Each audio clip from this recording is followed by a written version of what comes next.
from their folly. This evening, I will start by calling upon Bishop Coker, or should I say, all the Catholics around the world, to please warn Bishop Coker to desist from making statements and comments that will annoy God Almighty in heaven. If he continues in the manner that we have deduced he is likely to follow, then I will place curse on him in public. I'm not saying this very lightly because he's a man that I have enormous regard and respect for. Bishop Coker, I respect him. I love him immensely. But he came up with some statements which are, should I say, unbecoming of a sensible, reasonable human being. Therefore, he must retrace his steps. We must also remind ourselves that a few days ago, I said something about those of them trying their damnedest best to try to keep Nigeria together, a zoological republic that should not exist in the first place. And this evening, I want to reinforce this very fact that the curse that I placed upon United Kingdom, a people that I revere and I love very much, people that I hold their citizenship and have sworn allegiance to, and will continue to defend their interest, genuine interest, of course, because I am an Anglophile at heart. That's very Britain today. It is not up to 7 days that I made that statement live here on air. The leader of the Welsh people have come out to make a categorical statement that Britain no longer exists in their own thinking.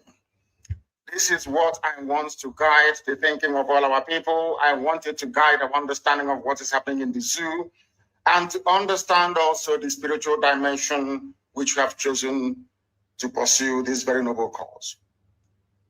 According to Mark Drakeford, who is the leader of the Welsh people in the UK, and I quote, "The United Kingdom is over," he said.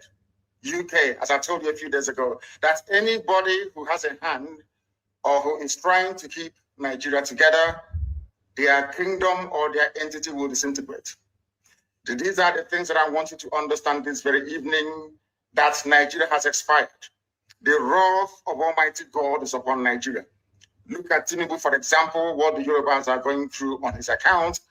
Look at how the Christian managers in the north are being slaughtered and brutally massacred by the Janjaweed elements of the caliphate. Because the lives of Bishop Coker is there preaching unity that he knows doesn't exist. Because Britain is directly involved in trying to keep together what God Almighty has rendered asunder.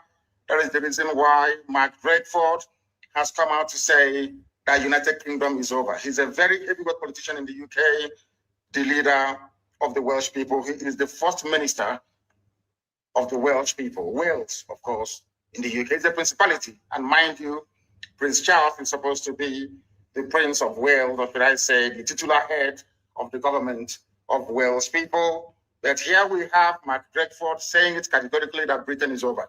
And I warn Britain, if you continue to meddle in the affairs of Nigeria to the extent whereby you are presenting a stumbling block to the emancipation of the children of God, the children of light, United Kingdom will be decimated.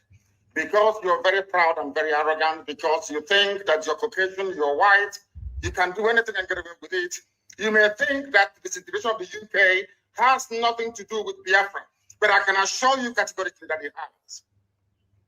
If you do not stop meddling in Nigeria, if you do not stop this, your, should I say, perverted, racist devotion to keeping people who shouldn't be one together in one monstrous entity called the Zoological Republic of Nigeria, believe you me, God Almighty in heaven will destroy Britain beyond recognition. And it started to happen already. It is happening already. I warned you and I told you, you may disregard the agitation for Biafra and tag it as nothing. Because you came, you saw, you conquered, and you colonized. But I'm warning you today, if you continue, the wrath of God will be upon you. As I warned the zoo many, many years ago, if you don't allow we Biafrans to go, that zoological republic called Nigeria will be a worse place than Somalia. And today it is happening. And if you have not applied for your Somalian visa, please try and do so. Should I say Somali visa? Try and do so as quickly as possible, because the zoo is on the path of destruction, and there is nothing man can do to reverse it. Mark today's date and what I'm telling you. Nigeria will be destroyed beyond human comprehension. So says the Lord of hosts. Anything I tell you here is gospel. Anything I open my mouth to tell you must come to pass, because Almighty determined that we should come. And we have come to preach this very gospel in truth and in every honesty. And I want Britain to understand this today. If you stand as an obstacle on the path of Biafra freedom, you will be destroyed. The same way that the late dead Buhari tried. Buhari tried to stop Biafra from coming. Today he's in a shallow grave in Saudi Arabia. Not only that, that kingdom he was trying to build is now shaking. That very kingdom, that very Fulani caliphate, the Fulani takeover of Nigeria is in tatters. Because we are here, what should I say, Chukwukikabiyama determined that we should come. And nothing, absolutely nothing is going to stop us from performing the will of the Almighty. Today, I can tell you categorically that in the United Kingdom, the First Minister of Wales, part and parcel of this United Kingdom that colonized, enslaved, subjugated, and still colonizing the zoo called Nigeria till today, a part of Britain have now said that they're going to divide. They will leave. Scotland will leave. Wales will leave. Northern Ireland will join the Irish Republic, and you only have the Little England at last. And when all these things are happening to them because of their pride and ego, they will not acknowledge that the work they did against the children of God in Biafra land is what is responsible for their demise as a once great nation or a once great people. They are also on the path of decline, and nothing can reverse it unless they stop meddling in the affairs of Biafra. The United Kingdom is over, and a new union should be crafted to reflect a voluntary association of four nations. In other words, Britain will no longer exist. You have England, you have Wales, you have Scotland, and you have Northern Ireland. The reason for that is because they meddled in the affairs of the children of God. As I told you earlier, Almighty God in heaven has a way of punishing his children. And we have been roundly punished, believe you me. If you have to be subjugated under the very cruel, barbaric rule of Fulani Janjaweedism, you will understand what we are talking about. As I'm speaking to you right now, most villages are under siege. There are killings and rapings, abductions and murder going on right across the length and breadth of the Zoological Republic. But they cannot understand what is happening to them. They know that the problem of insecurity in Nigeria is intractable for the simple reason that they have failed, should I say, to allow Biafra to go. The sooner they understand this or realize this, the better for everybody. But I'm not sure they will, because they are very stubborn. And as God hardened the heart of Pharaoh to fail, so are they also going to fail. And that is why those of them who are in Benue State, that is why the likes of Governor Autumn or the very young man who was mouthing his rubbish a day or two ago concerning the deployment of Eastern Security Network into Lower Benue is in for a very, very difficult and horrible experience of their lives. I must warn also Governor Autumn of Benue State. I am not laying claim to Benue State, the entirety of Benue State, not at all. What I'm making very clear to you is that there are Igbo people, Igbo communities, not traders, not migrants, not settlers, no. These are our traditional towns, communities, and villages wickedly gerrymandered into the north. That you have Igbo people today answering Igbo names, speaking Igbo language, who are answering to nonsense and abomination before God Almighty in heaven. I will not allow it to continue. Those Igbo-speaking parts of Benue State is part and parcel of Biafra, part and parcel of the Eastern region. And should anything happen to them, if you fail to control Fulani incursion into that very territory, then ESN will continue to do their work. And I have commended them earlier and allow me to do so again at this very moment. I commend the men and women not just of our high command, but also of the Eastern Security Network that successfully pursued and apprehended a notorious Fulani bandit by the name Mohammed Issa. We have the videos. For those of them claiming he's an old man, they're all lying, and they know it very well. He is the leader of a gang of abductors, of rapists, and of murderers, tormenting our farming communities. But I'm glad to report this very evening, morning or night, depending on where you are, that that menace, that threat has been permanently put to bed. It will no longer happen. Should our people in Benue State be subjected to further attacks, I am also informing Governor Otom of Benue State. I will make sure that ESN returns to that very area. Or should I say, come out of the bushes to confront whoever comes against the children of the Most High God. Today, in Biafra map, we heard from Asnan Kanu, those Igbo-speaking Benue citizens of USB, that is why you have Benue in Biafran map. We are not claiming anybody's territory. We are not taking anybody's land. We only taking what belongs to us, what Nigeria took away from us with British to make up the thing they called Benue or North. So what we are taking out is what belong to us, our people. We will not leave them. That is why you find Lower Benue in Biafran map. There is where this program is going. That is only if you check our headline and look at the comments I pin on the head on the comment section. Then you can calm down.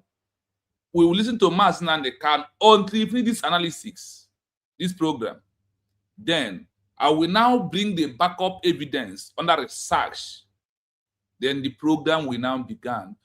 I have 3 countries or 4, but I pick up 2. Inside permitted on our time, we might go to these 2, or we might use 1. Then after that, then we'll continue. Why he told us that we have to check the history,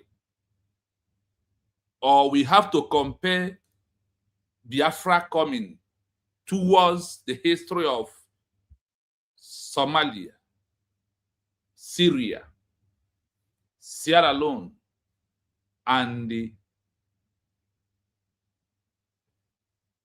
Yemen. That Biafra, that we should look at this history of these 3 or 4 countries. That is the history we have to repeat for Biafra to come. When we now go deep down to the program, then we understand why I'm doing this program this night. And that's why I pick up the name. IPOB members listen to this. Mazakano said that we should check the history of Somalia, Syria. I just pick up these 2. If time permits us to go down these 2, then you need to testify by yourself. Who are the one repeating the history? Who are the one doing what Mas Nanekan told us that we should do, or what he said that we should do for Biafra to become a nation? So, people of Benue that are speaking about today, if you are still delaying, I want to know that you are a Biafran under the Nuri declared of United States of Biafra. That is where you belong. And you can also this night learn when our DPM is bringing, what is this name of that small girl who always comes to our program, who is a Christian? What Master Khan has already said about them, the Christians that are needed us to for us to help them, that we are not going to do because they refuse to accept our country and move on with our own country. So this program centralized on why USB is the only way that is repeating the history of what Master Khan said here, and I am here Yes. That little girl that always come, that people are gossiping, that hey, Ngozi Rapo Fulani, hey, see what he's doing. Ngozi Rapo Goro.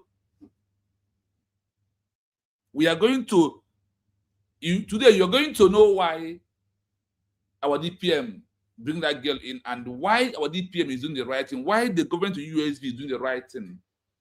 All the whole things that come out from us, all the whole words that come out from us, can, all the whole actions, all the whole world, everything he speak is what USB, from Simon Eba, the Prime Minister, to Deputy Prime Minister. That is what we are doing today. So listen to this as we continue. Him in heaven. This is a warning to all of you. For those of you that specialize, should I say, in twisting the obvious, in turning truth into lies, I never claimed the whole of Benue State.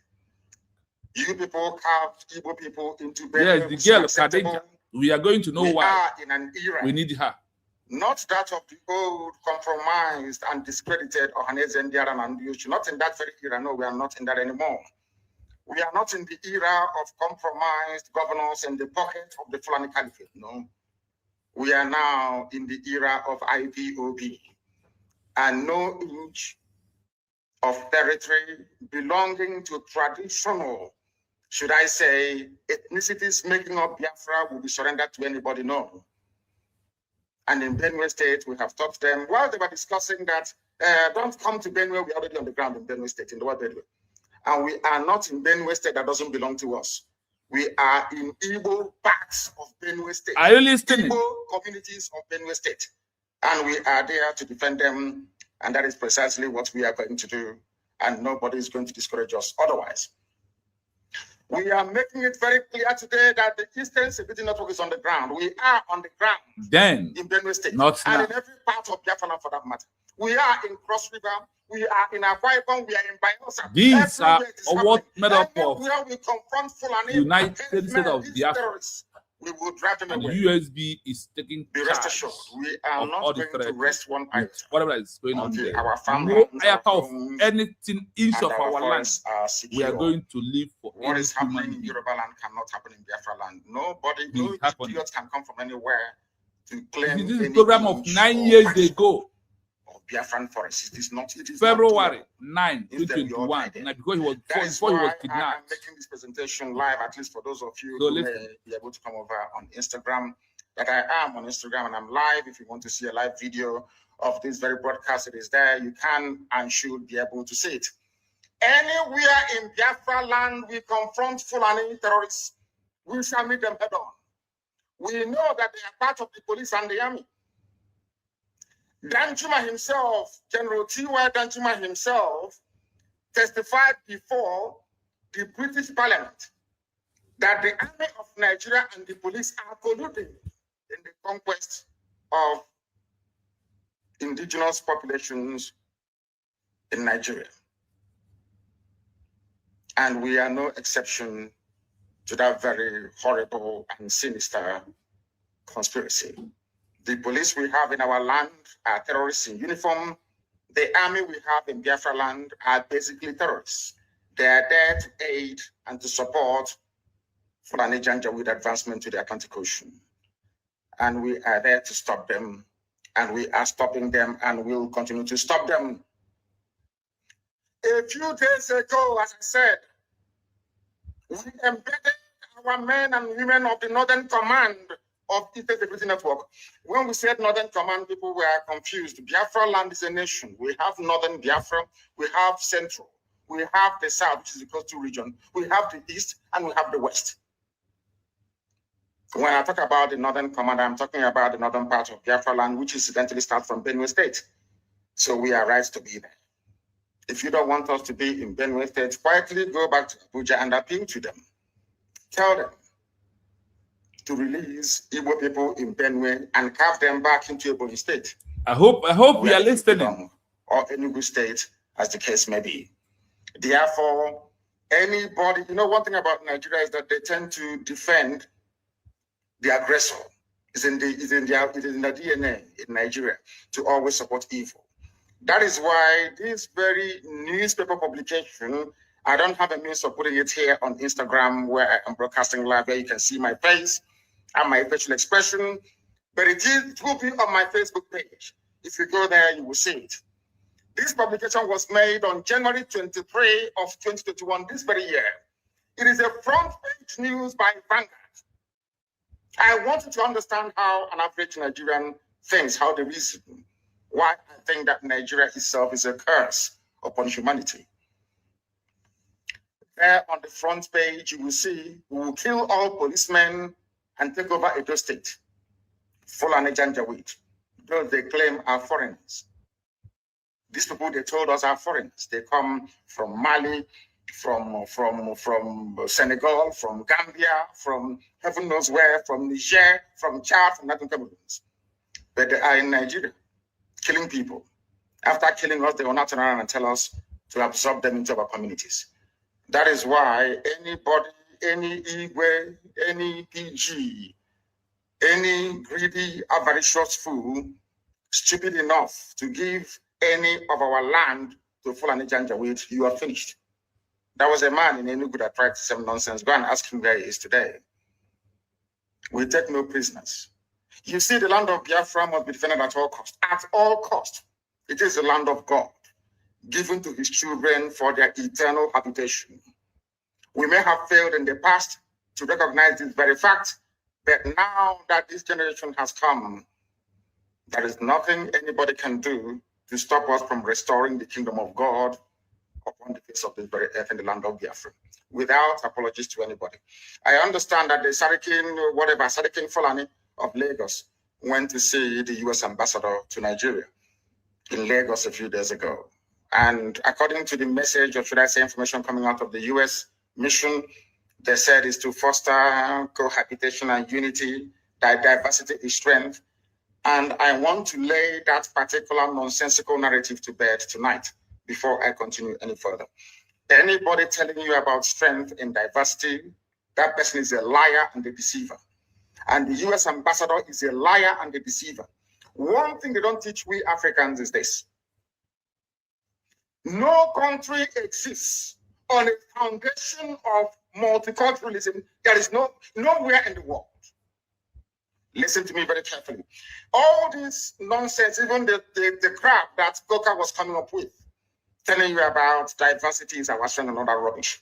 Allow me to repeat, there is no country on this earth that survives on a foundation or a bedrock of multiculturalism. It doesn't exist. That is why multiculturalism in Africa is dead on arrival. It can never work. Because we are tribal beasts by nature. We are tribal by nature. That is why we travel from wherever we are during New Year's, during Christmas, during Easter, during New Year festival to go back home where we come from. Because that is where we identify with. Now, let me ask the US ambassador a very simple question. Is United States of America a multicultural society? I hope you are listening. Why Biafra must be a different country altogether. Should I say, created by God, of course. Built by Western Europeans. Mostly English people that was fed up with the way of life of the English monarchy. They went to America on many routes. I want to ask the US ambassador, I want to teach Africans what they don't know this evening. There is no country that functions on this multi-ethnic rubbish. It is nowhere in the world. Not even the USA, that was created by people who are not indigenous to America. The owners of the soil of America are Native American Indians. That is a fact of life. God gave America to Western Europe to develop and gave them a special grace to be the beacon and the light and the conscience of the world. Because God knew that if he had left all these wonderful people in Europe, they would become contaminated. He removed them from Europe, sent them to America, built a wonderful nation as a shining light and a beacon for the whole world to look up to. Even that America that was built from scratch by people who are not indigenous to the land is not multicultural. Are you hearing it? Why am I saying this? America was founded on the principles of Judeo-Christian, Greco-Roman, democratic value systems. I repeat, America is not multicultural. They accommodate other races and other nations. Yes, they can accommodate you. But where you're coming into, the foundation of America is based on Judeo-Christian principles, Greco-Roman political ideology, which is republicanism. America is not multicultural. America is Western Europe. The value systems of Western Europe, Judeo-Christian, Greco-Roman, Republican governments. And America being a multicultural society, they will have space for Sharia. I'm now addressing the US ambassador to try to tell them to stop deceiving people. We are educated, we went to school for a reason. We're enlightened and we have our brain intact. There is no country on this earth that runs on this wishy-washy multiculturalism. It doesn't happen. What you have are established order and value systems upon which various cultures can now coexist. If you go to America, you coexist under the provisions of the United States Constitution. And the US Constitution is a Christian constitution, not Islam. America is not multicultural, but under that bedrock of liberty and egalitarianism, you allow other cultures to come in. But first of all, they must swear allegiance to or take an oath to uphold the Constitution of the USA. That is something that the US ambassador never told the Janjaweed that went to visit her. The same way that Nigeria cannot function as a viable entity. Wole Soyinka knows what I'm talking about. I'm even sure somebody who claims he's learned, as Bishop Coker is, understands what I'm talking about. No country on this earth. The value system of the state of Israel is based on Judaic principles. The value system of Russia is entirely theirs. It's based on theirs. It's a Russian way of doing things from times of the Tsar. If you go to Saudi Arabia, it is essentially a Sharia Islamic state. You can live there, no problem. You can build your churches if you want. They've not going to allow churches to be built. But it is never a multicultural society. Japan is not a multicultural society. China is not. They can accommodate you. That doesn't mean they have multi. This is the type of nonsense they feed Africans. And we fall for that very gimmick of multiculturalism. At the end of the day, you end up with a useless contraption like Nigeria. You don't have any value system that anybody anywhere can define. If I talk about the USA, I can talk about hamburger in the USA. We can talk about, what else do they have in the USA? Hamburger, you can talk about, what's it called? What are the traditional dishes? Apple pie, and not the rest of it. You can say that these are American dishes. If you go to the UK, you can talk about maybe mashed potato and bangers and mash, which is sausage and mashed potato as their national meal. That's understandable. But I ask you, if you come to Nigeria, what is the national dish of Nigeria? Does a Fulani Janjaweed eat a egusi, where we come from? Does an Igbo man eat a red soup? The answer is no. So on what basis is all this so-called multicultural foundation going to be laid upon? On what? We are not one people. We may be black, we may be African, but we're not one people. Not even one religion. If Britain cannot stay in an EU that is entirely Christian, EU is entirely Christian. Britain left.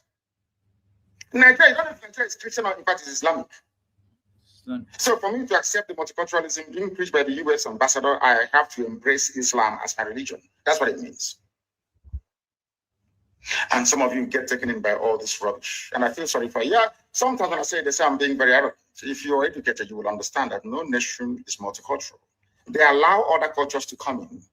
It doesn't mean they're multicultural. They have a viable space where multicultural ideas or identities can thrive. But the foundation has to be monolithic. It has to be one dominant value system and ideology. That's how it is all over the world. Don't let anybody fool you otherwise.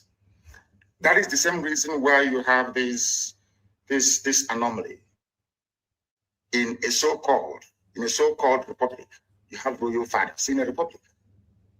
Because you are trying to shuffle multiculturalism. You are trying to marry the feudal system of the North, the monarchical system of the West, and the Republican system in the East, to marry them into one.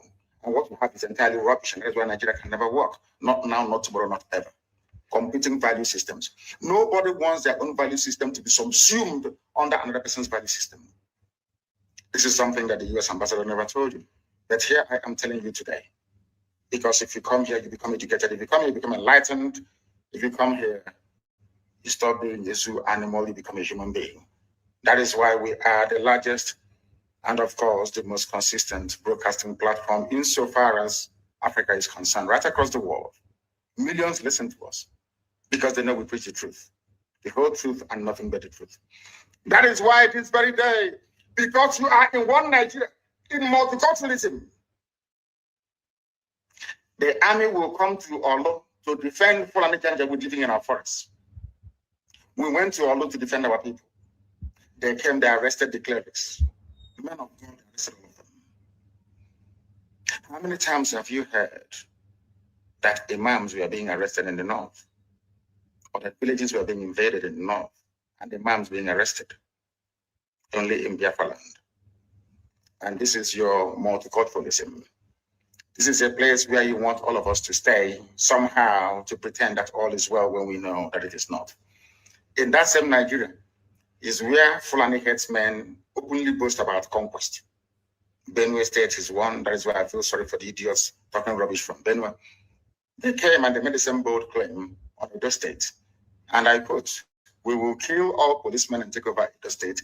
Vanguard publication of January 23, 2021, this year. Only 2 months ago. Nothing happened to them. Only the Fulanis can lay claim to land that doesn't belong to them, and nobody will say anything. When you try to respond, they come against you. And your average foolish Nigerian who cannot reason properly, you know, they're not educated very well, I'm sorry to say, will side with the oppressor. It's only in Nigeria where the victim becomes the accused. You came into Olo, Purpose Adama tried to give you land in Olo to build a Fulani settlement, and we said no to it. That's all. Talk about Olo crisis. And now they're trying to blame IPOB, they're trying to blame Eastern Security Network. But all of you are aware of the fact that Nigeria Army and Nigeria Police are essentially Fulani Janjaweed terrorists in uniform. The newspapers, all the articles, everywhere, the national discourse is replete with instances of Fulani being supplied by the military, as you're going to listen to later on. But nothing happens. When you try to fight back, you become the victim.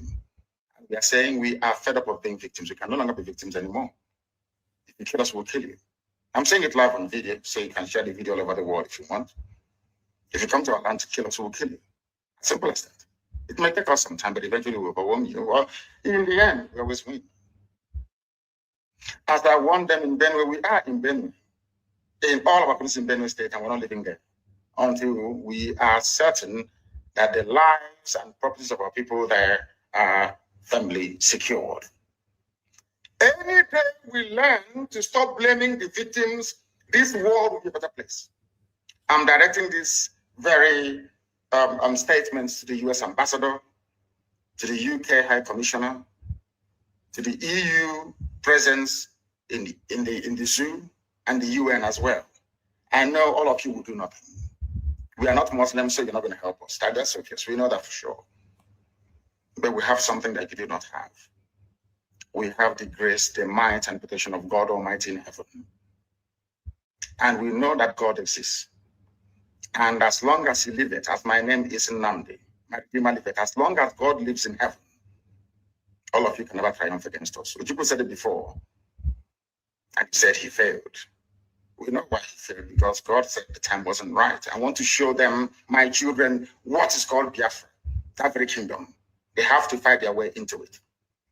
If that is the option you leave for us, then by all means, we'll oblige you. But Biafra must come, or we all die. That's simple as that. There's no alternative. People must understand the rage that is boiling within us. You must understand how angry we are. We may look normal to you, We are very, very angry, believe you me. And by the time we are done with Nigeria, the name won't exist. That I can assure you. You people are now beginning to see the type of madness that we are capable of unleashing. And more is coming.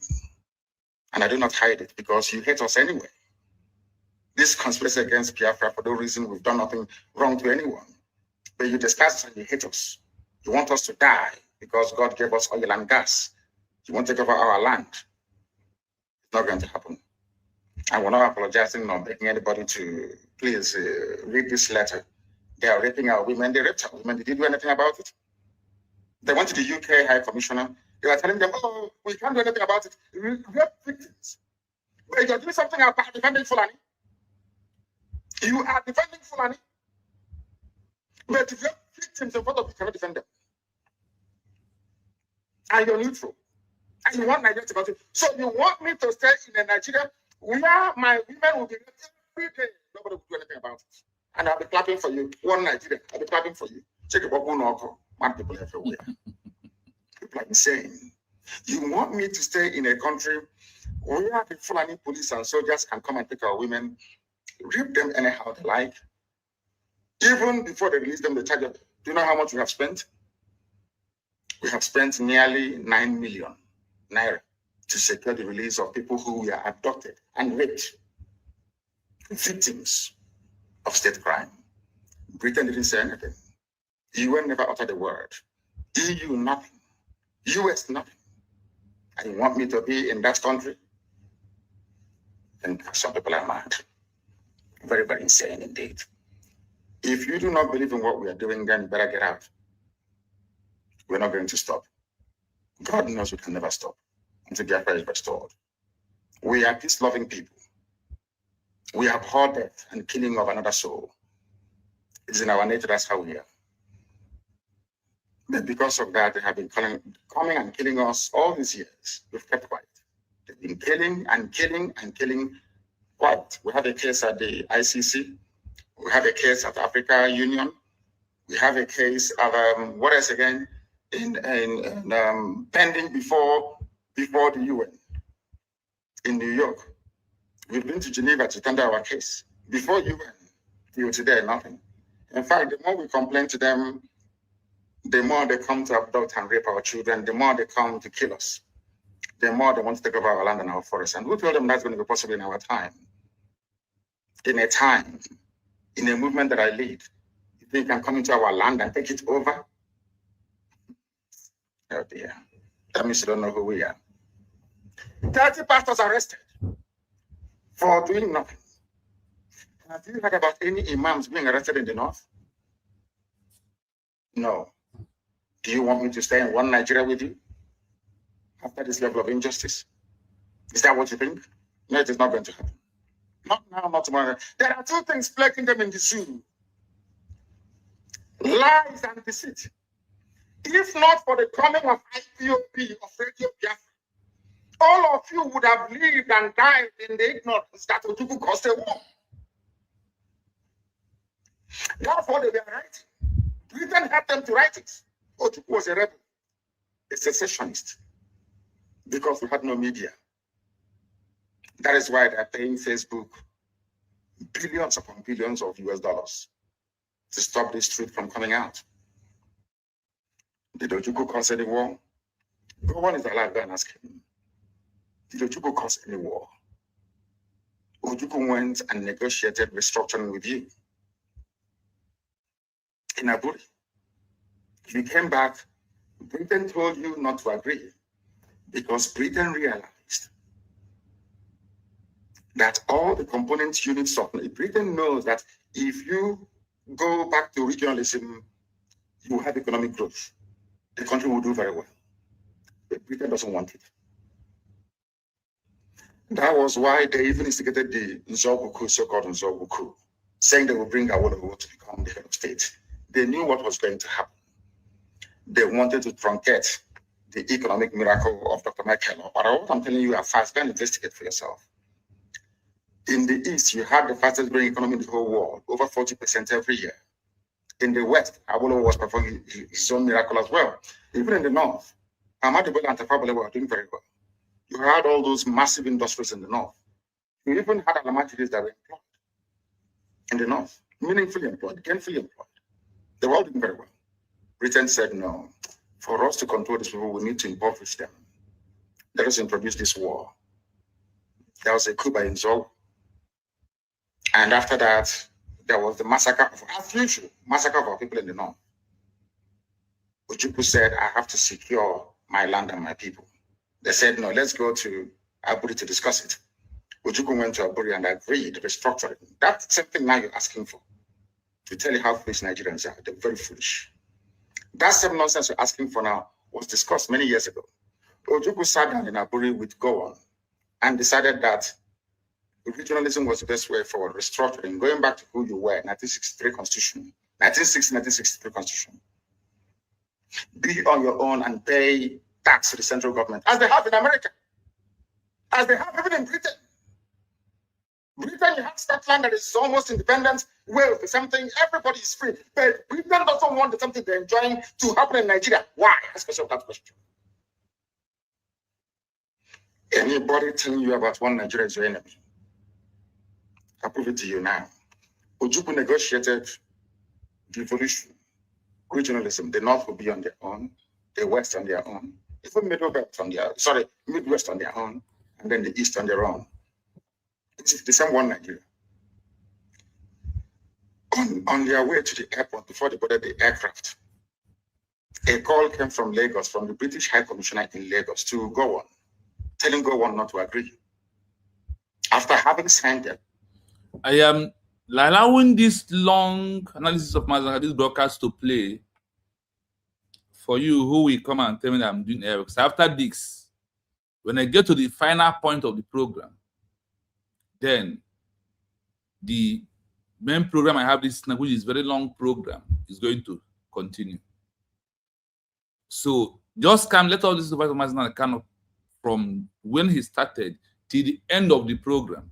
It might take us more 30 minutes, but pay attention because we need to also know all this. Because our people have syndrome of hear and forget. It's our problem. It's also why it's been delayed up to this moment until Simon Ekpa takes over the movement and of those are best to redeclare it before he comes out. So pay attention as we are moving seriously. Just go on looking at today. God kept my life so that I can witness the destruction you bring up. That is why. And very just into the skull of the people. Nigerians. Should I say lead this very campaign to uncover the truth? They are running away. Right? Granting sense of purpose, no position, because there is no Buhari. So what you have are competing interests and ideas from the Fulani cabal that is ruling this street, ruling all of you. Everybody knows that. How many Buharis are you? Where's none? That Buhari is dead. That is why you have what's called the drift in the government. That is why there is no clear focus, there is no clear direction, not at all. If not, I talked about Aisha Buhari in my last book, I don't have her to speak. So, if not, I talked about Aisha Buhari in my last book, I don't have brought her out today to speak. And she only issued a statement. Nobody saw her. She's in Dubai having fun with her boyfriend, your first lady. And I asked them, in whose reign or regime in Nigeria or anywhere else in the world do you have a first lady missing in office? Only in Nigeria. But you, as a Nigerian, cannot ask any questions because of the way you reason. The problem you have as a Nigerian is in your brain. The way you reason is flawed. Ask yourself this question. If this woman's husband is alive, what is she doing in Dubai? And with who in Dubai? Simple question. But you can't ask yourself that question because you're a Nigerian. Sometimes you don't reason very well. It is not meant to be an insult. I'm just telling you the fact of life. Buhari is no longer alive. The various Fulani groups within, some are sponsoring terrorists from all over the place to come to your land to kill you. And you want to be in the same country with the same people that imported terrorists to come to kill you. I don't understand it. You see, I'm struggling to understand how some of you reason. They call themselves your patriots. They say that you are Nigerians. Is that correct? Why would a fellow Nigerian go outside to the Sahel to pay people to come to kill you? They are fellow Nigerian. And after killing you, they say that those murderers and killers are now entitled to live in your forests and in your farmlands. Are all of you okay at all? Because I am struggling to understand how you people reason. The reason why I'm saying this is this. The gullible ones amongst you are the ones that are deceiving. They are deceiving all of you. And for some perverse reason, you tend to fall for it. But we have not fallen for it. And wonders shall never end. You saw the little boy that they were giving, they said they're giving him COVID-19 vaccine. And I ask you in all honesty, there are pastors and truth tellers and men of God, I believe, in Nigeria. Look at the hand of that boy. You've seen the pictures and the videos everywhere. Is that the hand of an 80-year-old man? And all of a sudden, Osibajo is now older than Buhari. Look at the videos and look at the pictures. At this point, I begin to ask some of you, are you sure that your brain is working? Your brain cells is working? People say, oh, it is a conspiracy theory. All these things that you're saying about these people, and I'm saying to them, have you not seen the picture of Osibajo taking the so-called vaccine or malaria injection? I don't know. Look at the man they claim is Buhari. Look at his hand. Is that the hand of an 80-year-old man? Is Buhari richer than Bill Gates? Is Buhari richer than George Soros? George Soros is richer than the whole of Nigeria. Bill Gates, the same thing. So if it is money that caused this very old dying man to now turn into a 35-year-old man, how come Bill Gates cannot do it? Or George Soros? Or even Queen Elizabeth, for that matter? If they claim that the treatment that Buhari received that made him look this young was administered in London, the Queen is the Queen of England, the Queen of the United Kingdom. Why wouldn't she go through the same treatment? Why not? Why wouldn't Prince Philip go through the same treatment and become young again? That is how Nigerians and Black people reason that give me cause for concern. If we continue this way, we can never ever build nor have any viable society, all of us together. And that's why the address shall be decided. His friends is coming to you, let me your president. COVID-19 pandemic and instead, and it's all by and all of you witness it. So that at the end of this very process, when Biafra comes, you will be yes, what is that?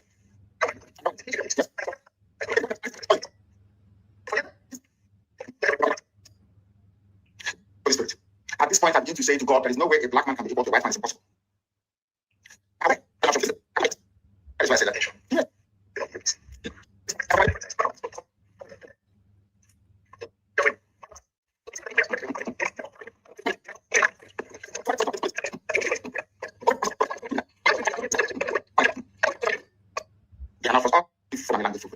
What does that tell you? As an average Nigerian, I wonder when I was asking for who created this? Who created these people that have this in their world? I swear to save you. I'm not sure. The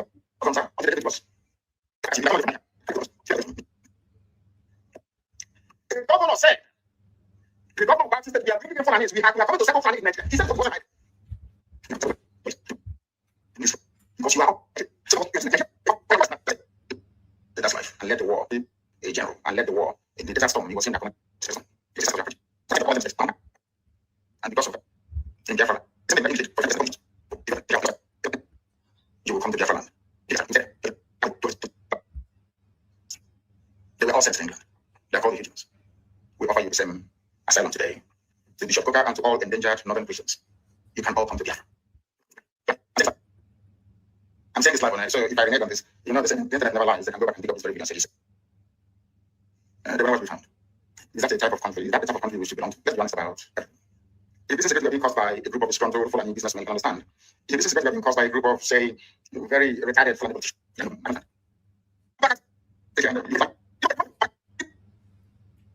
Or an invasion. That's life.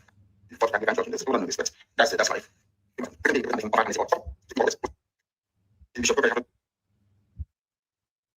That with the coming of Biafra, every Christian northerner will be allowed to settle in Biafra land. So you see, Bishop Coker, you have nothing to be afraid of. You have a place where you can practice your faith without looking over your shoulder all the time, thinking who's coming to kill me. You will come to Biafra land and you will live there. A very peaceful, fulfilled life in Biafra land. The same thing that the English did for the French Protestants, they're called the Huguenots. The same thing we are going to do for you. If you feel that you're threatened in the Sharia core north, and because of that, you think that having the East and the West in one Nigeria will save you, as if some kind of insurance against elimination by the crazy, mad Fulani Janjaweed, you will come to Biafra land. We will give you asylum. You will stay there. Your generations will live and thrive. We are accommodating people. We welcome visitors. Then you will see what Biafra is like in real life, not the miserable existence you have in Sokoto. You want to stay in a country where people are threatening your life because you spoke. You said your mind and they're threatening you. What I'm offering you is what happened in England, the same England telling you to talk about one Nigeria. There was a time that the lives of French Protestants were under threat in France. England said, give them to us, we'll take them. They were all sent to England. They are called the Huguenots. We offer you the same asylum today to Bishop Coker and to all endangered northern Christians. You can all come to Biafra. We will accommodate you gladly. Gladly. I'm saying this live on air, so if I renege on this. I hope you listen to this particular part. For those when Kahija or that little girl come to fundraising to talk, Ngozi is working with the Fulani. Ngozi is working with this. Ngozi is working with the other. Ngozi is doing the other one. Ngozi is this. Ngozi is that. Ngozi is the other one.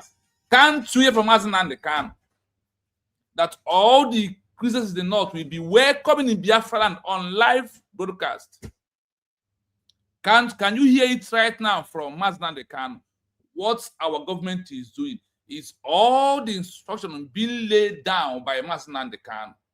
That's why you have people in the north. That's why you have the real bars, the real Hausas coming to pay ally, coming close to US already declared.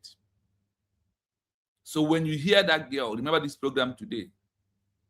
And it must start from the beginning. Because it's those who help you when you are suffering. It's those who you remember when the suffering has stopped. Those who tell you sorry when you're feeling pains. It's those that are going to remember to tell sorry when they are going through pains in their life. I hope you listen to this part. I hope you are listening to this because the syndrome of hear and forget and the syndrome of envy, hatred, jealous that is in our life could not allow you to accept the truth that what our US is doing today has already been said by Mazi Nnamdi Kanu, whom you claim is your leader. The Mazi Nnamdi Kanu you claimed is your leader has already laid down before this time, before US declared. We are just trying to make that all his words has been fulfilled in our own time.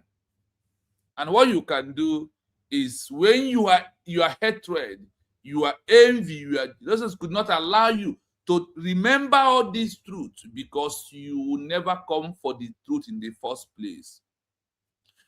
You will never come that Biafra should be a country.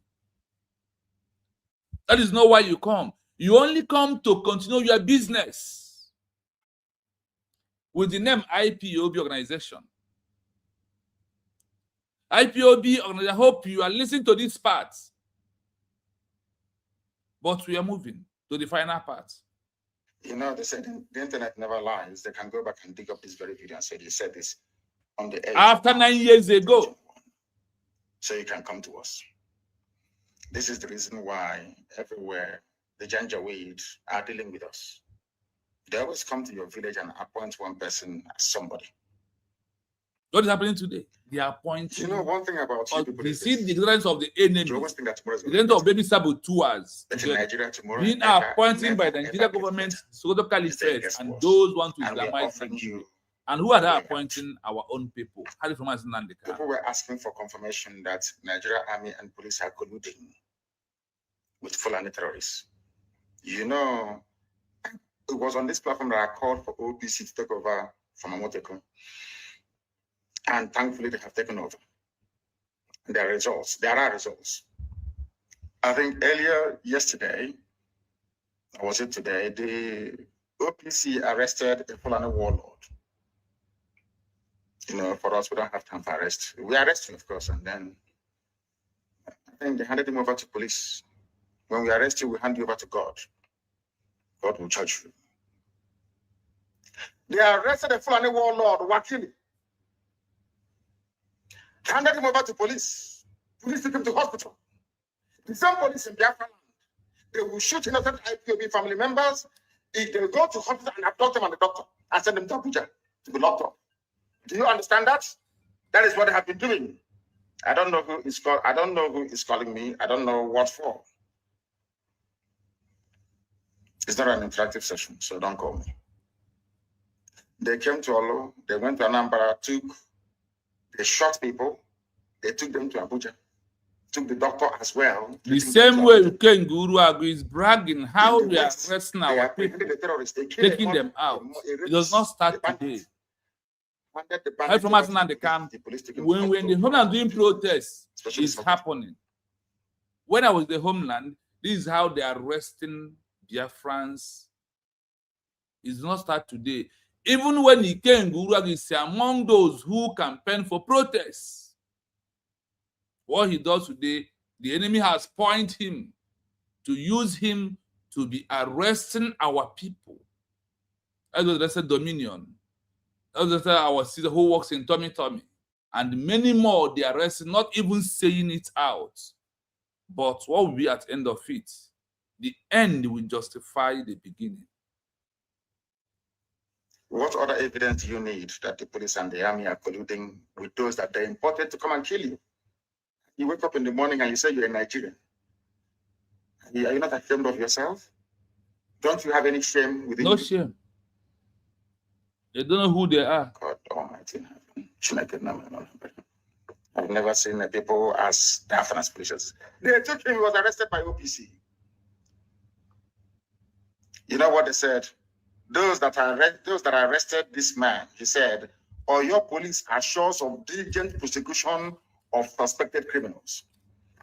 The criminals now are the OPC men that arrested the bandits. Nigeria is astonishing. You arrested a rapist, a mass murderer, a killer, and a land grabber. Took him to the police. The police now arrested him. Took the man to hospital. Beat you, all of you up and put you in the cell. They say police is your friend. Anyway. I thank God that there are some these guardian angels that came. I don't know where they came from. They are called unknown gunmen. I don't know where they came from. Maybe they are the spirit of all those killed by the police and the army. And they are avenging the death of the people that the police and the army killed. They are called unknown gunmen. I don't know who they are. I don't know where they come from. But they are fighting for the poor. They are like Robin Hood, but in this case, they are not robbing the poor, the rich to pay the poor, no. They are robbing the criminals, the murderers of their own lives. Murderers in the police and the army. People don't know what is coming, do they?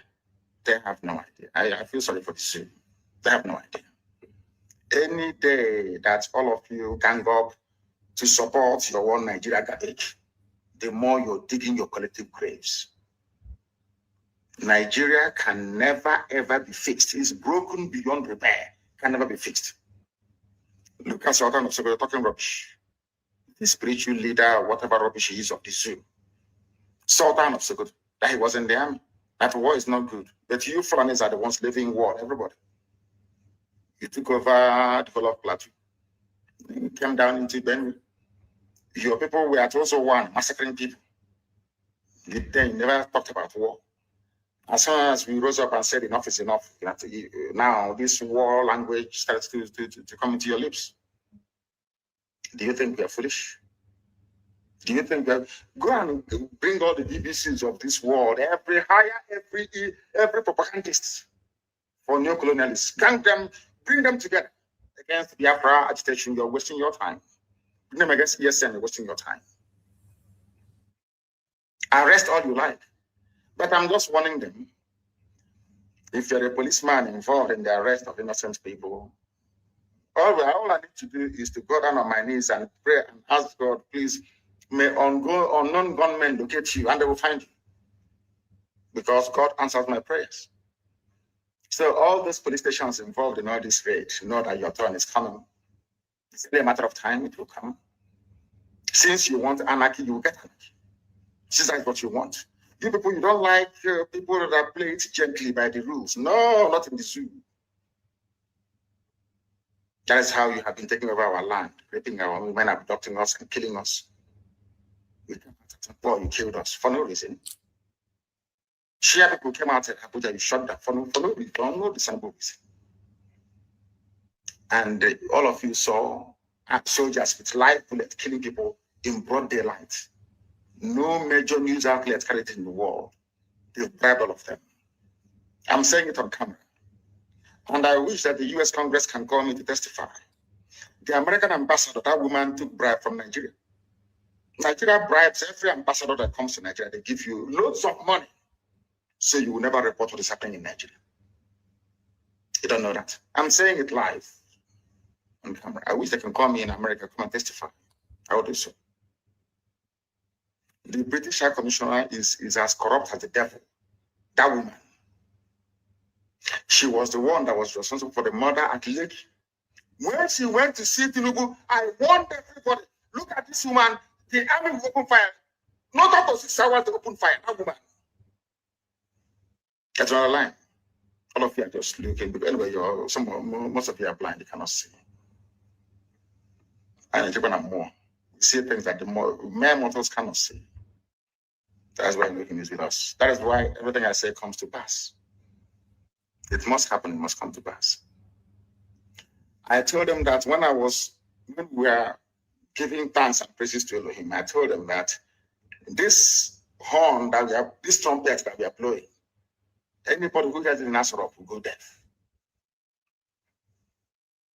How many days? And there was fire in Nazareth for the very first time. The zoo will be destroyed. Not that we may just get there, so that when this story is written, our children will know that God did it, not man. Man put their faith in their chariots. Britain, you have a member of the UN Security Council, you're very strong, you're powerful. All these criminal US ambassadors coming to Nigeria, yeah, you have money, you are US, you will always support Fulani. These people are openly supporting terrorists because of money, because they bribe you, because Halliburton has oil concessions, because there is a shell and everything. Everybody's milking Biafra because of that. It is better we support terrorists to kill the innocent. And your diplomats. Your diplomats presiding over the slaughter of the innocent. You cannot speak the truth. We are in the middle of a war. The Fulanis have levied war on every indigenous population, ethnic group in Nigeria. All of you can say it. All you can say is invite the Sarakin or Sarakin Fulani Lagos. No. Sarakin Fulani Lagos means the supreme Fulani ruler in Lagos. Because the US ambassador has taken money from Nigeria. Very soon her tour of duty will come to an end and she will go. She will become a multimillionaire. That's why they all want to come to Nigeria. Because Fulani will pay very well to suppress the news, to stop the truth from going out. And all of you will suffer if you don't repent. You will suffer. Mark my words somewhere, you will suffer if you don't repent from your evil ways. You take money from murderers and from killers to suppress the truth. Biden doesn't know what is happening in Nigeria because they rely on the ambassador to feed them accurate information. And that is not happening because they've been bribed. And that is why people are dying in Nigeria. Nigeria is the only place in turmoil, not making it onto the front pages of newspapers all over the world. Nobody talks about it because they are all compromised. They've been bribed. We don't need your one Nigeria to survive. They tried, can you imagine the nonsense? They brought in their food blockade. They said we will not send food to the south. They're perishable goods. So the items got spoiled in the north.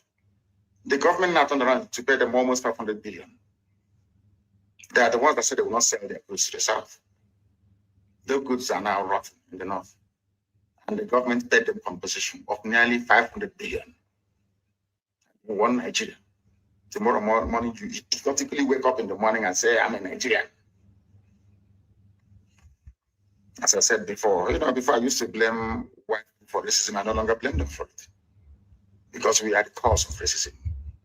Our stupidity as black people is responsible for the way we're being treated all over the world.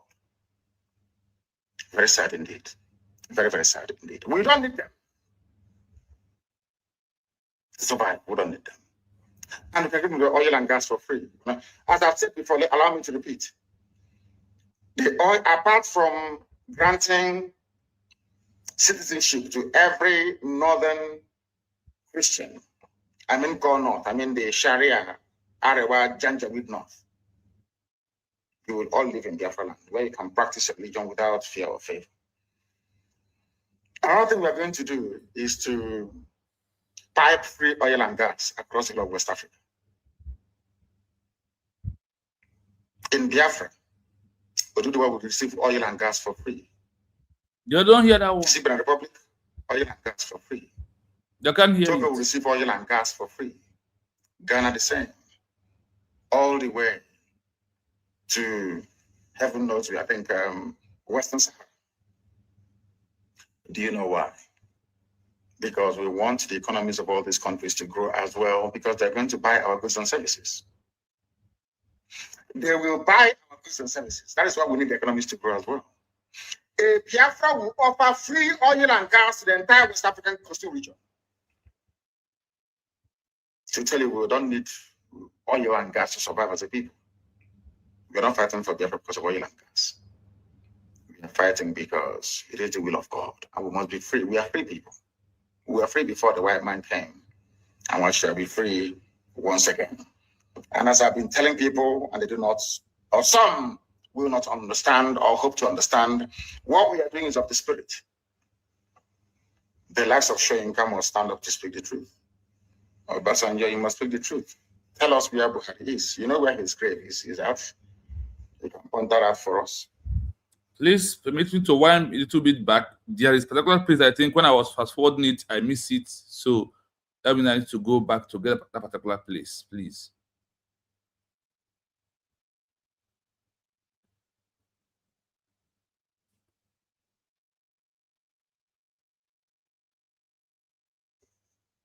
You want to stay in a country where people are threatening your life because you spoke. You said your mind and they're threatening you. What I'm offering you is what happened in England, though. The same England telling you to talk about one Nigeria. There was a time that the lives of French Protestants were under threat in France. England said, give them to us, we'll take them. They were all sent to England. They are called the Huguenots. We offer you the same asylum today. To Bishop Coker and to all endangered northern Christians. You can all come to Biafra. We will accommodate you gladly. Gladly.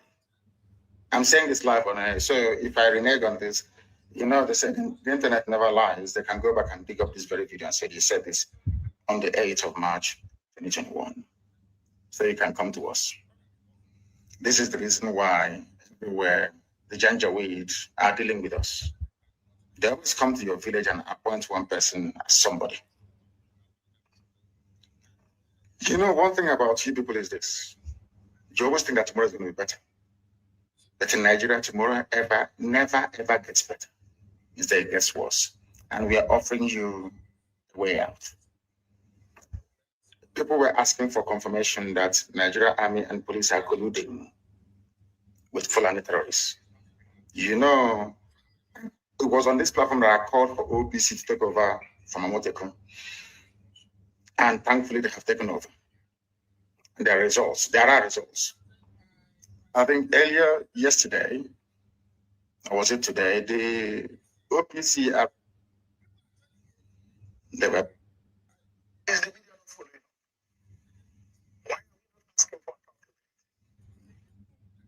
things. That is why Facebook, for what they did to his children, and all of you witness it.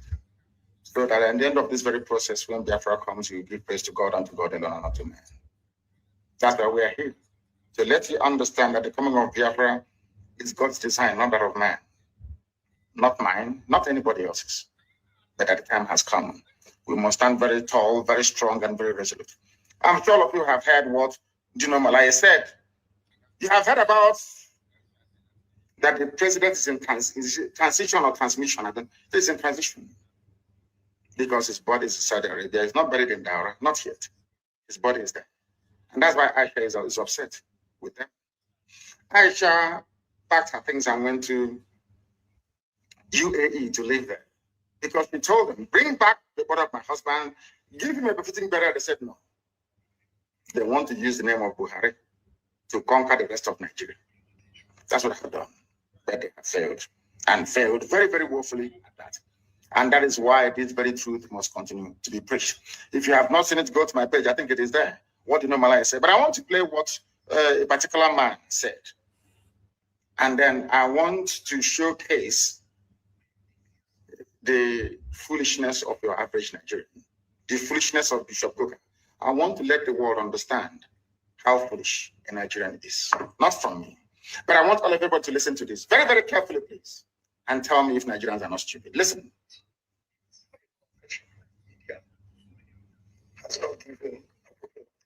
Yes, what is that?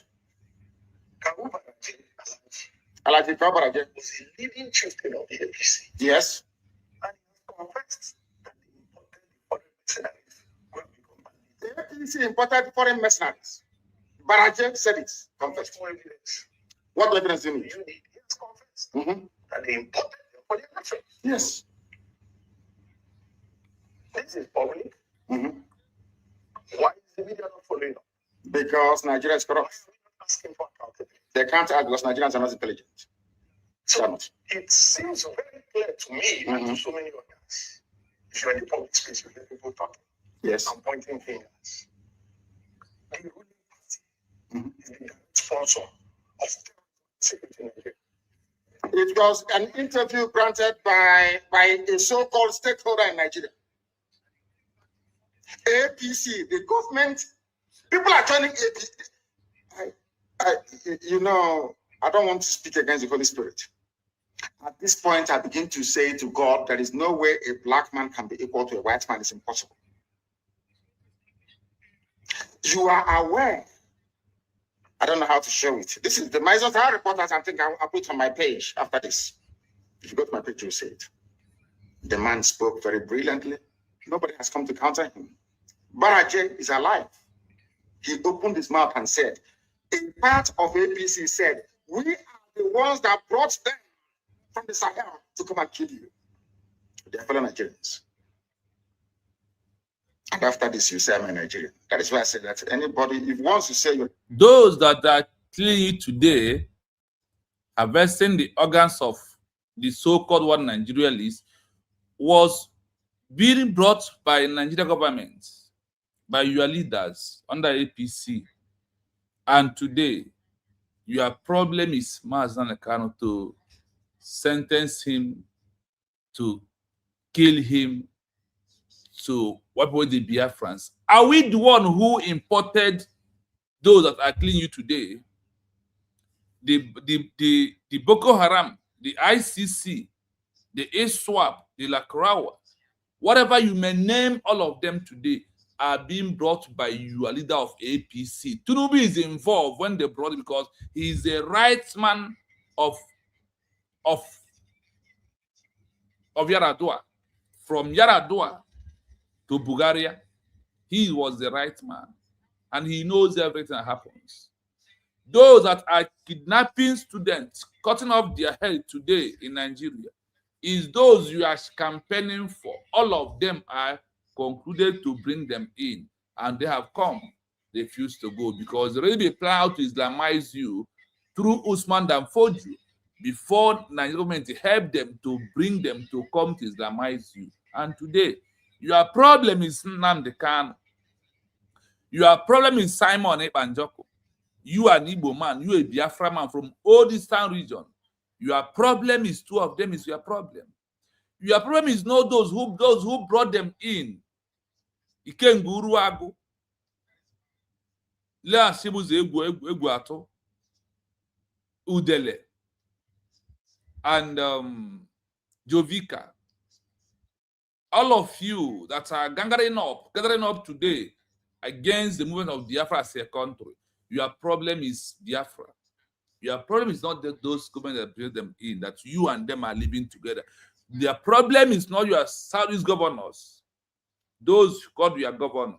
Your problem is Mazdan Kanu. Your problem is Simon Eba. Your problem is Ngozi Arabeze. Your problem is you already declared, and those that believe that this is our country. I am sorry for you. Well, as of this, I don't think you can to stop Biafra to become a country. It can take us time, but we're on the right track.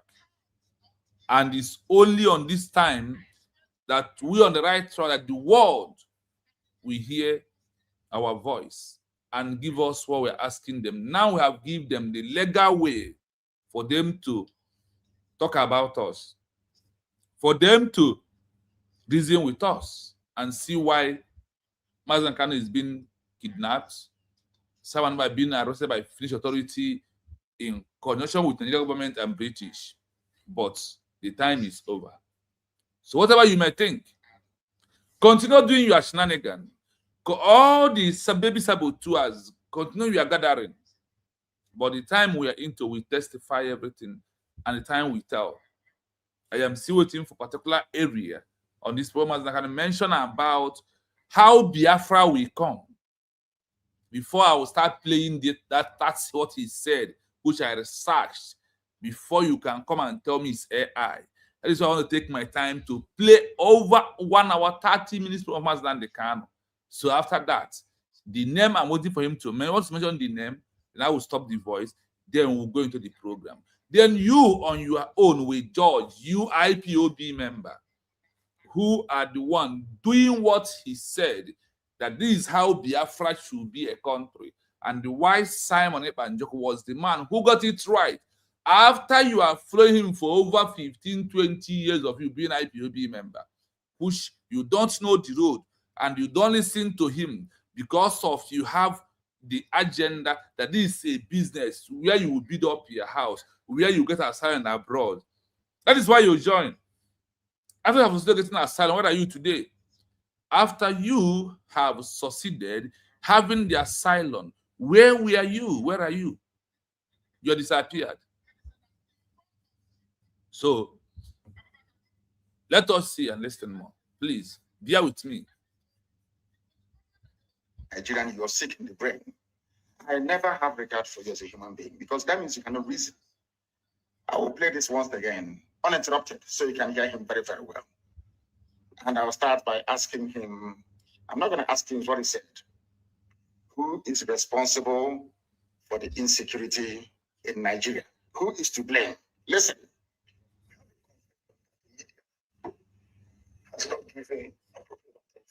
Yes. Go ahead. What is that? Leading chieftain of the APC. Chief of APC. He has confessed. For the mercenaries who have become bandits. He has confessed. I want more evidence. He has confessed. And he imported the police. This is public. Why is the media not following up?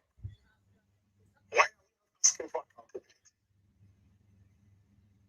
So it seems very clear to me and to so many others When the public space, we get people talking and pointing fingers. The ruling party is the sponsor of security. I said it. Martin Onobo is the sponsor of insecurity and terrorism in Nigeria. And people evidence. Confession of Kawu Baraje. Kawu Baraje, his confession is number one. Evidence. Number two, evidence. Public statement. That if you want peace in your state, don't call any meeting. Provide land for food in your state. Ultimatum from visitors, from terrorists. It's a collaborator with the ruling party. Reports that the ruling party funded Mietiala to the tune of 100 billion. You say that? It wasn't when the payment was made, but it's in the public domain. One Nigerian official report that the government of Nigeria was going to establish a radio station. Radio station for Mietiala, terrorist group. In collaboration with Mietiala. Where Fufude, the Fulani will be the language of communication. Do you understand it? Now, this is for Fulani people, sorry, for Hausa people. You know, all these years when they were conquering you, Hausa, they said Hausa, Fulani, we are Hausa, Fulani. But now they feel they have taken you over. Now they feel that they are at the crop of their conquest of Nigeria. They are now floating a radio station, no longer in Hausa language, but in their native Fulani language for them. What does that tell you? As an average Nigerian, I wonder when, maybe there's something in the cow. You know, they have sex with cows and after that they sell it to us and we eat. Maybe that is when they succeed in hypnotizing us. The interviewer was asking for evidence. Let me now give you the evidence.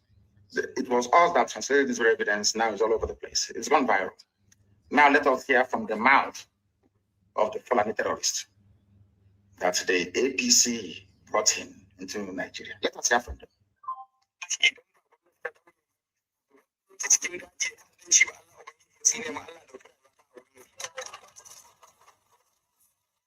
Listen, it's in Hausa.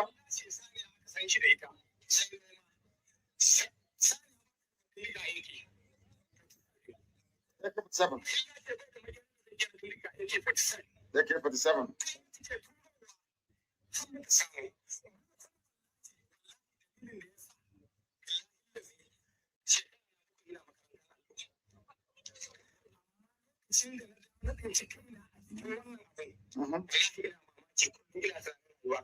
If I'm lying, what did this man say? I will translate for you. It's on my Twitter. I don't know if it's on my Facebook page. That is why, because of these things, that is why Facebook is busy blocking, banning, suspending people. What did this man say? I'll take off my glasses to read. This man said, I swear to the Almighty Allah, that is the government, the same APC government that our brother was talking about earlier, that gave us arms. I am saying this for people that believe in one Nigeria. That is why I'm... Who are they? Who created this Nigeria? Who created these people that cannot listen very well? Let me read what this man said. I swear to the Almighty Allah, that is the government, that's the APC government, so-called Buhari government, that is giving arms to us. Fulani don't know what gun is. We are only headsmen. Cows don't give birth to guns. I swear to Allah, we are on our own, and the government gave us AK-47. I am not afraid to say the truth. Bishop Coker, are you listening? All of you idiots that believe in one Nigeria, are you listening? Morons, monkeys. All of you who are being deceived by this multicultural, multi-ethnic garbage, can you listen? The government that you are hoping to save you are the ones giving arms to those who have come to kill. And you get up tomorrow morning and you say, believe in one Nigeria.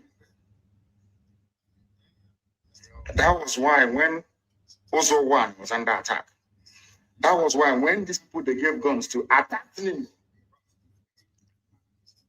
Ifani Ugwani called, the Enugu State governor called Buhari many times, Buhari ignored his calls. Ugwani called the commander of the 2 division. No one took his call. He called the commissioner of police for Enugu, no one took his call. But anytime IPOB is having meeting, you come and start shooting you. But when the same people were under attack by those that they are sponsoring, they were nowhere to be found. Is that a type of country? Is that the type of country you wish to belong to? Let's be honest about it. If this insecurity were being caused by a group of disgruntled Fulani businessmen, you can understand. If this insecurity were being caused by a group of, say, very retarded Fulani politicians, of which there are many of them, I can understand. But insecurity is being caused by the government itself, the APC government. Our brother said it here, and you think he's lying. The people that they get, you know, we said that in front of Sheikh Gumi, Abubakar Gumi, he went to the forest to come meet the bandits, and the bandits told him it was the government that gave us the guns. We don't know what guns are until they give it to us. That's why I asked you, if they're coming all the way from Mali and from Niger, how did they cross the border with guns? If you claim that those terrorism are from Niger Republic, so you don't have customs and immigration in the north anymore? Or because we see yourselves as one people, so there is no border patrol, no border policing, nothing. But you have closed the border now for nearly a year and a half. So the border is closed. And you're from the south and you're shouting one Nigeria. Do you see the depth of your foolishness? Can you see it? When I say it, it's not out of hatred. People say, oh, I don't like his style of agitation because I tell you the truth. A governor said, the governor of Bauchi State, we are bringing in Fulanis. We are coming to settle Fulani in Nigeria. He said it wasn't hiding. We are coming to settle Fulani in your land, in your villages. Do you know why it is possible? Because you believe in one Nigeria. If you are on your own, nobody can try it. It's called an act of war or invasion. But Fulani is carrying out an act of war and invasion into your territory because you are under one Nigeria. So in other words, they are using Nigeria is providing them a cover to carry out a conquest of an entire, should I say, ethnic nationalities across the zoo. Is it clear to you now? You now understand what we are saying. Bishop Coker is afraid. He's from Sokoto, he's a minority. So he thinks that when Nigeria breaks up, Fulani will swallow them alive. But I want to tell them that we are all students of history. There is a group of, or there were a group of people called the Huguenots from France during the height of Reformation. They were being persecuted by the French authorities who were Catholic. People don't know that Roman Catholic fought with Anglican Church in those days. People don't know this, but that's life. Do you know what happened?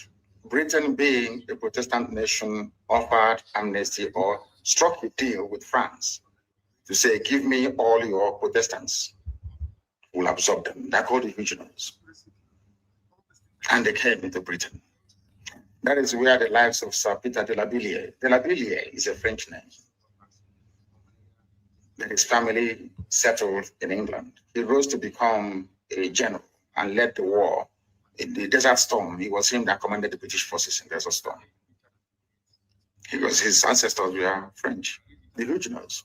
So what I'm saying to Bishop Coker and all northern Christian minorities today is this: on my honor and on my life, I swear before God Almighty in heaven that with the coming of Biafra, every Christian northerner will be allowed to settle in Biafra land. So you see, Bishop Coker, you have nothing to be afraid of. You have a place where you can practice your faith without looking over your shoulder all the time, thinking who's coming to kill me. You will come to Biafra land and you will live there. A very peaceful, fulfilled life in Biafra land. The same thing that the English did for the French Protestants, they're called the Huguenots. The same thing we are going to do for you. If you feel that you're threatened in the Sharia core north, and because of that, you think that having the East and the West in one Nigeria will save you, as if some kind of insurance against elimination by the crazy, mad Fulani Janjaweed, you will come to Biafra land. We will give you asylum. You will stay there. Your generations will live and thrive. We are accommodating people. We welcome visitors.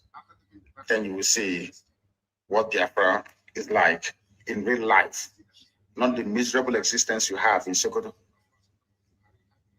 You want to stay in a country where people are threatening your life because you spoke. You said your mind and they're threatening you. What I'm offering you is what happened in England, the same England telling you to talk about one Nigeria. There was a time that the lives of French Protestants were under threat in France. England said, give them to us, we'll take them. They were all sent to England. They are called the Huguenots. We offer you the same asylum today. To Bishop Coker and to all endangered northern Christians, you can all come to Biafra. We will accommodate you gladly. Gladly. I'm saying this live on so if I renege on this, you know, the internet never lies. They can go back and dig up this very video and say, you said this on the 8th of March, 2021. So you can come to us. This is the reason why everywhere the Janjaweed are dealing with us. They always come to your village and appoint one person as somebody. You know, one thing about you people is this. You always think that tomorrow is going to be better. But in Nigeria, tomorrow never, ever gets better. Instead, it gets worse. And we are offering you a way out. People were asking for confirmation that Nigeria Army and police are colluding with Fulani terrorists. You know, it was on this platform that I called for OPC to take over from Amoteko. And thankfully, they have taken over. There are results. I think earlier yesterday, or was it today, the OPC arrested a Fulani warlord. You know, for us, we don't have time for arrest. We arrest you, of course, and then I think they handed him over to police. When we arrest you, we hand you over to God. God will judge you. They arrested a Fulani warlord, Wakili. Handed him over to police. Police took him to hospital. The same police in Biafra land, they will shoot innocent IPOB family members. They go to hospital and abduct them and the doctor and send them to Abuja to be locked up. Do you understand that? That is what they have been doing. I don't know who is called. I don't know who is calling me. I don't know what for. It's not an interactive session, so don't call me. They came to Olo. They went to Anambra. They shot people. They took them to Abuja. Took the doctor as well, treating them to Abuja. In the West, they apprehended a terrorist. They killed a rapist, a bandit. Handed the bandit over to the police. The police took him to hospital for treatment, specialist hospital. What other evidence do you need that the police and the army are colluding with those that they imported to come and kill you? You wake up in the morning and you say you're a Nigerian. Are you not ashamed of yourself? Don't you have any shame within you? God Almighty in heaven. I've never seen people as damn suspicious. They took him, he was arrested by OPC. You know what they said? Those that arrested this man, he said, or your police are sure of diligent prosecution of suspected criminals. The criminals now are the OPC men that arrested the bandit. Nigeria is astonishing. You arrested a rapist, a mass murderer, a killer, and a land grabber. Took him to the police. The police now arrested him. Took the man to hospital. Beat you, all of you up and put you in the cell. They say police is your friend. Anyway, I thank God that there are some these guardian angels that came. I don't know where they came from. They are called unknown gunmen. I don't know where they came from. Maybe they are the spirit of all those killed by the police and the army. And they are avenging the death of the people that the police and the army killed. They are called unknown gunmen. I don't know who they are. I don't know where they come from. But they are fighting for the poor. They are like Robin Hood, but in this case, they are not robbing the poor, the rich to pay the poor, no. They are robbing the criminals, the murderers of their own lives. Murderers in the police and the army. People don't know what is coming, do they? They have no idea. I feel sorry for the zoo. They have no idea. Any day that all of you gang up to support the one Nigeria gathering, the more you're digging your collective graves. Nigeria can never, ever be fixed. It's broken beyond repair. Can never be fixed. Look at Sultan of Sokoto talking rubbish. The spiritual leader, whatever rubbish he is of the zoo. Sultan of Sokoto, that he was in the army. That war is not good. But you foreigners are the ones living war, everybody. You took over the whole of Plateau. Then you came down into Benue. Your people were at also one, massacring people. Then you never talked about war. As soon as we rose up and said enough is enough, now this war language starts to come into your lips. Do you think we are foolish? Do you think that go and bring all the BBCs of this world, every propagandist for neo-colonialists, gang them, bring them together against Biafra agitation? You're wasting your time. Bring them against ESN, you're wasting your time. Arrest all you like. But I'm just warning them. If you're a policeman involved in the arrest of innocent people, all I need to do is to go down on my knees and pray and ask God, please, may unknown gunmen locate you and they will find you. Because God answers my prayers. So all those police stations involved in all this raid know that your turn is coming. It's only a matter of time, it will come. Since you want anarchy, you will get anarchy. This is what you want. You people, you don't like people that play it gently by the rules. No, not in the zoo. That is how you have been taking over our land, raping our women, abducting us and killing us. We came out at Abuja, you killed us for no reason. Shia people came out at Abuja, you shot them for no reasonable reason. And all of you saw soldiers with live bullets killing people in broad daylight. No major news outlet carried it in the world. They bribed all of them. I'm saying it on camera. And I wish that the US Congress can call me to testify. The American ambassador, that woman took bribe from Nigeria. Nigeria bribes every ambassador that comes to Nigeria. They give you loads of money, so you will never report what is happening in Nigeria. You don't know that. I'm saying it live on camera. I wish they can call me in America, come and testify. I will do so. The British High Commissioner is as corrupt as the devil. That woman. He was the one that was responsible for the murder at the lake. When she went to see Tinubu, I warned everybody, look at this woman, the army will open fire. Not after 6 hours, they open fire. That woman. That's another line. All of you are just looking. Anyway, most of you are blind, you cannot see. More. We see things that the mere mortals cannot see. That's why Elohim is with us. That is why everything I say comes to pass. It must happen, it must come to pass. I told them that when we were giving thanks and praises to Elohim, I told them that this horn that we are, this trumpet that we are blowing, anybody who gets in Nazareth will go deaf. How many days? And there was fire in Nazareth for the very first time. The zoo will be destroyed. Not that we may just get there, so that when this story is written, our children will know that God did it, not man. Man put their faith in their chariots, Britain, you have a member of the UN Security Council, you're very strong, you're powerful. All these criminal US ambassadors coming to Nigeria. Yeah, you have money, you are US. You will always support Fulani. You people are openly supporting terrorists because of money. Because they bribe you.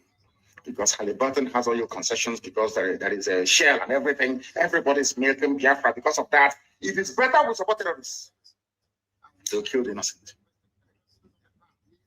And your diplomats. Your diplomat presiding over the slaughter of the innocent. You cannot speak the truth. We are in the middle of a war. The Fulanis have levied war on every indigenous population, ethnic group in Nigeria. All of you can say it. All you can say is invite the Sarakin or Sarakin Fulani Lagos. Not the Lagos, no. Sarakin Fulani Lagos means the supreme Fulani ruler in Lagos. Because the US ambassador has taken money from Nigeria. Very soon her tour of duty will come to an end and she will go. She will become a multimillionaire. That's why they all want to come to Nigeria. Because Fulani will pay very well to suppress the news, to stop the truth from going out. And all of you will suffer if you don't repent. You will suffer. Mark my words somewhere, you will suffer if you don't repent from your evil ways. You take money from murderers and from killers to suppress the truth. Biden doesn't know what is happening in Nigeria because they rely on the ambassador to feed them accurate information. That is not happening because they've been bribed. And that's why people are dying in Nigeria. Nigeria is the only place in turmoil, not making it onto the front pages of newspapers all over the world. Nobody talks about it because they are all compromised. They've been bribed. We don't need your one Nigeria to survive. They tried, can you imagine the nonsense? They brought in their food blockade. They said we will not send food to the south. They are perishable goods. So the items got spoiled in the north. The government now turned around to pay them almost 500 billion. They are the ones that said they will not sell their goods to the south. The goods are now rotten in the north. And the government paid them compensation of nearly 500 billion. And they won Nigeria. Tomorrow morning, you idiotically wake up in the morning and say, I'm a Nigerian. As I said before, before I used to blame white people for racism, I no longer blame them for it. Because we are the cause of racism. Our stupidity as black people is responsible for the way we're being treated all over the world. Very sad indeed. Very, very sad indeed. We don't need them. To survive, we don't need them. And we can give them the oil and gas for free. As I've said before, allow me to repeat.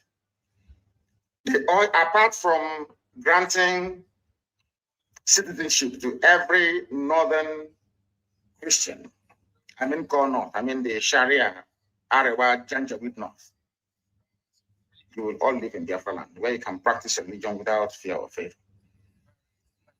Another thing we're going to do is to pipe free oil and gas across the West Africa.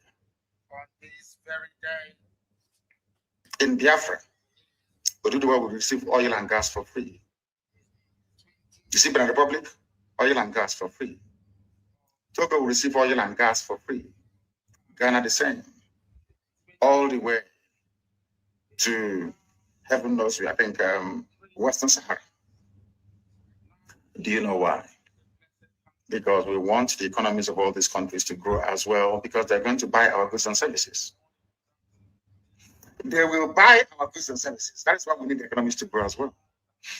Biafra will offer free oil and gas to the entire West African coastal region.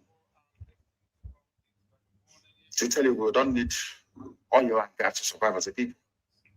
We're not fighting for Biafra because of oil and gas. We are fighting because it is the will of God, and we must be free. We are free people. We were free before the white man came, and we shall be free once again. And as I've been telling people, and they do not, or some will not understand or hope to understand, what we are doing is of the spirit. The likes of Shoyinka must stand up to speak the truth. And your average foolish Nigerian who cannot reason properly, they're not educated very well, I'm sorry to say, on Judaic principles, established order and fact, the national discourse is replete with instances of Fulani being supplied by the military, as you're going to listen to later on. But nothing happens. When you try to fight back, you become the victim. And we are saying we are fed up of being victims. We can no longer be victims anymore. If you kill us, we'll kill you. I'm saying it live on video, so you can share the video all over the world if you want. If you come to our land to kill us, we'll kill you. As simple as that. It might take us some time, but eventually we'll overwhelm you. Well, in the end, we always win. As I warned them in Benue, we are in Benue. In all of our police in Benue State, and we're not living there until we are certain that the lives and properties of our people there are firmly secured. Any day we learn to stop blaming the victims, this world will be a better place. I'm directing these very statements to the US ambassador, to the UK High Commissioner, to the EU presence in the zoo, and the UN as well. I know all of you will do nothing. We are not Muslims, so you're not going to help us. That's okay. So we know that for sure. But we have something that you do not have. We have the grace, the might, and protection of God Almighty in heaven. And we know that God exists. And as long as He liveth, as my name is Nnamdi, my Redeemer liveth, as long as God lives in heaven, all of you can never triumph against us. Ojukwu said it before, and you said he failed. We know why he failed, because God said the time wasn't right. I want to show them, my children, what is called Biafra, that very kingdom. They have to fight their way into it. If that is the option you do for us, then by all means, we'll oblige you. But Biafra must come, or we all die. It's as simple as that. There's no alternative. People must understand the rage that is boiling within us.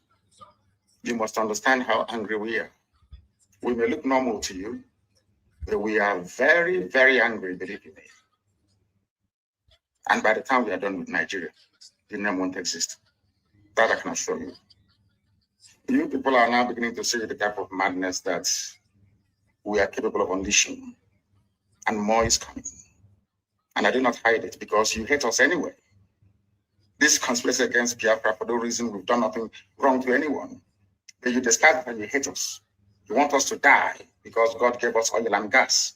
You want to take over our land. It's not going to happen. And we're not apologizing or begging anybody to please read this letter. They are raping our women. They raped our women. Did you do anything about it? They went to the UK High Commissioner.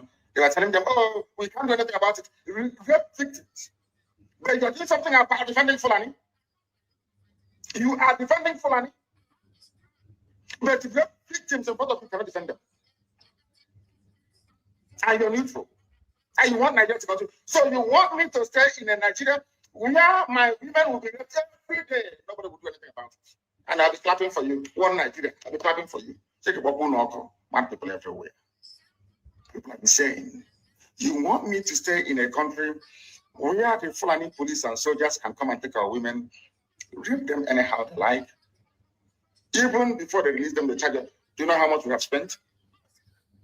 We have spent nearly 9 million naira to secure the release of people who were abducted and raped, victims of state crime. Britain didn't say anything. The UN never uttered a word. EU, nothing. US, nothing. And you want me to be in that country? And some people are mad. Very, very insane indeed. If you do not believe in what we are doing, then you better get out. We're not going to stop. God knows we can never stop. The Biafra never stop. We are peace-loving people. We have heard death and killing of another soul.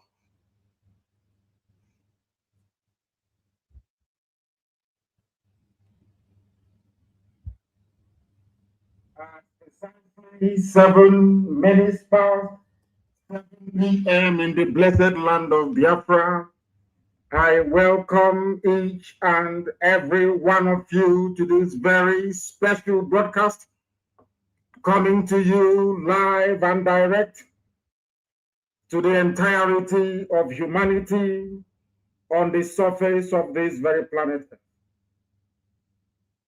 Happy New Year to all of you, according to the Gregorian European calendar, also Radio Biafra app. Ọ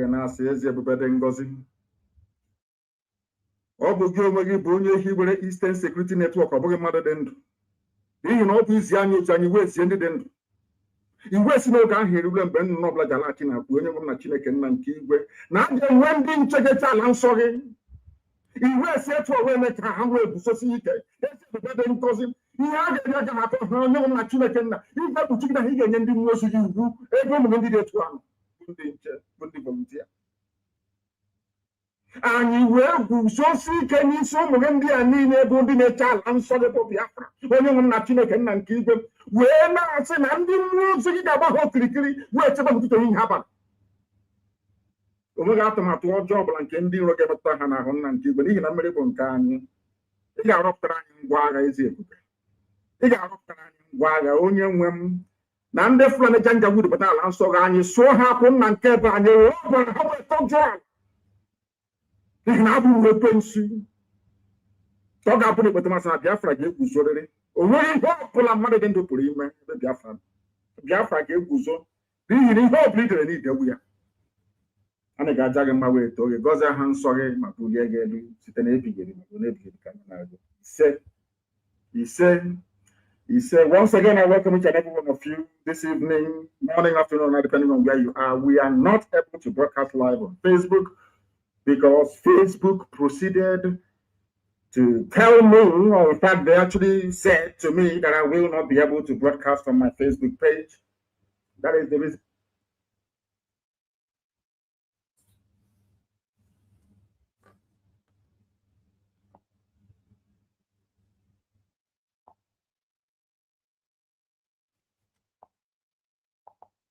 Captured it very succinctly.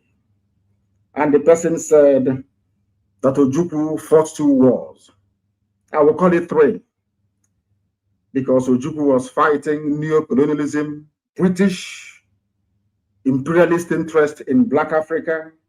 Ojukwu was also fighting the stupidity of a black man. Because those who rose up against him were also black people who were suffering, and they are still suffering till this very day. Ojukwu was also fighting Igbo Efulefus everywhere. That was exactly what happened. And this fight we are facing now is no different. That is why our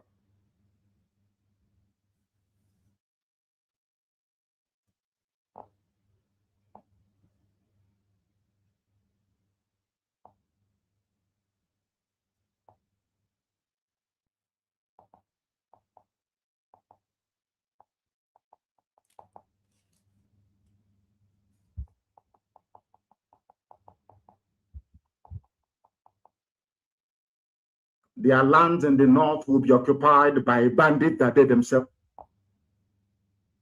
are done with Nigeria. The name Nigeria will no longer exist. That is where we are heading to. And for us to be able to accomplish that, we need to recreate the scenario of Yemen, the scenario of Syria, the scenario of Somalia in the northern part of the damnable Zoological Republic. And there is only one way we are going to achieve that. ESN will give it to us. How? Depending on where you are, we are not able to broadcast live. Yeah. Dear friends, good evening, good morning, good afternoon, time, location. Please, I welcome you all from the comment section to this moment. I mix up the research with another video, trying to find it out and figure it out. And you know, when something is very important, it takes time to find it. So you can hear exactly what's the program I'm here to do this evening. The scenario of, or the pattern of Syria, Yemen, and Somalia that we are here to do this. I have taken almost 2 hours from Dr. Master, and you know that there is no way he will broadcasting. I want to his program, I will play it half, because whatever he said goes, and whatever he said is happening right now. And we also make the world understand why Nigeria is keeping him. So I'm sorry for taking that much of time before diving into the program. So please bear with me. Listen to this particular area again of Mazgan saying they have to create a scenario of Yemen, Syria, and Somalia. 3 countries. The 4th one is Sierra Leone in Africa. How these 4 countries or 3 becomes a country? That is the scenario we are creating. That is the history we are repeating. That is where we are at this point. So without wasting much of time, please listen to this again. Facebook, because Facebook proceeded to tell me, or in fact, they actually said to me that I will not be able to broadcast on my Facebook page. That is the reason. 1 minute. The network is Ojukwu hanging. was also fighting the stupidity of a black man, because those who rose up against him were also black people. The same way Simon, about 2 years, and cabinet members is fighting against the black man in Nigeria. Those IPOB members, those Jovika, those Ikenguruago, those Udrechukwuka, and all of them that are against us today. Remember, that's what we're fighting today. But listen to particular what brought me here. Based on my headline and what I keep on the comment section, this particular area right now, that I'm going to flash on my screen. IPOB members, listen to this. Mazakano said we should check history of Yemen, Somalia, and Syria, and the copy. Use this copy and use the pay attention. So this is the program of today, really, that we are going to go into this evening. But I want you to be seeing this program from the comment section precisely. That is why I pin it on the comment section. Listen to this. We are suffering, and they are still suffering till this very day. Ojukwu was also fighting Igbo Efulefus everywhere. That was exactly what happened. And this fight we are facing now is no different. That is why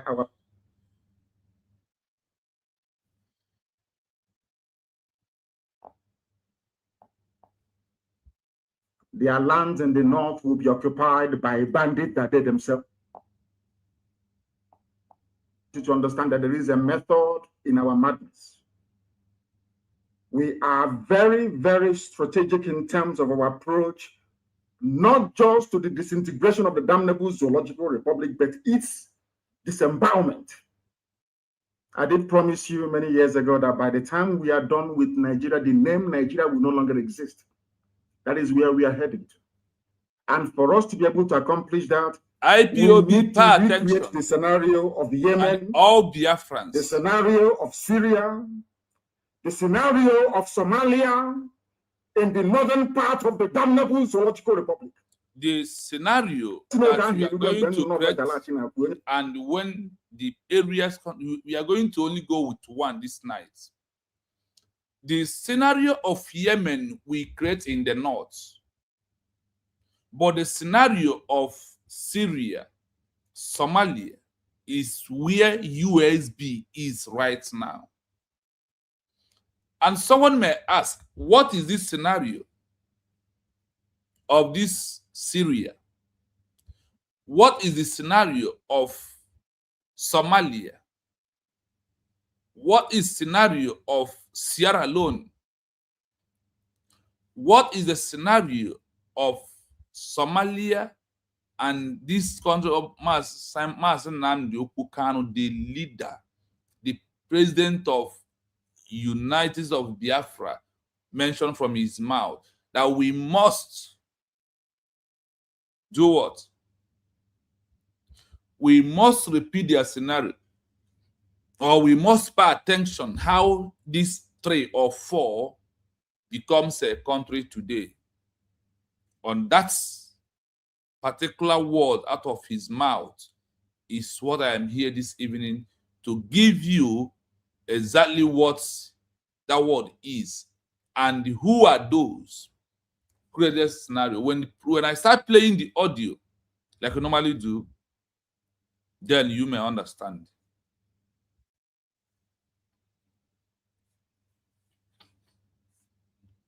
Okay. Let's start with Syria.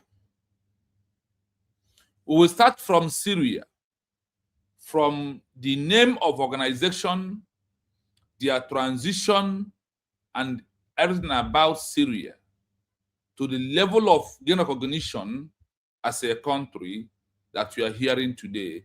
So let's dive into the program fully. Please like, share, put your comments. The details regarding the timelines, organization names, and international recognition of the Syrian opposition break down as follows. 1. The names of the organizations. The Syrian opposition used two distinct, interconnected bodies to represent themselves. The umbrella political organization, the National Coalition for Syrian Revolutionary and Opposition Forces, commonly referred to as the Syrian National Coalition or SNC. This was the broad political coalition that managed international diplomacy.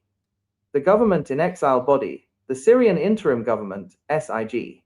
This was the specific executive, administrative arm created by the SNC to function as a government in exile and manage daily civil services like schools, hospitals, and local infrastructure. 2. Years of protests before transitioning. It took exactly 2 years of popular uprisings and escalating conflict before the formal government in exile was created. March 2011. Massive, peaceful pro-democracy street protests erupted across Syria as part of the Arab Spring. March 2013. Following 2 years of a violent regime crackdown that turned the protests into a full-scale civil war, the opposition officially declared the creation of the Syrian Interim Government, SIG, during a conference in Istanbul, Turkey. 3. Years spent in exile. The Syrian opposition body spent a total of 11 to 12 years operating outside of the central capital before the collapse of the Bashar al-Assad regime in late 2024. This time frame is generally divided into 2 administrative phases. Phase 1, absolute foreign exile, 3 years. From 2013 to 2016, the SIG operated entirely from its headquarters in Istanbul, Turkey, with no physical administrative control on the ground. Phase 2, the northern border zone, 8 years. From 2016 to late 2024, the SIG moved its physical headquarters onto Syrian soil in the northern border city of Azaz. While no longer in a foreign country, they remained completely exiled from the true capital and center of national power in Damascus. Following the total collapse of the Assad regime in December 2024, the Syrian National Coalition briefly relocated to Damascus. By early 2025, these older opposition frameworks were formally dissolved and integrated into the centralized Syrian transitional government under Ahmed al-Sharaa. 4. How long to achieve international recognition? Remarkably, the political organization achieved widespread international recognition almost instantly, taking only a matter of days, not years, though this recognition came before they officially formed the government in exile. The timeline of their lightning-fast diplomatic recognition highlights this rapid shift. November 11, 2012.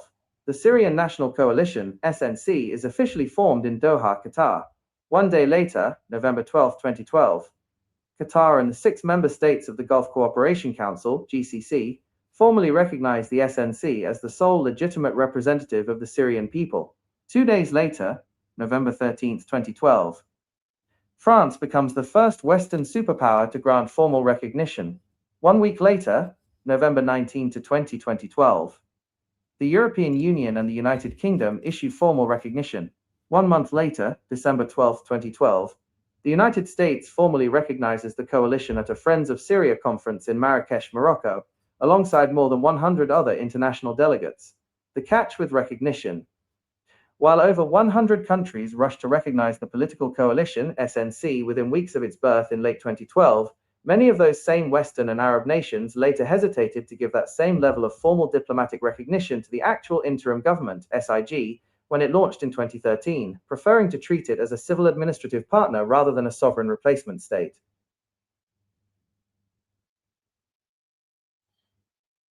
What we are doing this night, we want to focus on Syria. This night, we want to focus on Syria. You heard it from us, Nnamdi Kanu. Now, the history or what Syria did for them to become a country is what we are playing out. That is why I call IPOB members, listen to this. And whether you like it or not, the truth, we are going to announce the truth this night. Who paid attention to this history of Syria? And who are those one right now in the history or are repeating the history of Syria? That is actually why we are here. For you to join us, whether you are IPOB member. That's why I told you that the syndrome of hear and forgot in your life that transform into the syndrome of hatred, envy, jealous, greedy, I too know when you know nothing, has destroyed IPOB. And with the intention of they never want Biafra as a country, they only want Biafra to become a political party pressure group that will be present in Syria anytime they want. When election is coming, that is when you see them acting, doing Buga protests. And you had it here that Syria did their protest only but 2 years. And you, as an IPOB member or IOP member, you have protested for 14 years. You have protested for maximum 14 years. IPOB instruction till today is 14 years old.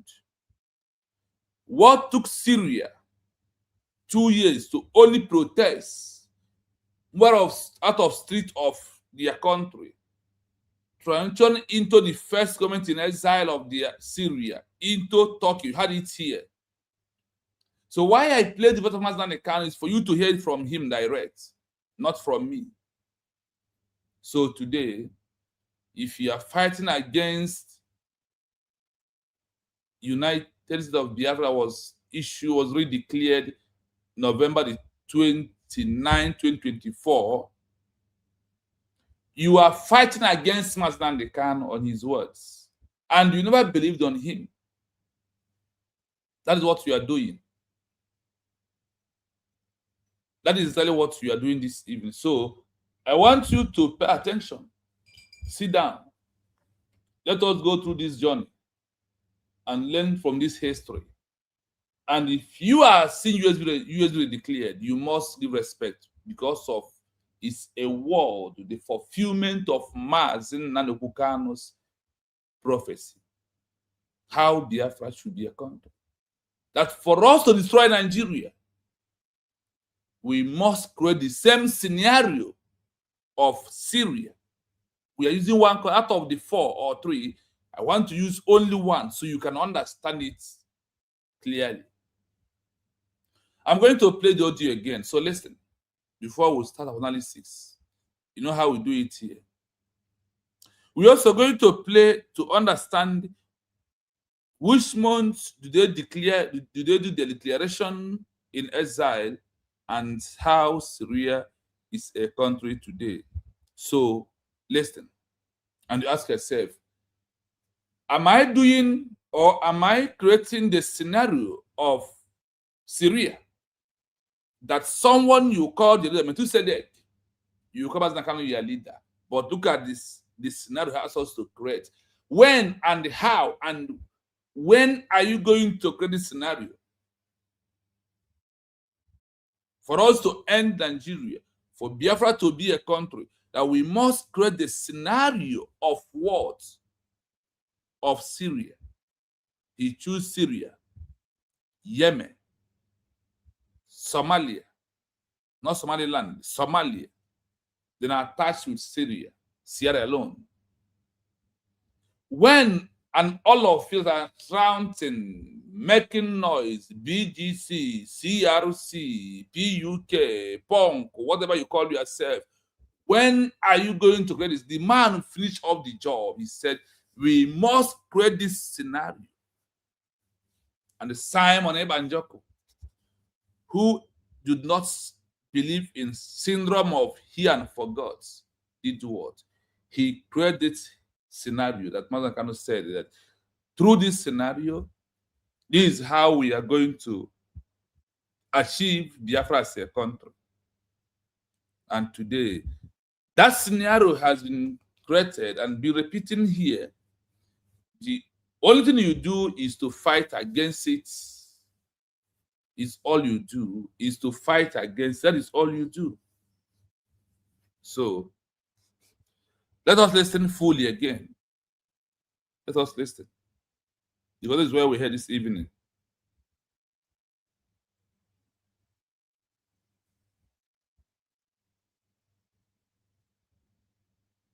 One minute. I want to start from my first question. My first question is, 1 minute. Please, bear with me. This is where I start.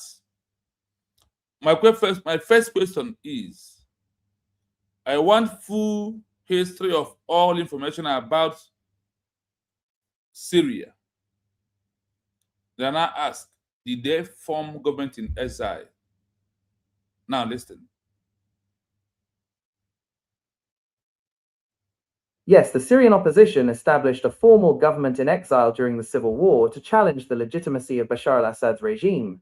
Known as the Syrian Interim Government, SIG, it was formed in March 2013 by the National Coalition for Syrian Revolutionary and Opposition Forces, commonly called the Syrian National Coalition. 1. The structure and purpose of the SIG. When the civil war escalated, opposition groups realized they needed more than just a military alliance. They needed a political body that global superpowers could recognize and fund. The setup, the government in exile, was officially founded during a conference in Istanbul, Turkey. Because it could not safely operate out of Damascus, its leadership, ministries, and prime minister initially operated from exile in neighboring Turkey. International backing. At its peak, the SIG was recognized by over 100 countries, including the United States, Britain, France, Turkey, and several Gulf states, as the legitimate representative of the Syrian people. 2. Transitioning from exile to the ground. The SIG's dynamic shifted significantly as the war progressed. It evolved from a purely exiled political committee into an administrative body managing physical territory, moving inside Syria. By 2015 and 2016, as rebel forces secured pockets of territory, particularly in northern Syria near the Turkish border, the SIG moved its administrative headquarters into the Syrian city of Azaz in the Aleppo Governorate. Daily governance. The SIG functioned as a civil administration. It managed local municipal councils, ran schools, distributed humanitarian aid, funded hospitals, and even established the Free Aleppo University to give students an alternative to regime-controlled education. The military wing. It maintained a loose command over various moderate rebel factions, eventually forming the Turkish-backed Syrian National Army, SNA, to secure its areas of control.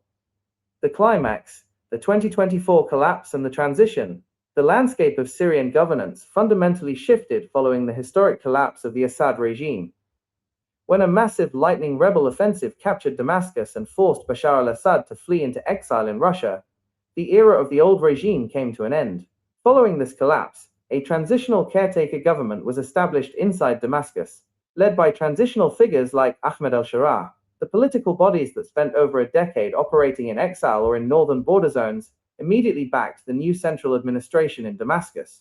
They began a massive integration process, dissolving their independent rebel factions and merging them directly into a newly overhauled unified Syrian armed forces and central state bureaucracy. Key takeaway: Syria did have a prominent government in exile, the Syrian Interim Government, from 2013 onward. It managed schools, hospitals, and territory from Turkey and northern Syria for over a decade, keeping an alternative administrative structure alive until the collapse of the central regime allowed for a full state transition.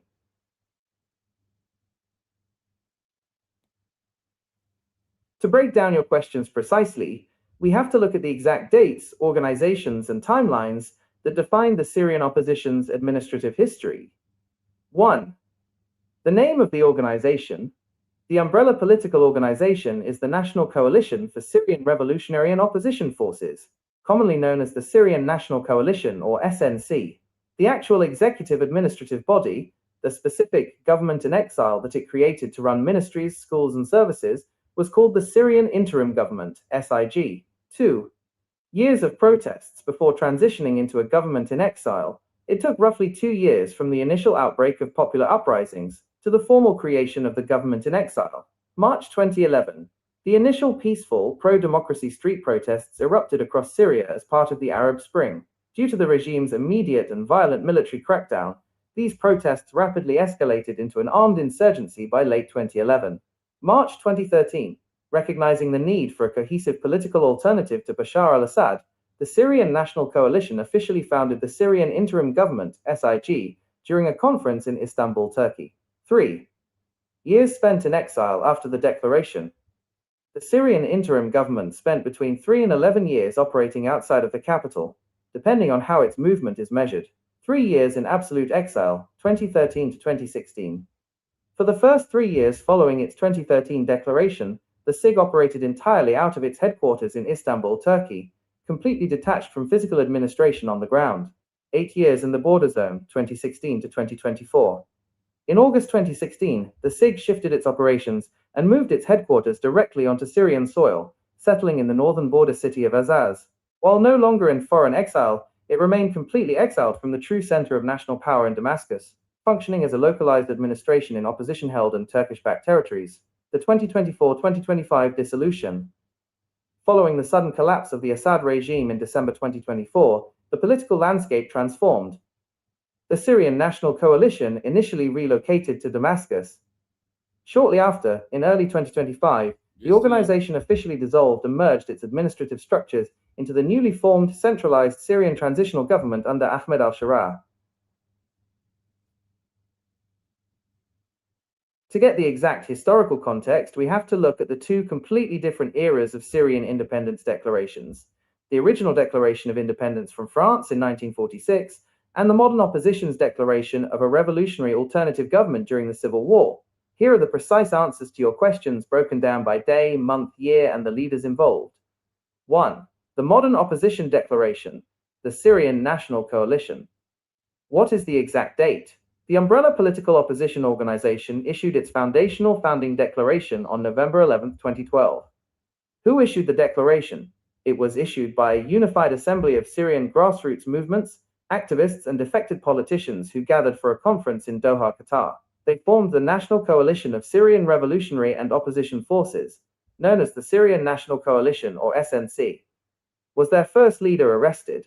No. The first elected president of the Syrian National Coalition was Moaz al-Khatib, a highly respected, moderate former imam of the historic Umayyad Mosque in Damascus.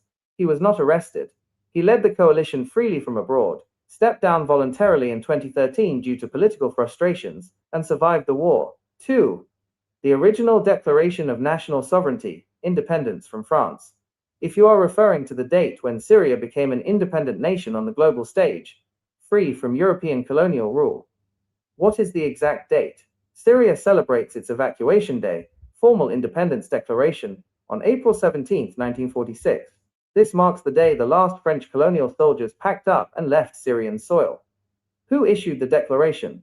The Declaration of Independence and the formation of the first modern republic was led by Shukri al-Quwatli, a monumental figure in Arab nationalism, who became the first president of the post-colonial Republic of Syria. Was the first leader arrested? Yes. Shukri al-Quwatli's presidency was cut short. Just 3 years after independence, on March 30, 1949, he was overthrown in a bloodless military coup d'etat led by his chief of staff, Colonel Husni al-Zaim. Quwatli was arrested and briefly imprisoned by the military junta before being forced into exile in Egypt. He later returned to politics years later, but his arrest marked the first of many military coups in Syria's 20th century history. Summary matrix event. Exact date. Key leader. Was leader arrested? Original independence, April 17, 1946. Shukri al-Quwatli. Yes, arrested in a 1949 military coup. Opposition coalition, November 11, 2012. Moaz al-Khatib.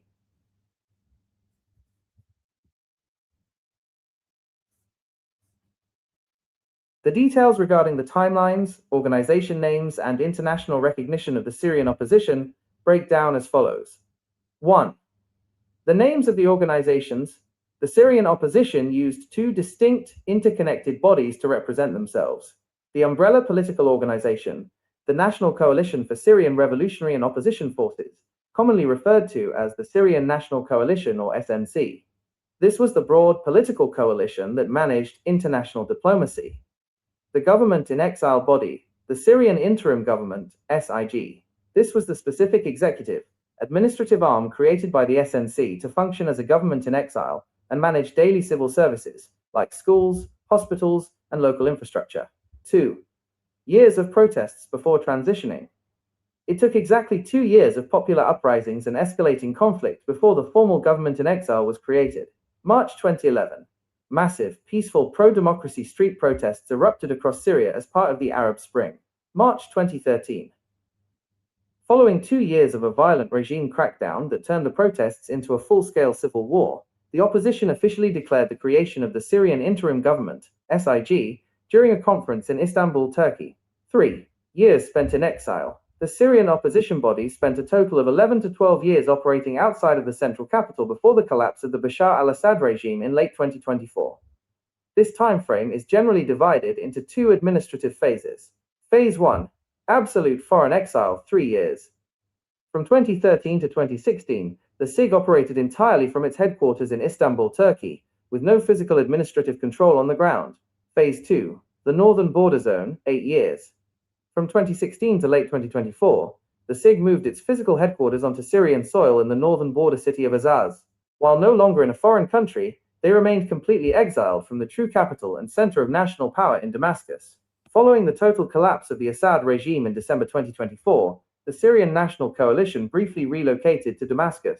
By early 2025, these older opposition frameworks were formally dissolved and integrated into the centralized Syrian transitional government under Ahmed al-Sharaa. 4. How long to achieve international recognition?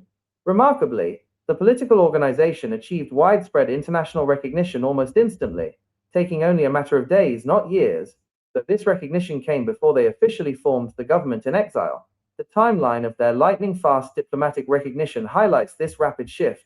November 11, 2012. The Syrian National Coalition, SNC, is officially formed in Doha, Qatar.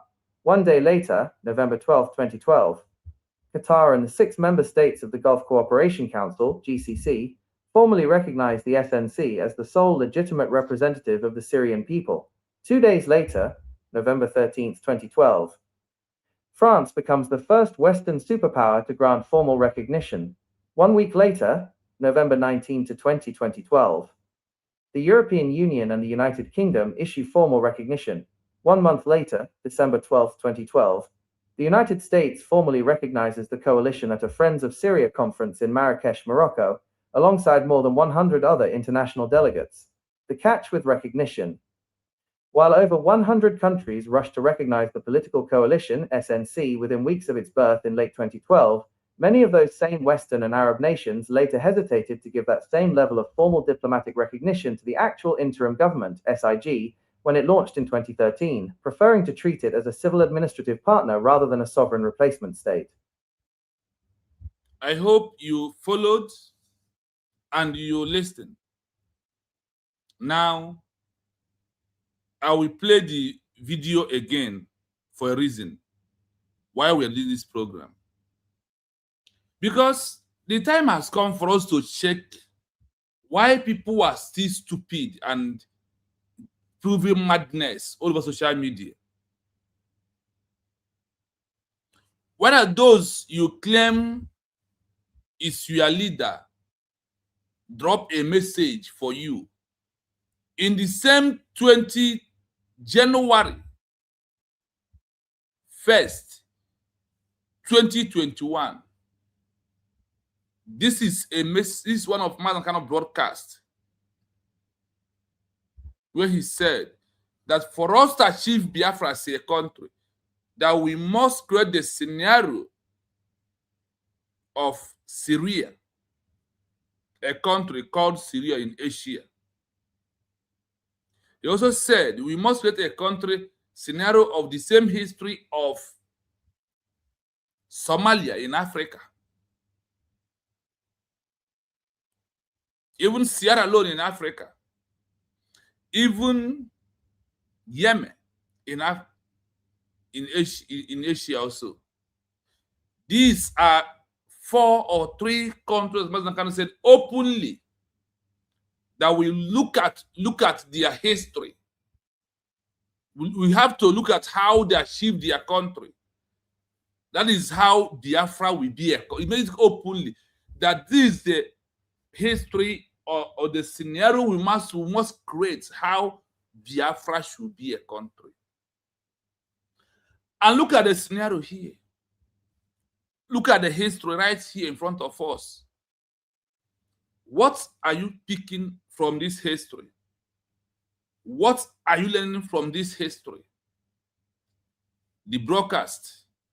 I will point that particular area again. You will listen to that voice, that voice again. Let's continue. I'm forwarding it to Ojukwu was also fighting the stupidity of a black man, because those who rose up against him were also black people who were suffering, and they are still suffering till this very day. Ojukwu was also fighting Igbo Efulefus everywhere. That was exactly what happened. And this fight we are facing now is no different. That is why our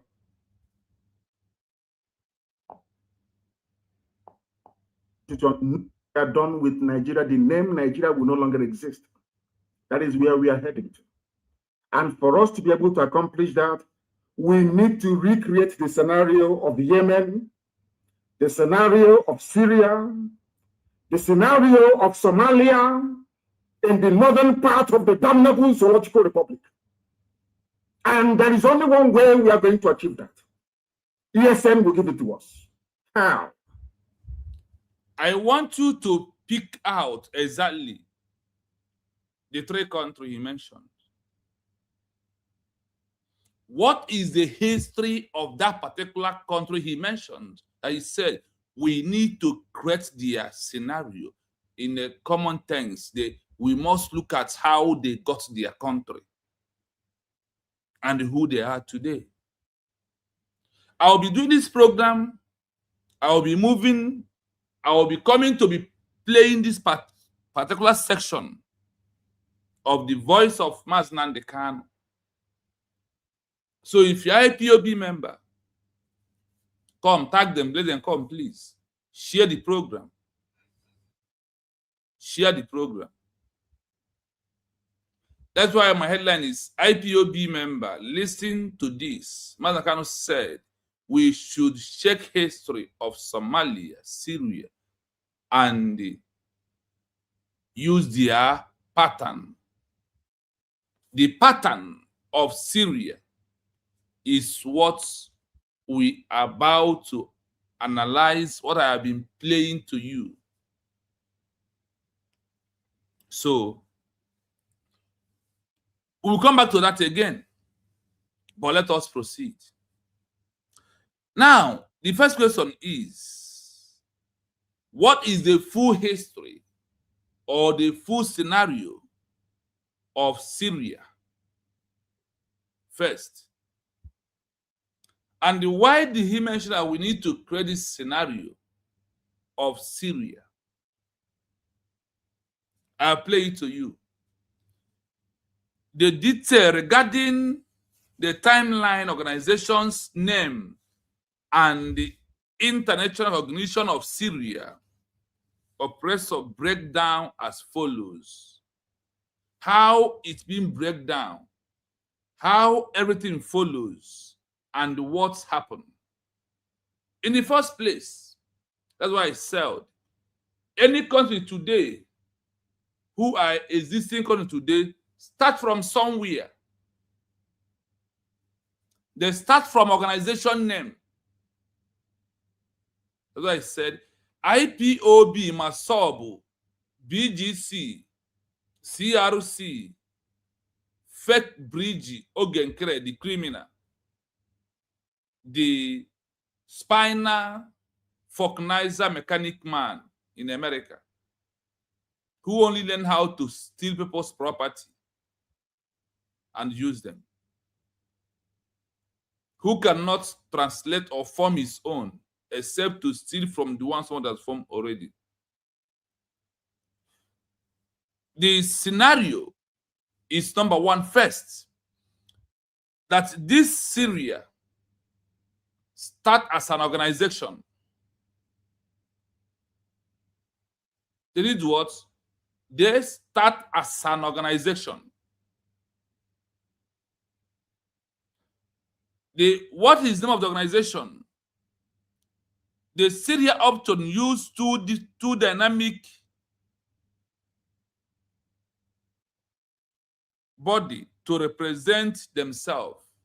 They use two dynamic body to do what? Represent themselves. One is the military arms of the Syria movement. Two is the civil movement of the people of Syria.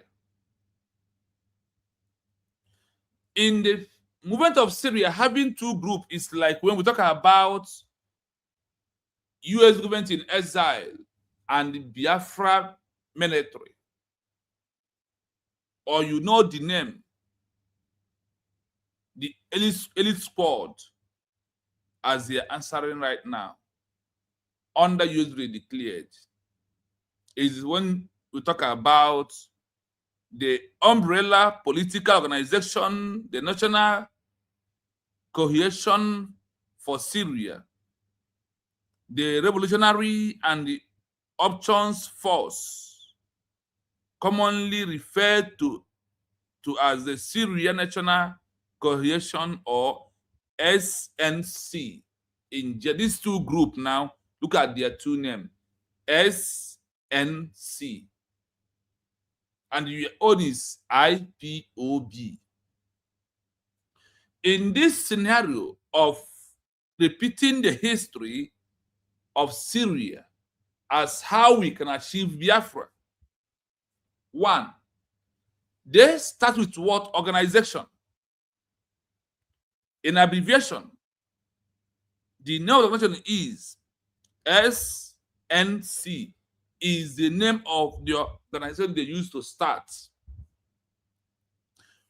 When they started, did they do protests? Yes. Did they do even blood protests? Yes. Did they move on the streets? Yes, is the answer. How many years did Syria protest in the street of abroad or in their own streets? 2 years of protest before transition. 2 years of protest before transition. In this total of 2 years of protest before the transition of Syria into what? Let's continue. It took actually 2 years of popular uprising and escalating conflicts before the former government in exile was created. Did they create DOS structure? No. Did they create command and control? No. Remember, in this page, we always talk about government in what? In exile, and their histories, and how the recognition and the declaration, and how they becomes a country till today. In this history or the scenario of Syria, what happens? 2 years of protests before they can be able to transition. You had it here, into government in exile. March 2011, the transition. March 2011, massive, peaceful, pro-democracy street protests across Syria as part of the Arab Spring. According to their movements, 2011, massive peaceful protests on the street of Arab as matter arises about the Syria that our president Mazi Nnamdi Okukanu said that for us to achieve Biafra as a country, that we must create the scenario of Syria. What is that scenario of Syria? That is what we are doing right now. What is that? Is that the government in exile body, the Syria interim government, SIG, are you hearing it? This was the specific movement of Syria, administrative arms created by the SNC, like when they call ESN in their movements. But the real government is what? SIG is the name that they are using.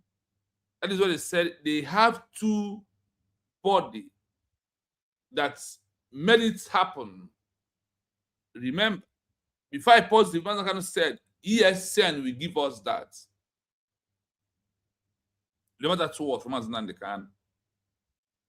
That ESN will give us what SNC give to people of Syria. In this scenario of Syria,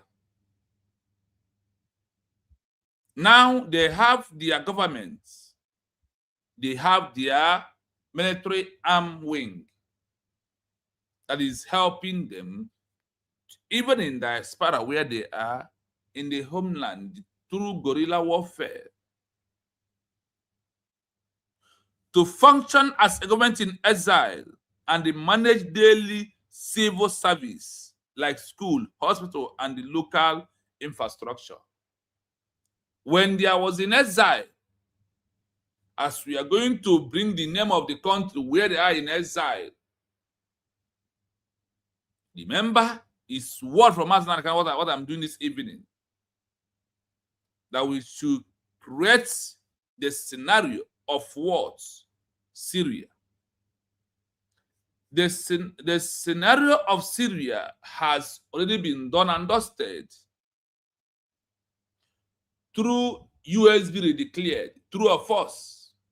That is how we, the people of Biafra, has created the scenario of who? People of Syria. Remember that protests took them 2 years. After the 2 years, they transitioned into government in exile. And they did not just fold their hands.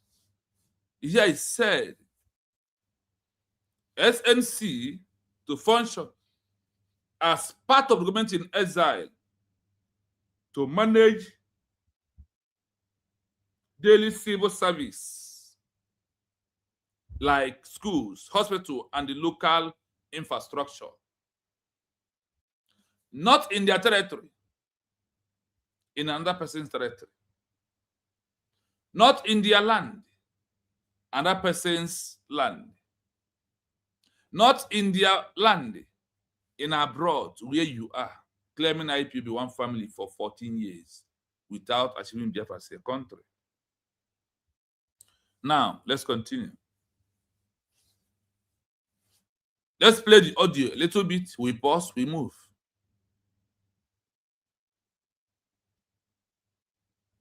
The details regarding the timelines, organization names, and international recognition of the Syrian opposition break down as follows. 1. The names of the organizations. The Syrian opposition used two distinct, interconnected bodies to represent themselves. The umbrella political organization, the National Coalition for Syrian Revolutionary and Opposition Forces, commonly referred to as the Syrian National Coalition or SNC. This was the broad political coalition that managed international diplomacy. The government-in-exile body, the Syrian Interim Government, SIG. This was the specific executive, administrative arm created by the SNC to function as a government in exile and manage daily civil services like schools, hospitals, and local infrastructure. 2. Now, I want to give another example from here also. We formed Bridge as the first name of organization used by Simon Ebanjok. After we formed Bridge, Abatobi also introduced 4-man delegates that will select another body that will start work after or immediately that we have redeclared the lost Republic of Biafra into modern New World, United States of Biafra, as our own country. Now, under the name of Bridge is where we transition to issue a redeclare of the lost country. Look at the scenario of Syria.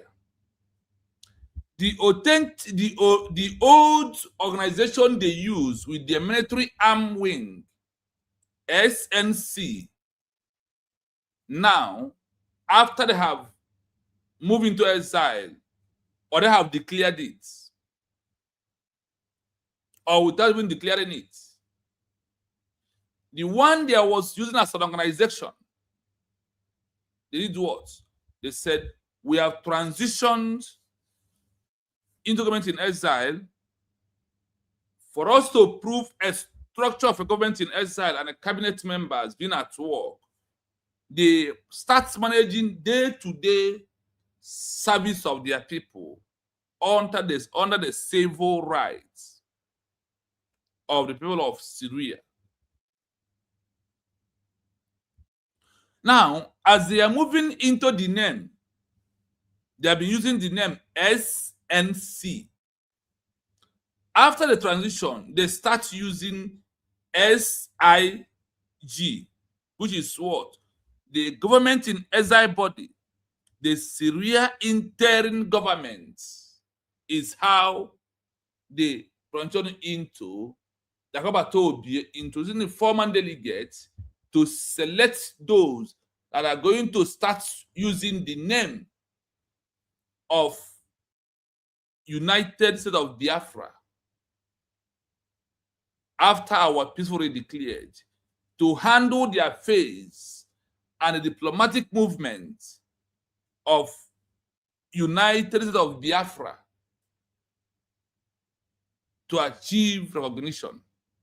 Also, to be acting as a country in waiting, or to be acting like a country, because for you to sign treaty and a capacity to enter into relationship with other countries, you must present yourself, I am a country, not that old organization. This is what they call what? Transition. That is why we transition from IPOB to autopilot, from autopilot to Bridge, from Bridge to government to United States of Biafra government in exile. And remember, and I said, challenge me, that the only government in exile that exists in the world is the one that issued a peaceful redeclare or declaration of a country. Minus that one, another one is a small organization that are yielding to make money they never completed. Now, coming back to what happened to Syria, that we're repeating the history today. Now, when the government in exile, where are you taking your mind to? Where is your mind going into? Your mind must go to USB redeclared. I said what? Your mind must go to USB redeclared. Because that is the only government you have. No other one. Another one is fake. Propaganda, deceits. They want to eat money from you. These are the things this you need to be start thinking about. Ipob, Syria, used the name SNC to start moving. When they move, what happens? They change the name. Adopted a name that suits government in exile capacity of a country that are seeking for international recognition, not protest on the streets. If they can only protest for 2 years and understand the language, government in exile, and you has protest for 9 to 14 years without transition government in exile. Now, how can that Biafra come? Why our president has said that for us to achieve Biafra as a country, we must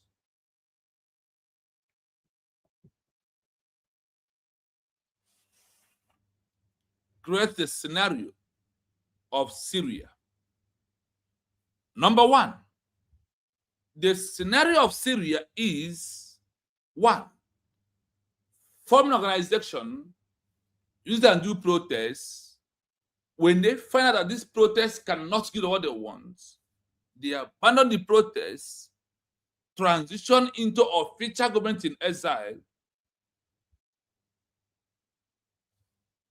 This is the movement of Syria. In this movement of Syria, I want you to sincerely understand that Manaham said, this is how Biafra will come. If you are today watching me and also listening to this particular program, what is the one thing that will enter your mind at this stage? Is it not unite instead of Biafra to get recognition so you can go home peacefully? Because of what? The scenario of the transition from organization into government in exile. Exactly. Years of protests, 2 years, which I have mentioned before. The massive protests, peaceful, they call it what? Massive, peaceful, pro-democracy street protests.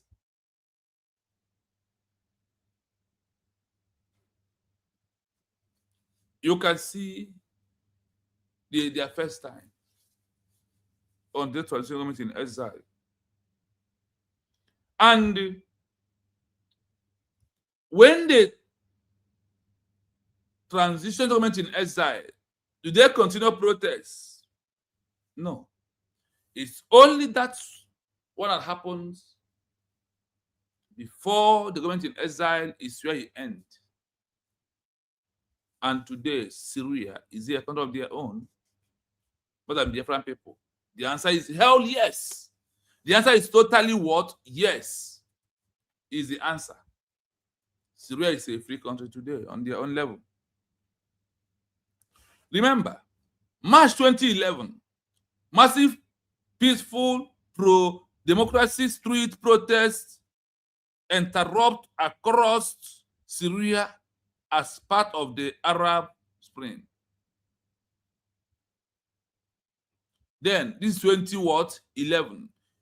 2013, following 2 years of violent regime crackdown that turned the protests into a full-scale civil war. The options officially declares here the option of the official declared the creation of Syria interim government SIG during a conference in Istanbul, Turkey. Now, are you listening to where they're transitioning into? Are they in their country? The answer is no. Where is the transition into? They listen. The Syria interim government transition into Istanbul, Turkey. You know it very well, or you know about Turkey. The Syrian people that's doing protests for 2 years, as they end the protests, they transition into government in exile where, based on where in the Turkey is where they transition into. Now, do you see why USB is reading the history of what? A fool's government what in exile that we have overtold Simon Ebanjoko transition us into a full-scale government in exile, and today we are maintaining it. It's not by Gragra.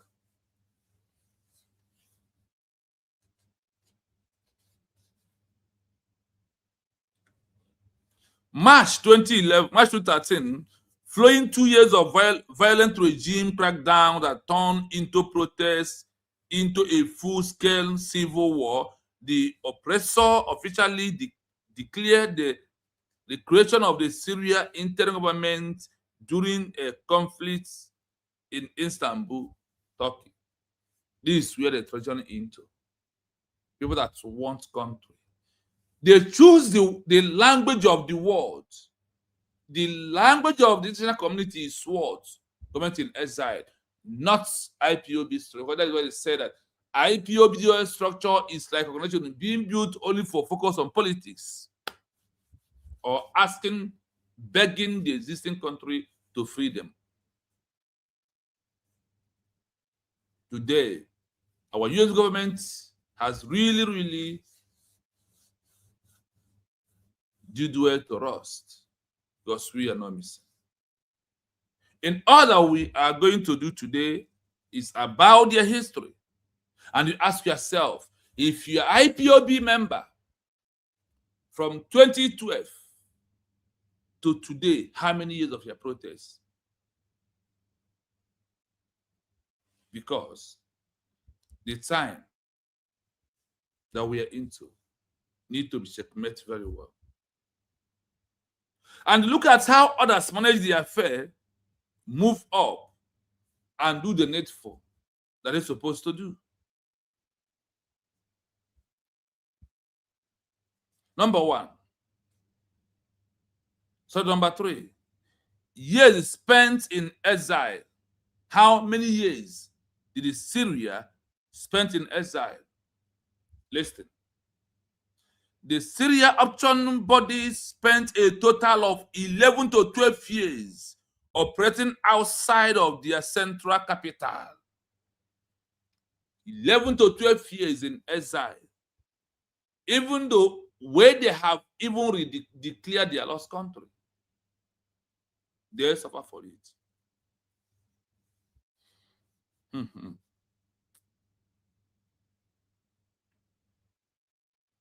Before the collapse of the Bashar al-Assad regime in late 2024, this time frame is generally divided into two administrative movements. For them to achieve their country, after the government in exile, they spend 11 to 12 years in outside. In the language of what?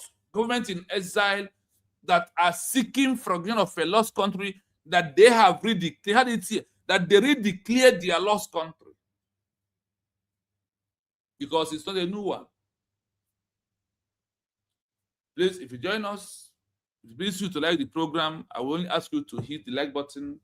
If you never like, you don't know what I'm waiting by now, like and share the program so others will join us. Please endeavor to like and share. If you never do so.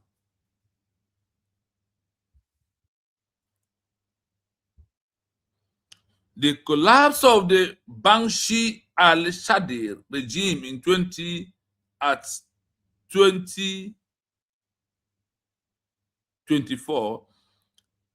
The 2024, we issue a redeclared of United States of Biafra. Is the particular year what happened. This time frame is generally divided into two administrative categories. One, absolutely foreign exile 3 years from 2013 to 2016. The CIJ operates entirely from its headquarters in Istanbul, Turkey, when no fiscal administrative control on the ground. When you listen to the history, you find out that we, as the people of Biafra, under the US, we declared that the only first time that we have achieved or we have come to timeline or the template or the yardstick or the listing protocol of the world of going in exile starting from November 2024. When others has trying to gain recognition, we just started.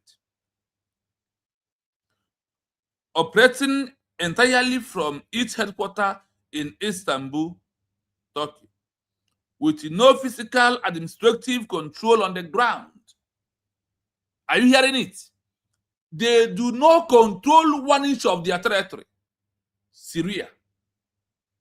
They do not control one territory of their so-called conquered Syria. Because of what? They are in exile. Why the oppressors still occupy their territory? You should ask yourself, why did our leader Mazan Ekano said that we should need to follow that we need to create a scenario of Syria?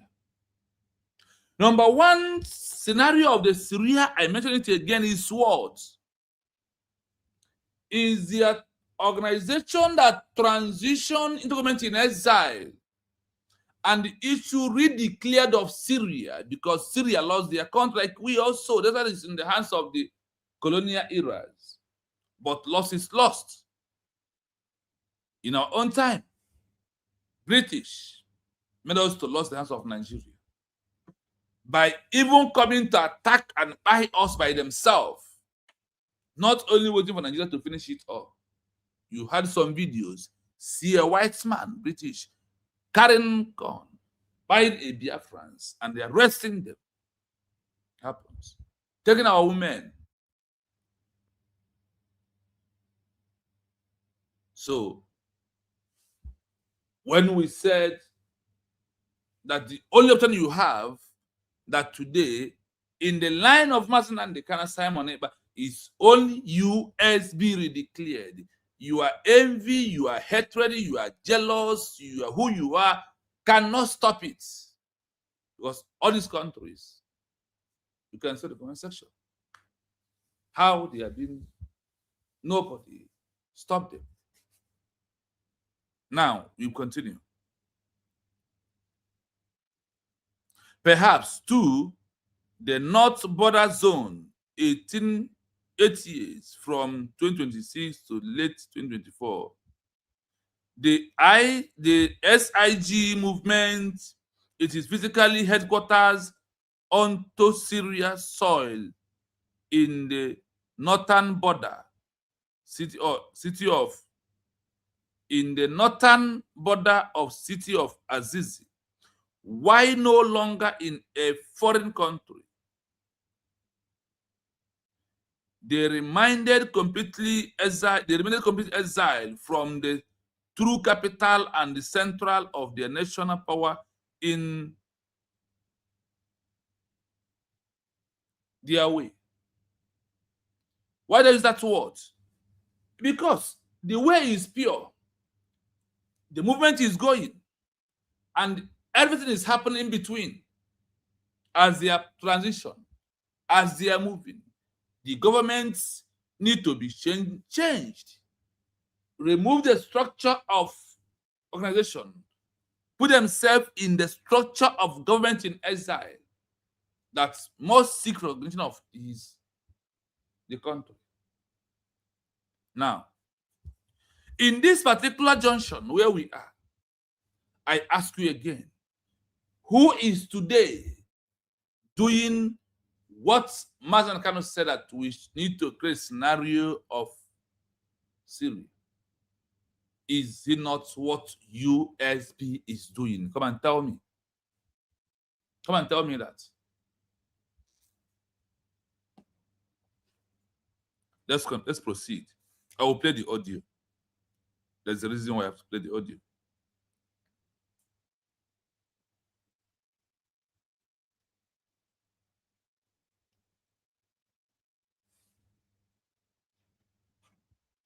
One minute. The details regarding the timelines, organization names, and international recognition of the Syrian opposition break down as follows. 1. The names of the organizations. The Syrian opposition used two distinct, interconnected bodies to represent themselves. Are you hearing The it? umbrella political organization, the National Coalition for Syrian Revolutionary and Opposition Forces, commonly referred to as the Syrian National Coalition or SNC. This was the broad political coalition that managed international diplomacy. The government I hope you are listening. Are you only the one I have formed organization before in this world? You say the name is IPOB organization, IPOB one family. Are you only one that are looking for a lost contact to return it back? You are leader you are following, Mazen Kano said, January 1st, 2001, 2021, before he was arrested, he said that we need to create what? The scenario of Syria if we can ever achieve Biafra as a country.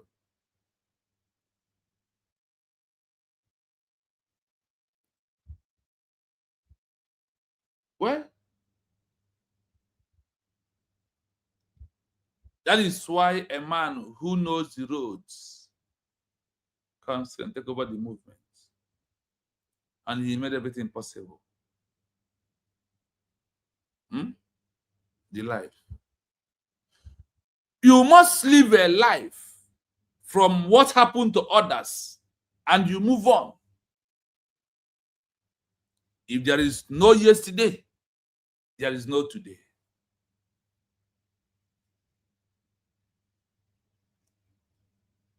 We have to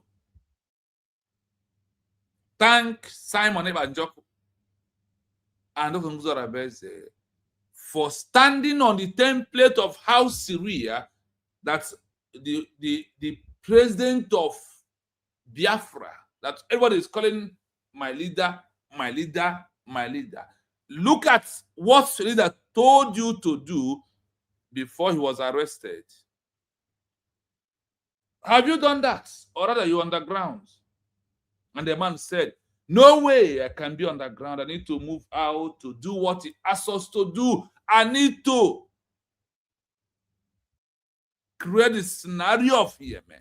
That is how we transition from autopilot to bridge, from bridge to officially government in exile that issue a peaceful re-declaration of a lost country called United States of what? Biafra.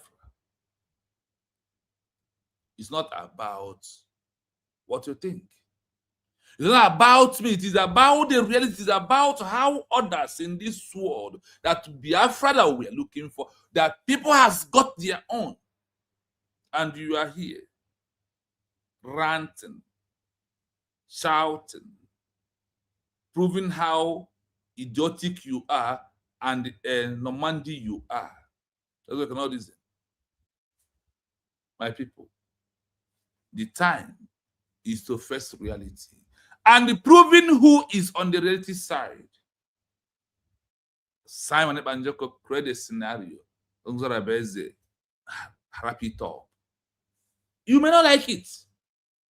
But what matters is that the word of Mazna Nekan has been fulfilled through Simon Ebanjoko to Dr. Ngozo Rabeze and all the cabinet members and you as a citizen of United States of Biafra, you have obeyed the voice of Mazin and Upukan. Exile body, the Syrian Interim Government, SIG. This was the specific executive, administrative arm created by the SNC to function as a government in exile and manage daily civil services like schools, hospitals, and local infrastructure.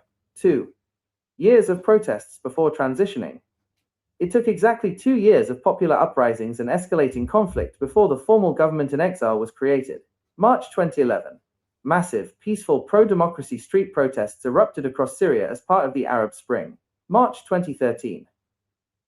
Following 2 years of a violent regime crackdown that turned the protests into a full-scale civil war, the opposition officially declared the creation of the Syrian Interim Government, SIG, during a conference in Istanbul, Turkey. 3 years spent in exile. The Syrian opposition body spent a total of 11 to 12 years operating outside of the central capital before the collapse of the Bashar al-Assad regime in late 2024. This time frame is generally divided into 2 administrative phases. Phase 1, absolute foreign exile, 3 years. From 2013 to 2016, the SIG operated entirely from its headquarters in Istanbul, Turkey, with no physical administrative control on the ground. Phase 2, the Northern Border Zone, 8 years. From 2016 to late 2024, the SIG moved its physical headquarters onto Syrian soil in the northern border city of Azaz. While no longer in a foreign country, they remained completely exiled from the true capital and center of national power in Damascus. Following the total collapse of the Assad regime in December 2024, the Syrian National Coalition briefly relocated to Damascus. By early 2025, these older opposition frameworks were formally dissolved and integrated into the centralized Syrian transitional government under Ahmed al-Sharaa. 4. How long to achieve international recognition? Remarkably, the political organization achieved widespread international recognition almost instantly, taking only a matter of days, not years, though this recognition came before they officially formed the government in exile. The timeline of their lightning-fast diplomatic recognition highlights this rapid shift. November 11, 2012. The Syrian National Coalition, SNC, is officially formed in Doha, Qatar. 1 day later, November 12, 2012, Qatar and the 6 member states of the Gulf Cooperation Council, GCC, formally recognized the SNC as the sole legitimate representative of the Syrian people. 2 days later, November 13, 2012, France becomes the first Western superpower to grant formal recognition. 1 week later, November 19 to 20, 2012, the European Union and the United Kingdom issue formal recognition. 1 month later, December 12, 2012, the United States formally recognizes the coalition at a Friends of Syria conference in Marrakesh, Morocco, alongside more than 100 other international delegates. The catch with recognition. While over 100 countries rushed to recognize the political coalition, SNC, within weeks of its birth in late 2012, many of those same Western and Arab nations later hesitated to give that same level of formal diplomatic recognition to the actual interim government, SIG, when it launched in 2013, preferring to treat it as a civil administrative partner rather than a sovereign replacement state. I know why I continuously touching and playing it. In the IPOB,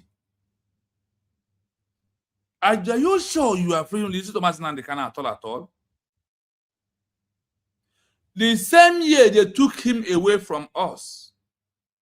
The same year they kidnapped him. His January message, January 1st, 2021, he said that for us to achieve Biafra as a country, that we must create a scenario or repeat the history of how Syria becomes a country. How Syria becomes a country is by stopping protests and transition into government in exile and issue redeclared of their lost country and form a government in exile.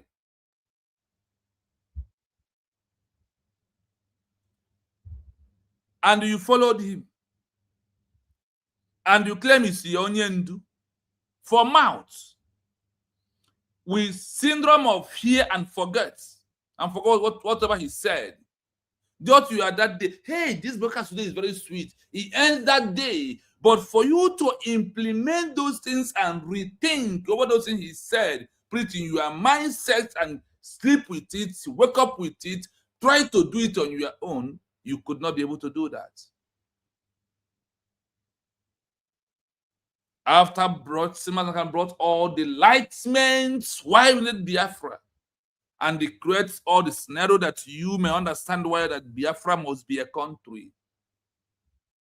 And he also he also said that look at the people that we should look at the example, how they become a country. That this is how we have to go. That is how we must achieve Biafra as a country.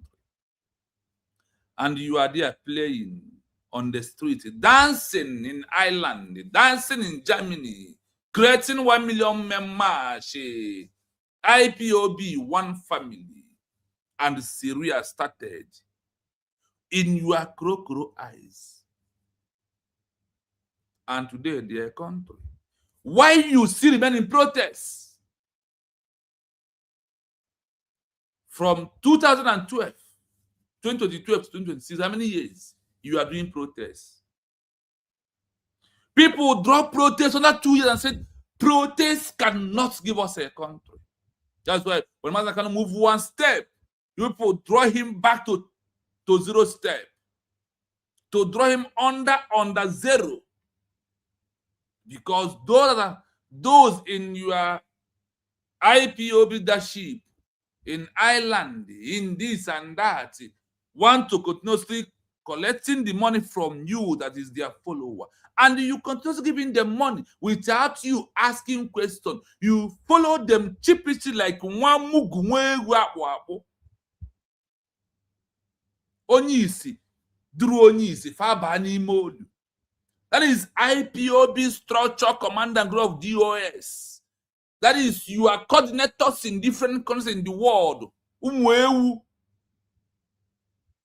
Isro Habru, we cannot rethink. You cannot ask questions. How this particular broadcast, none of you remember it. The only person who remember it was Benjamin Madubu that was asking Simon, why did you form government in exile?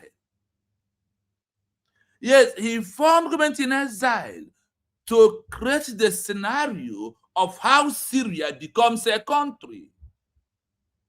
And the true government in exile of Syria was the one who declared the lost country called Syria.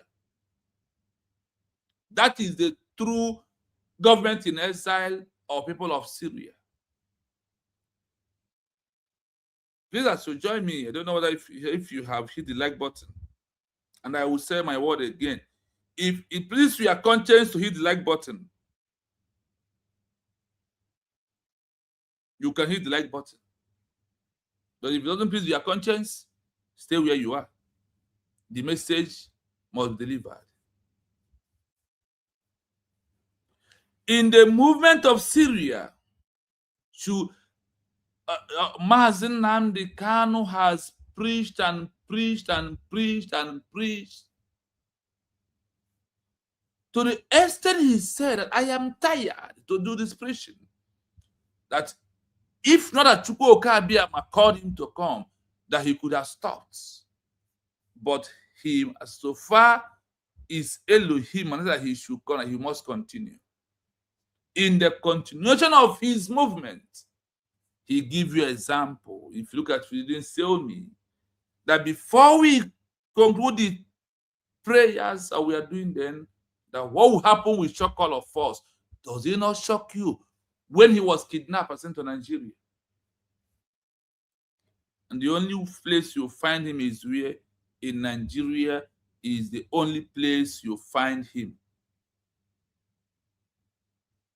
The scenario of Syria, Yemen, and Somalia is what he told us that we should repeat, that we should dive into how they become a country.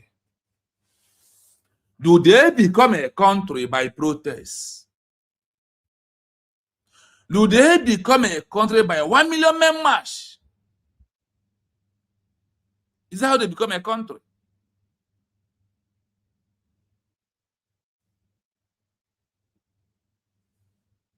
Protest 2 years. What else again? The transition into a full structured government in exile, drop the first name and start using a new name that suits a government in exile structure.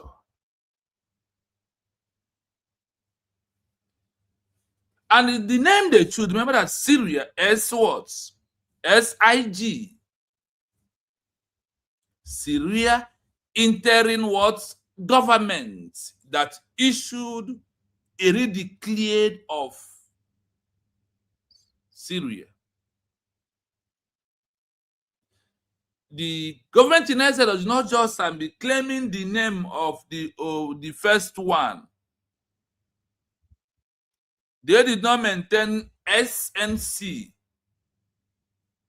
Brother, after they have redeclared and transitioned fully, they start using SIG to do the diplomatic work, even though that they have already been organized as the authentic government of the people before the issue declared of their lost country. IPOB, when are you going to create the scenario of Syria into Biafran movement? If I may ask you. And you are there. You never knew how to create this scenario. And a man who knows the taste and how to create this scenario joins the movement. Within 5 years, he promised us to give us Biafra like people of Syria. But to be listened and watched, read many histories of countries that how they become a country. Moreover, those that lost their country need to redeclare and get their country back. That is one of the most important things about Simon Ekpa. That's all of you never knew. That is why when Mazi Nnamdi Kanu see that man who knows what he wants, what happened? He take him and he said, let us go and give our people Biafra as a country. That is the only mission I have.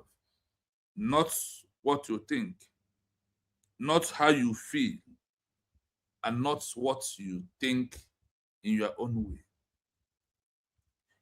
You are leader. Onyendu for mouth. Mazi Nnamdi Kanu from.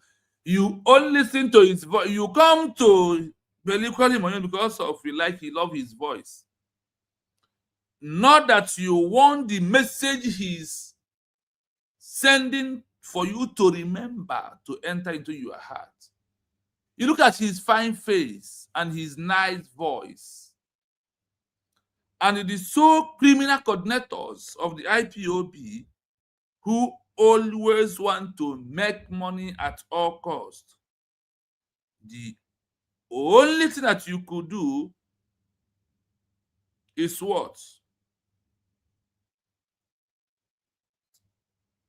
Is continuously on the protests at the IPOB organization.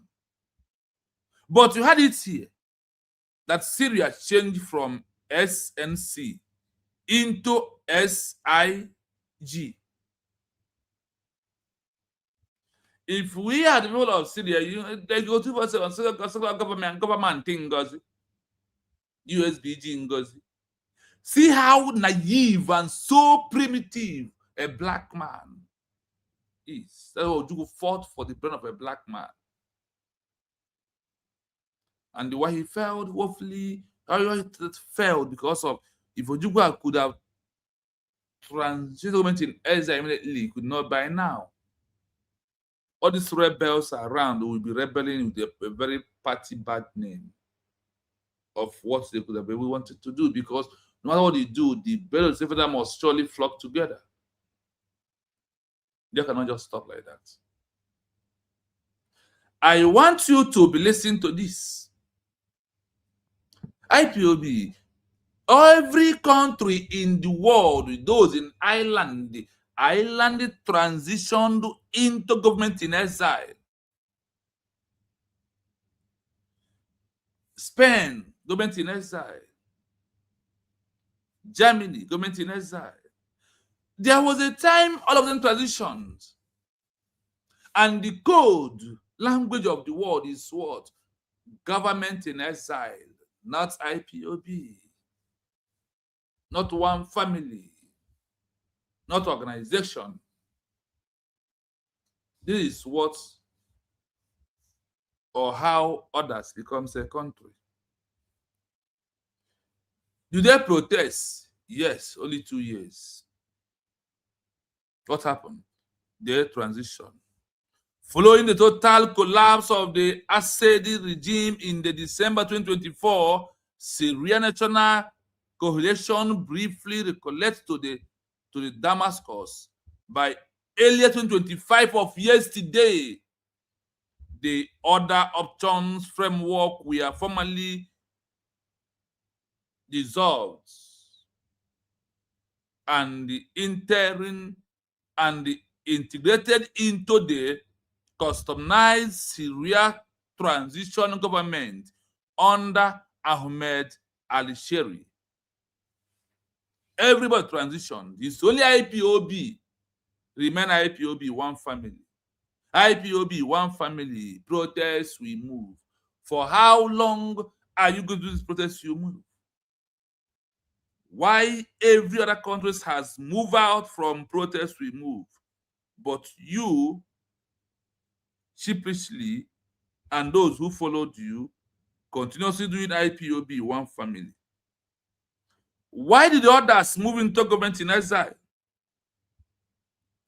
Why is it until they move into government in exile is when they do what? That shift their country? If they have moved and you are leader, you claim as the county president of USB, proving to us that we have to create a scenario of Yemen, and you as in person refuse to create a scenario of Yemen, refuse to create a scenario of Syria, how did you want to make the Biafra you claim you are fighting a country? How are you going to achieve recognition? Do you know what they call external remedial section? Do you know what it is? Because you must find out what is external remedial section. They compare it into redeclared through government in exile. It's not in your power to grant recognition. And you must understand it openly that the world grants recognition based on their own criteria, not in the criteria of IPOB, BGC, Fallback, and all of you. It's not in that criteria. The criteria that gives recognition, the Syria recognition, is what we have to implement. That is how Biafra will be country. From our leader, from the president of United States of Biafra, Mazen Nnamdi Kanu, who told us how Biafra should be country today. But all you can do is to leave it and be doing things that has never happened anywhere in the world. Why are you doing that? Why? When you look at how every other people, since we started on this page, about government in exile, government in exile, government in exile, issue a declaration, issue a declaration. IPOB, when are you going to do your own? In your madness, the time has come for you to. We have ended it because we're into end point of every agitation. We have ended through USV declared. That is what Mazan Kano said that we should do what? Replicant of what? The histories must, that's why I told that the history must repeat. I always use that word here, that history must what? Repeat. We will not just come and achieve Biafra just like that, without repeating all this history that has been there before us. That is when the Bible snow Igbo. No bone mara ebe si aga ebe mmiri no. Ngi soro mpekele ji ka iruo na mmiri. No bụ na ọkpụ ụzọ ama ka esi akpụ ogene gbara mkpi abụọ. Ya lekene egba ya n'ọdụ gọmata ka esi akpụ ya. So okwu niile a bụ ihe efu ebe ị nọ. That is what Mazan Kano is using the right way told us here. We should look at their history, how they become a country. He picked 3 of them. Which one are you today repeating the history? If not for only US will declare the truth with the of Simon Epa in this movement. Tell me what could be our fate? And when are you going to declare? When? Number 4, how long to achieve international recognition? How long does it take Syria for them to achieve the international recognition? How long? Remarkable. The political organization achieved widespread international recognition almost instantly, taking only a matter of days, not years. Are you hearing it? Through this recognition came before the officially formed government in exile, those who knows how to achieve a country. Not those who want to use it and make money, that the only thing that gives them joy is the name IPOB, in the name of protest and making money. When it's come to the reality that it should be a country, they all run away because they never knew. It's the high time that we all understand it clearly. After you have listened to this history of Syria and the voice of Mazi Nnamdi Okukano, what is that one thing that's coming into your mind at this stage that we are into? Are you still out to use the declared? You on your own. We are doing that. Through this organization came before the official format formed the government in exile. Before they formed government in exile, the world already knows that the movement is coming up. And as they formed government in exile officially, what happened? They all been organized. Let me tell you what it simply means. Let me tell you the truth. If IPOB was be able to redeclare Biafra as they took Mazi Nnamdi Kanu away, instead of making noise and going underground, the matter could have been changed by now. And this game could not be here. Because of the awareness, we made it under IPOB. So the world has been waiting for a full legal right for them to grant recognition, because they said, watch out on all these countries, all the organization, all the government in exile, that the people that get recognition is the one that issued what? A peacefully declared of the lost country. That is the one that the world has organized so much. No other one. That is the one that the world has organized. Now, as we move, the timeline of the lightning fact diplomatic recognition high text, the rapid shift. Okay. November 11, 2012, the Syrian National Cohesion SNC is officially formed in Dahu, Qatar. They formed what? The government in exile in Qatar in 2011 of 21st century. Day one. The letter, November 12, 2020, Qatar and the 6-member state of the GIF Cooperation Council, GCC, formally recognized the SNC as the sole legitimate representative of the Syria people. For them that's continuously working on the template or the YASI community under the guideline, you can see.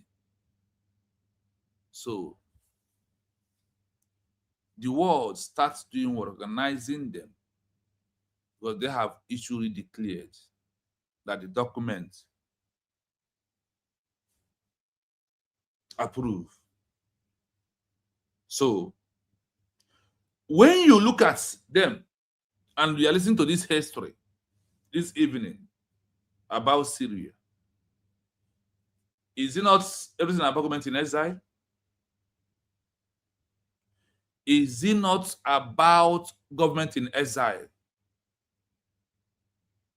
How they become a country? But we need to look at it properly. Is it not through what government in exile that man can say that we should look at their history? Now, looking at them is for us to do what? For us to transition, which has already happened with a man that knows the road, how Biafra should be a country, listen to Mazen Kanu, and put his word into action. That is why we are all here today. That is why, if you are happy that you are a citizen of United States of Biafra, go and rejoice, because we are on the right track and we are doing everything only possible according to the law or the guideline that guided Syria to become a country. That is what United States of Biafra government is doing at this stage via the government in exile. There is no other government we have. This is the only one we have, and we must hold it tight. We must focus on it because there is no other one. For those who are still on the doubts, and for those who do not want to come in fully, nobody is forcing you to come. But I want to remind you, IPOB members, that your leader you claimed you loved ask you to look at the replicants, that you must repeat how Syria got their country. Number one way of having their country back is through what? Government in exile. And they did what? They issued a declare of their lost country. I ask you, what is that you are doing that made you that you could not listen to Mazen Kanu properly? And you can listen to him. No, he did not, because the people that listen to him, like someone like Simon Ebanjoko, understand what he stands for, what he wants. That is why he quickly transitioned the movement into a purely what?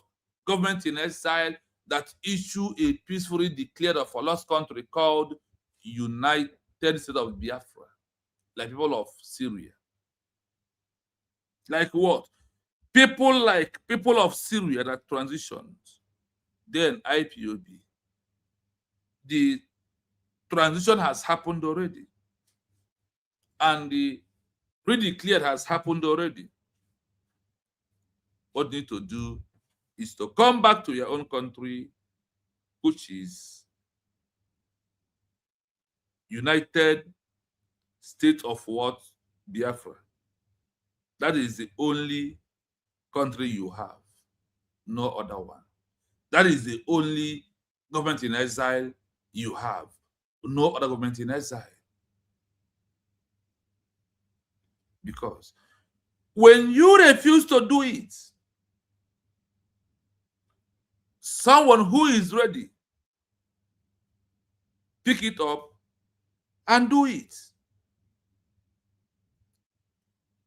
Proving that he listened to Mazi Nnamdi Kanu, not by mouth, but all by the actions that you are seeing today. Why the movement is about government in exile if you want a country, not IPOB structure in abroad, in diaspora. No, the language is what? Government in exile structure. Proving that you want what? A country. Why can't you go ask Mazi Nnamdi Kanu? Why did you say that if you want to achieve Biafra, that we must repeat the history of people of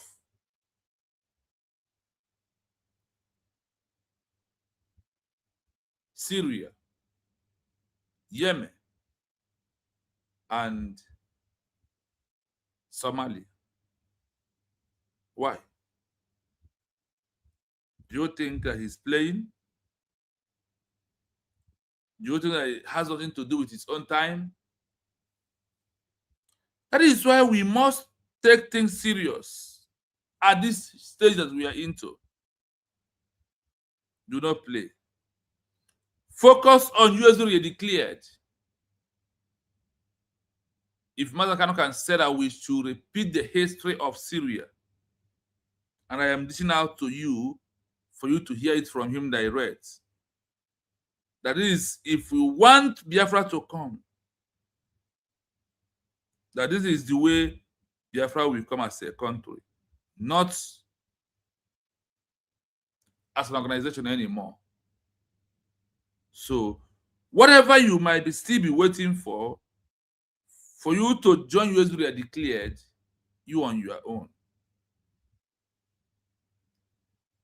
I said what? That you are on your own. You are not fighting for Biafra to become a country. You are fighting for yourself, for your stomach infrastructure. That is why you remain as a coordinator in Ireland. That is why you never knew that Mazi Kanu said that the time will come when we form government in exile. As they grab him, you don't know that it's a very wide opportunity for you to form that government in exile and transition to become a country scheme for recognition.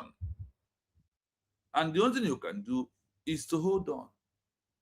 Today, Nwata Bakari Ibi Ananko, Asinog Anamba Jofia, Ukengura was shouting like a madman. Simon, if you say you're not doing it right, I am stupid, I am a mad person. But stop. Because he wants Biafra as an organization where he can continue to make the Biafran people not to achieve Biafra as a country.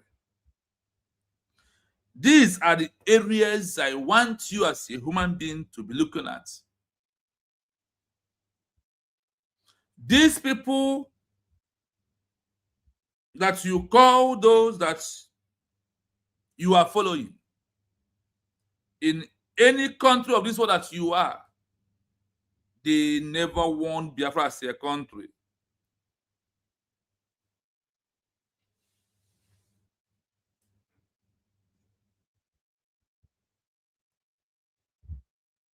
Now, day 2. Later, November 13, 2022, France became the first West superpower to grant a formal recognition to Syria. France was the first country. When? November 13, 2012 was the time that they have achieved their first what recognition. 1 week later, November 19, 20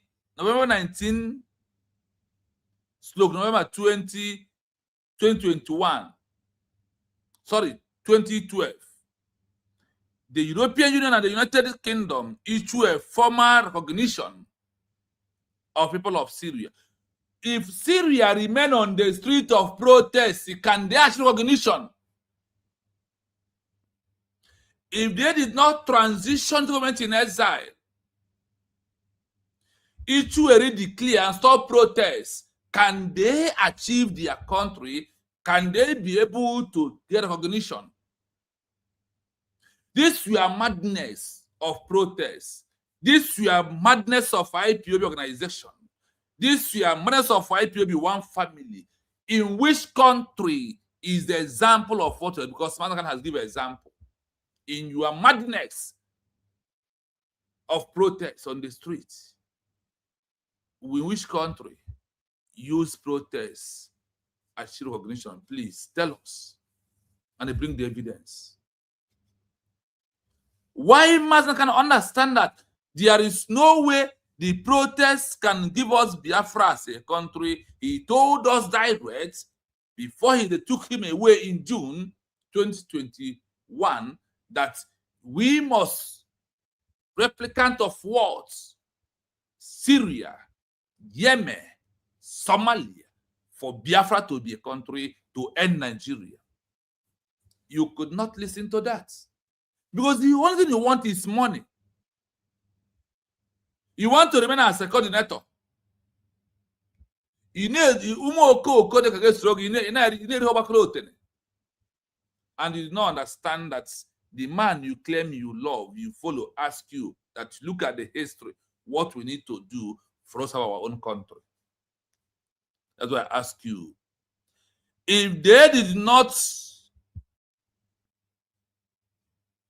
transition and the issue declared via government in exile, how can they get recognition? I never see. Now I put Yemen, I put Syria, I see history of Sierra Leone, I see history of Somalia. It has become 31 countries so far. Out of 31, 1 is not government in exile. 30 is all government in exile that issue declaration already declared of their lost country. That is only how they achieve recognition and they become a country. That's why, as we are madness of protest for 14 years, who has that help in the world to become a country? Who has ever grant or get his first recognition because of protest? All these countries that achieved government in exile, they all stopped protest at a time. It took some of them 4 years, some 3 years, some 5 years, and some just like that, some years, the transition is only IPO transition. They remain in protest. When are you going to stop your protest? It's late for you. The only thing you need to do, swallow your ego, bow down, look at, come to your country, not to come to organization. Nobody will chase you away. Embrace your country. Stop denying your country, because this country you're denying will deny you at last. He who laughed last, laughed the best. He who laughed last, laughed the best in the IPOB, in the organization, in the one family, in the 1 million members. That is not how to get Biafra as a country. I am not quoting my words. I quote the president, Mazi Nnamdi Okukano. Listen to the video again. That is how we're doing this program today. Listen. Remember,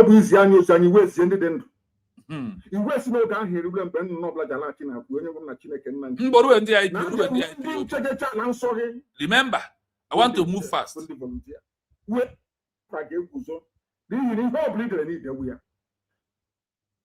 Ojukwu was also fighting the stupidity of a black man. All of in IPOB. Because those Your who rose up stupidity against him is were also black unbelievable. people who were suffering, and they are still suffering till this very day.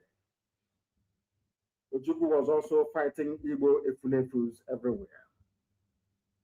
That was exactly what happened. And this fight we are facing now is no different.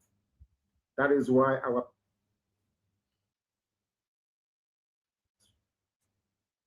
we are very, very strategic in terms of our approach, not just to the disintegration of the damnable zoological republic, but its disembowelment. I did promise you many years ago that by the time we are done with Nigeria, the name Nigeria will no longer exist. That is where we are headed. And for us to be able to accomplish that, we need to recreate the scenario of Yemen, the scenario of Syria, the scenario of Somalia, in the northern part of the damnable zoological republic. Do you hear it? Look at the history of Syria. That is what we are doing this night. Look at the history of Syria. He asked you that we must create the replicant of what they did, they become a country. He knew the time will come that we should transit government in exile. And that is why when he saw a man who knows what it means, he said, let's go. And now I begin to believe that in their secret meeting, they discuss about the only option is what? Government in exile. That the option is what? Government in exile is the way. Syria, 2 years protest of Syria. They transit government in exile. Sign on cell. Within 5 years, everything about will achieve Biafra. That you will sleep in Nigeria, wake up in Biafra. And that happens. Our DPM accomplished that. Today, are you in IPOB creating the history of Yemen? You don't even know it. You don't even know the replicant of Syria and Somalia. He asked us to repeat. And the USB has repeated those replicant of those countries. That is why the world is today talking about Biafra with all alacrity, whether I like it or not. It's not by protest, it's not by awareness. I said, I have witnessed 31 countries so far in their histories. All of them transition government in exile. They actually declared. Those like Yemen, there is why Yemen is involved. Because it must happen in the north. The history of Yemen is only for the northern side of Nigeria. But for Biafra to transition fully into a country, we have the history of Syria. We have the history of Somalia. Through that means, Biafra will become a country. That is why we have to fail it. That is why we, as the people of Biafra, must continue piloting this affair under the government in exile of United States of Biafra. There is no other way. There is no other way we can do that except this way that we are doing right now. So if you are still waiting for anything, you are on your own. You can't stop us. Because what the world wants us to get, we, as the people of Biafra, we have already achieved it without waiting for you. Without what? Waiting for you. Because of what? We listen to him. And what he asks us to do is only the right thing, how we can achieve Biafra as a country. That is what we are doing. That is what we are doing. And what you think and your protests and all your shenanigans could not stop.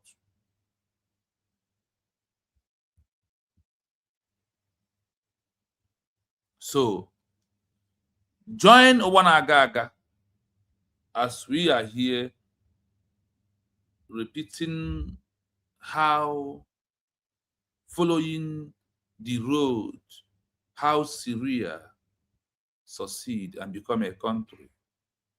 That's why I said, is this only in this IPOB that every year Obi is a boy? Only in IPOB, every year Obi is what? A boy. Obi has never become a man. 14 years of protests. Syria 2 years. Because of a black man brain you have and a black man ideology that never wants things to move the way it's supposed to be. That is the reason why you remain in IPOB and the Simon Epanjoko transition into a pure structure, how Biafra will become a country. 1 month later, December 12, 2012, the United States formally organized the cohesion as friends of Syria conference in Morocco, alongside more than 100 other international delegates. The catch with the recognition, while over 100 countries rushed to organize the political cohesion SNC, within a week of its birth in late 2012, many of those same West and Arab nations later hesitate to give that same level of formal diplomatic recognition to the actually interim government SIG when it launched in 2013, preferring to treat it as a civil administrative partner rather than a sovereign replacement state. Look at how the question comes to them. Look at how everything happens. What are you still doing? What history are you repeating today? What scenario are you creating today? How can Biafra be according to the protests? I will play more once again before I end the program, until come back again tomorrow. Because I see the details regarding the timelines, organization names, and international recognition of the Syrian opposition break down as follows. 1. The names of the organizations. The Syrian opposition used two distinct, interconnected bodies to represent themselves: the umbrella political organization, the National Coalition for Syrian Revolutionary and Opposition Forces, commonly referred to as the Syrian National Coalition or SNC. This was the broad political coalition that managed international diplomacy. The government in exile body, the Syrian Interim Government, SIG. This was the specific executive administrative arm created by the SNC to function as a government in exile and manage daily civil services like schools, hospitals, and local infrastructure. 2. Years of protests before transitioning. It took exactly 2 years of popular uprisings and escalating conflict before the formal government in exile was created. March 2011. Massive, peaceful pro-democracy street protests erupted across Syria as part of the Arab Spring. March 2013. Following 2 years of a violent regime crackdown that turned the protests into a full-scale civil war, the opposition officially declared the creation of the Syrian Interim Government, SIG, during a conference in Istanbul, Turkey. 3 years spent in exile. The Syrian opposition body spent a total of 11 to 12 years operating outside of the central capital before the collapse of the Bashar al-Assad regime in late 2024. This time frame is generally divided into 2 administrative phases. Phase 1, absolute foreign exile, 3 years. From 2013 to 2016, the SIG operated entirely from its headquarters in Istanbul, Turkey, with no physical administrative control on the ground. Phase 2, the Northern Border Zone, 8 years. From 2016 to late 2024, the SIG moved its physical headquarters onto Syrian soil in the northern border city of Azaz. While no longer in a foreign country, they remained completely exiled from the true capital and center of national power in Damascus. Following the total collapse of the Assad regime in December 2024, the Syrian National Coalition briefly relocated to Damascus. By early 2025, these older opposition frameworks were formally dissolved and integrated into the centralized Syrian transitional government under Ahmed al-Sharaa. 4. How long to achieve international recognition? Remarkably, the political organization achieved widespread international recognition almost instantly, taking only a matter of days, not years, though this recognition came before they officially formed the government in exile. The timeline of their lightning-fast diplomatic recognition highlights this rapid shift. November 11, 2012. The Syrian National Coalition, SNC, is officially formed in Doha, Qatar. One day later, November 12, 2012, Qatar and the 6 member states of the Gulf Cooperation Council, GCC, formally recognized the SNC as the sole legitimate representative of the Syrian people. 2 days later, November 13, 2012, France becomes the first Western superpower to grant formal recognition. 1 week later, November 19 to 20, 2012, the European Union and the United Kingdom issue formal recognition. 1 month later, December 12, 2012, the United States formally recognizes the coalition at a Friends of Syria conference in Marrakesh, Morocco, alongside more than 100 other international delegates. The catch with recognition: while over 100 countries rushed to recognize the political coalition, SNC, within weeks of its birth in late 2012, many of those same Western and Arab nations later hesitated to give that same level of formal diplomatic recognition to the actual interim government, SIG, when it launched in 2013, preferring to treat it as a civil administrative partner rather than a sovereign replacement state. I hope you are listening to how they become a country. This is the country that Mazen Kano said that we should do the replicant of how they become a country. Now, I ask this question willingly. With all that is happening today, who is the one that obeyed the command of Mazen Kano? Who did that to us? Among all the charlatans that are making noise, among all the mad people that are making on social media today, who followed the voice of Mazen Kano to Biafra to be a country? If you are the comment section, I want you to help me to answer, because for me, I said is through Simon Ekpanjoku to the Kongozo Rabeze and we who are the real citizens of United States of Biafra. We are the one. But before we proceed, let's go to comment section. I will start from the down, then go to up. I see more Mr. Lazoka. You're welcome. Thank you so much. Shibu Zede is here. Thank you so much for your comments. You stand on the protocol. That is one that matters so much. I see our brother Tedius. I see Nkem Akolam. Thank you. I see Obonaya. Thank you. I see Obate. Thank you. I see Joshua. Thank you so much. James Chigozie, Chris Biafran son. I see all of you on the comment section. I see all Nicholas. Thank you so much for being here. I see all your comments. I see Mom Happy Ume. Good evening from here. James Chigozie, Nandi Lucky, Uchenna, my brother. Thank you so much. Peter, I see you. Ben Chinaka, thank you so much. I see Amy Gold, thank you so much. I see Chiwendumikuku. I see Genika.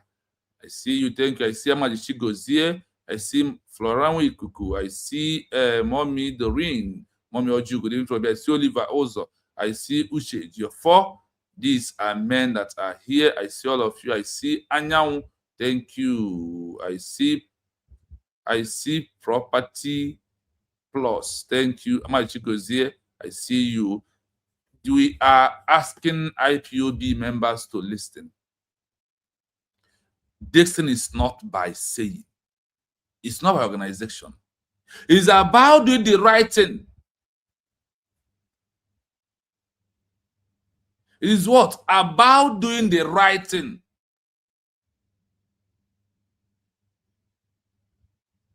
It's about what? Doing the right thing, not about name of organization. No. If it must be named, it must remain in exile.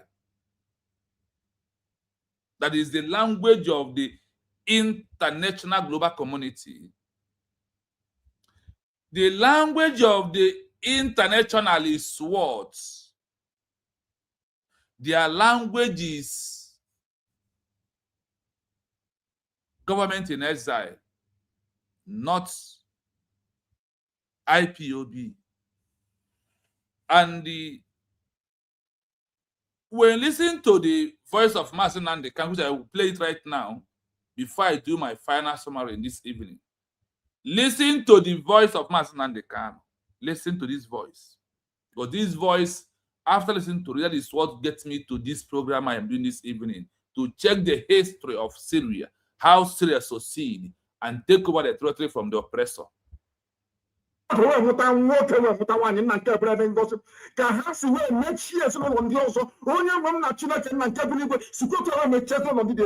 You see?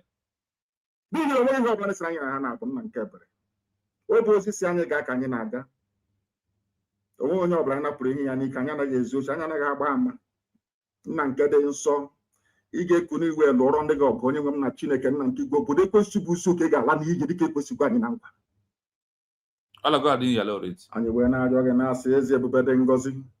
Let me fast forward this a little bit.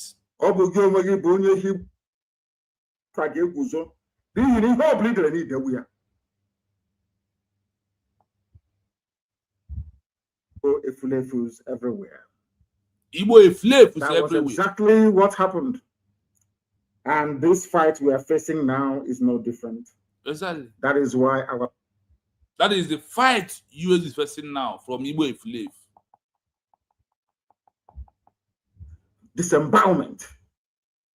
I did promise you many years ago that by the time we are done with Nigeria, the name Nigeria will no longer exist.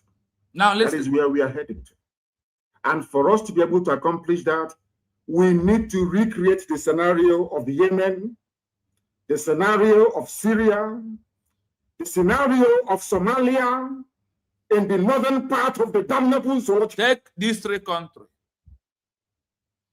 And one of the country, like what I'm doing this night, is the one I'm going to play right now.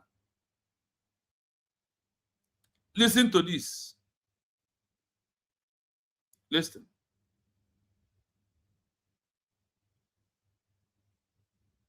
Listen carefully. Because when we want to deal with you, we give you evidence. This evidence is evidence of Syria. That is where I want to start now. Listen, well, that is the program I'm doing this evening.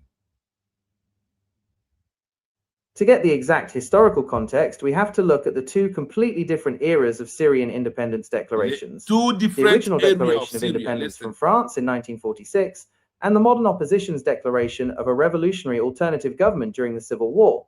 Here are the precise answers to your questions broken down by day, month, year, and the leaders involved. 1. The modern opposition declaration, the Syrian National Coalition. What is the exact date? The umbrella political opposition organization issued its founding declaration on November 11, 2012. Who issued the declaration? It was issued by a unified assembly of Syrian grassroots movements, activists, and defected politicians who gathered for a conference in Doha, Qatar. They formed the National Coalition of Syrian Revolutionary and Opposition Forces, known as the Syrian National Coalition, or SNC. Was their first leader arrested? No. The first elected president of the Syrian National Coalition was Moaz al-Khatib, a highly respected, moderate former imam of the historic Umayyad Mosque in Damascus. He was not arrested. He led the coalition freely from abroad, stepped down voluntarily in 2013 due to political frustrations, and survived the war. 2. The original Declaration of National Sovereignty, Independence from France. If you are referring to the date when Syria became an independent nation on the global stage, free from European colonial rule. What is the exact date? Syria celebrates its Evacuation Day, formal independence declaration, on April 17, 1946. This marks the day the last French colonial soldiers packed up and left Syrian soil. Who issued the declaration? The Declaration of Independence and the formation of the first modern republic was led by Shukri al-Quwatli, a monumental figure in Arab nationalism, who became the first president of the post-colonial Republic of Syria. Was the first leader arrested? Yes. Shukri al-Quwatli's presidency was cut short. Just 3 years. Their first leader was what? Arrested. Did the movement dies? Did the Syria people fall on the ground? Or did they fall back? Listen. Years after independence, on March 30th, 1949, he was overthrown in a bloodless military coup d'etat led by his chief of staff, Colonel Husni al-Zaim. Quwatli was arrested and briefly imprisoned by the military junta before being forced into exile in Egypt. He later returned to politics years later, but his arrest marked the first of many military coups in Syria's 20th century history. Summary matrix event. Exact date. Key leader. Was leader arrested? Original independence. April 17, 1946. Shukri al-Quwatli. Yes, arrested in a 1949 military coup. Opposition coalition. November 11, 2012. Nawaz al-Khatib. I hope you listen that their first leader was arrested. Another person took over and did what? Redeclare it. When their first leader was arrested, the Syria people sit down one place, sounding like Mazen Khan, even that he's going to be kidnapped. Because this particular broadcast I play right now was the broadcast of January 1st, 2021. Is this program I played that he mentioned about Syria. Now, the Syria he mentioned, for the history to repeat, their first leader was what? Arrested. And the second in command who took over piloted the affair. But they arrested Mazdan Khan. Those were underground. They are waiting for him to come out to continue to broadcast. Why others, their leader, was arrested? The people they kept outside achieved their goal and they come out. All of them becomes the first president of their country, the first prime minister of their country. It's only in Biafra movement that the leader will come out and he still find the struggle where he kept it. That is what I'm capable of being doing. Are you supposed to be ashamed of yourself? In as IPOB. In as IPOB is your name. In as IPOB. That is all you can do. Nothing in underground. In a share copota. You can be see again broadcast. All in a cherry copota, we don't want to broadcast. You know where you gas a coordinator. That is underground in a share. Why others that the leader was arrested? Someone took over. Achieved the movement before the leader comes out. All leaders comes out, becomes a president of their nation. Not comes out, meet the struggle where they left it. Meet the struggle the way it was. It's only in this our own black man brain that you fought for is what is disturbing you, and you refuse to take correction that at this stage that we must move, that we needed another person who will hand take over and achieve Biafra as a country that Mazen and Khan will be set free forever and ever. You refuse, you underground. Did Syria have 100 men? Did Syria talk about 100 men? Continue deceiving yourself and find a way to be relevant. And when you come, you do one of the social media and disappear. I'm sorry for all of you. The details regarding the timelines, organization names, and international recognition of the Syrian opposition break down as follows. 1. The names of the organizations. The Syrian opposition used two distinct, interconnected bodies to represent themselves. The umbrella political organization, the National Coalition for Syrian Revolutionary and Opposition Forces, commonly referred to as the Syrian National Coalition or SNC. This was the broad political coalition that managed international diplomacy. The government in exile body, the Syrian Interim Government, SIG. This was the specific executive, administrative arm created by the SNC to function as a government in exile and manage daily civil services like schools, hospitals, and local infrastructure. 2. Years of protests before transitioning. It took exactly 2 years of popular uprisings and escalating conflict before the formal government in exile was created. March 2011. massive, peaceful pro-democracy street protests erupted across Syria as part of the Arab Spring. March 2013. Following 2 years of a violent regime crackdown that turned the protests into a full-scale civil war, the opposition officially declared the creation of the Syrian Interim Government, SIG, during a conference in Istanbul, Turkey. 3 years spent in exile. The Syrian opposition body spent a total of 11 to 12 years operating outside of the central capital before the collapse of the Bashar al-Assad regime in late 2024. This time frame is generally divided into 2 administrative phases. Phase 1, absolute foreign exile, 3 years. From 2013 to 2016, the SIG operated entirely from its headquarters in Istanbul, Turkey, with no physical administrative control on the ground. Phase 2, the Northern Border Zone, 8 years. From 2016 to late 2024, the SIG moved its physical headquarters onto Syrian soil in the northern border city of Azaz. While no longer in a foreign country, they remained completely exiled from the true capital and center of national power in Damascus. Following the total collapse of the Assad regime in December 2024, the Syrian National Coalition briefly relocated to Damascus. By early 2025, these older opposition frameworks were formally dissolved and integrated into the centralized Syrian transitional government under Ahmed al-Sharaa. 4.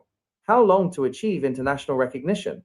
Remarkably, the political organization achieved widespread international recognition almost instantly, taking only a matter of days, not years, though this recognition came before they officially formed the government in exile. The timeline of their lightning-fast diplomatic recognition highlights this rapid shift. November 11, 2012. The Syrian National Coalition, SNC, is officially formed in Doha, Qatar. 1 day later, November 12, 2012, Qatar and the 6 member states of the Gulf Cooperation Council, GCC, formally recognized the SNC as the sole legitimate representative of the Syrian people. 2 days later, November 13, 2012, France becomes the first Western superpower to grant formal recognition. 1 week later, November 19 to 20, 2012, the European Union and the United Kingdom issue formal recognition. 1 month later, December 12, 2012, the United States formally recognizes the coalition at a Friends of Syria conference in Marrakesh, Morocco, alongside more than 100 other international delegates. The catch with recognition: while over 100 countries rushed to recognize the political coalition, SNC, within weeks of its birth in late 2012, many of those same Western and Arab nations later hesitated to give that same level of formal diplomatic recognition to the actual interim government, SIG, when it launched in 2013, preferring to treat it as a civil administrative partner rather than a sovereign replacement state. I hope you are listening how Syria, that's Mazdan Kanos Assad that we should, that's how Syria becomes a country, is how we are going to be a country. How? Through a government in exile.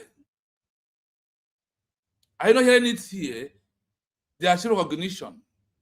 Ask yourself, why did Mazdan Kano refer us to countries that use government in exile to achieve their country of today's, that you are hearing about Syria as a full country today? Of present 21st century, not in the old, in this 21st century, starting from 2012, that Mazdan registered Ipob as organization. They only protest for what? For only 2 years. Syria transition, the organization they use transition into government in exile. And they declare Syria as a country, because it happened 2 times. The first one was in France, 1914. After that, another one, they have lost their country. They need to make it a new one. They redeclare it again. Still remain in exile in Turkey. From Turkey, they travel to Jordan. From Jordan to Egypt. This is a movement how Syria becomes a country. And Mazdan Kano said, we must do a replicant of how Syria becomes a country. This is how we're going to be a country out of Nigeria. I'm asking you, Ipob, the member, the one family, the 1 million members, the protests. When are you going to repeat the replicant of Syria? If you're going late now,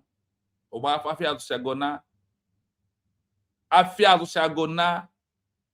That is why Simon Ebanjoko understand what Mazi Kanu want. He wants Biafra as a country, not as an organization, not under the name of protest. IPOB, 14 years of protest.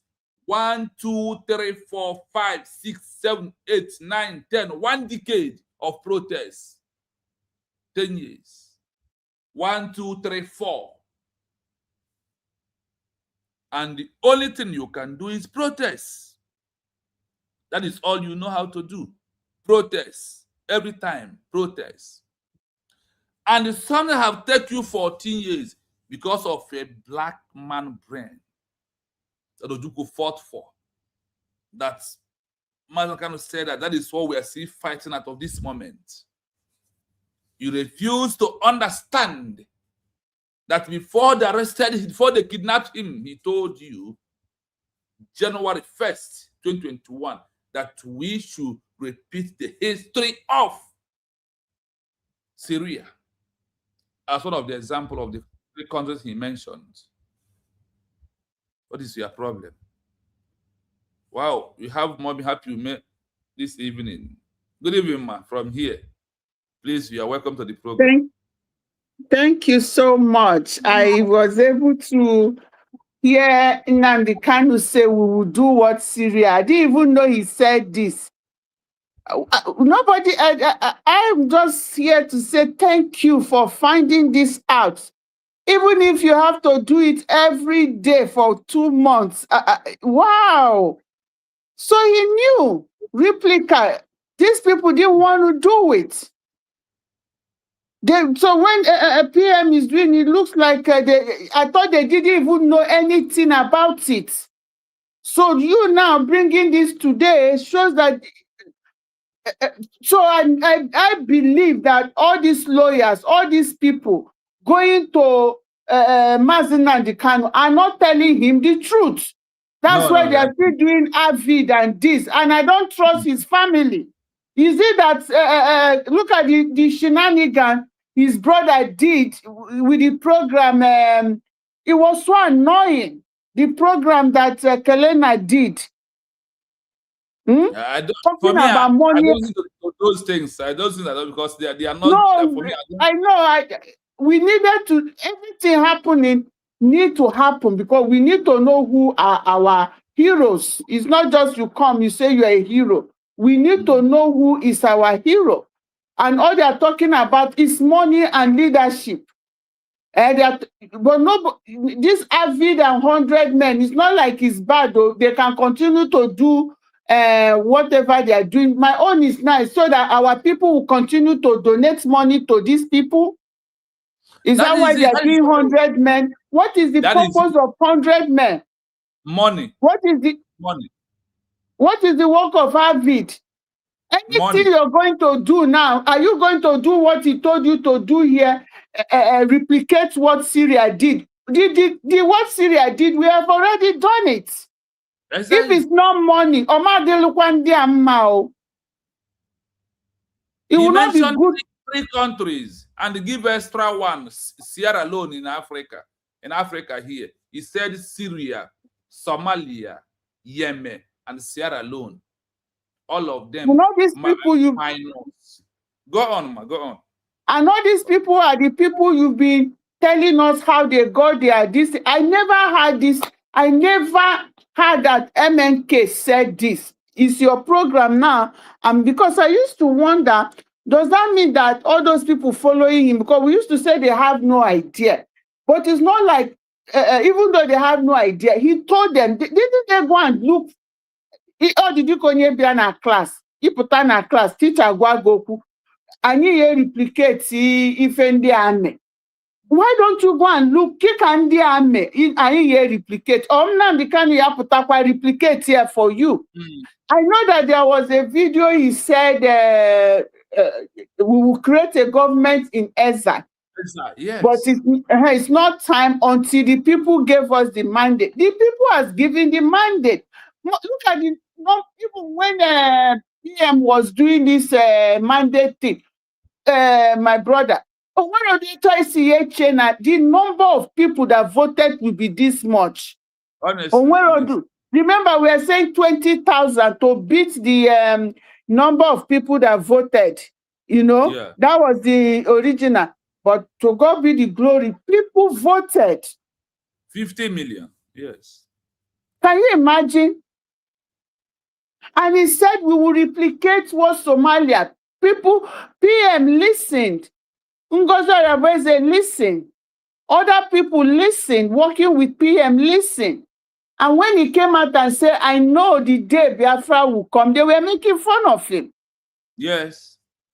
Exactly. They make fun of a government in Ezra. Oh, you are in Ezra, you're this. Because they will not read. They will not study. They don't know. And they don't know that they don't know. Yes. And look, how can you be looking for freedom and they will be paying you? In a salary where you're looking for freedom.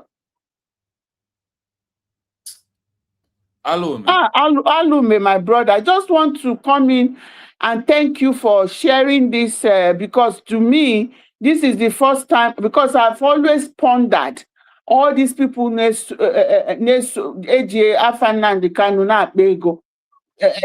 have it now, didn't they hear him when he said this? These 100 men, what are they have?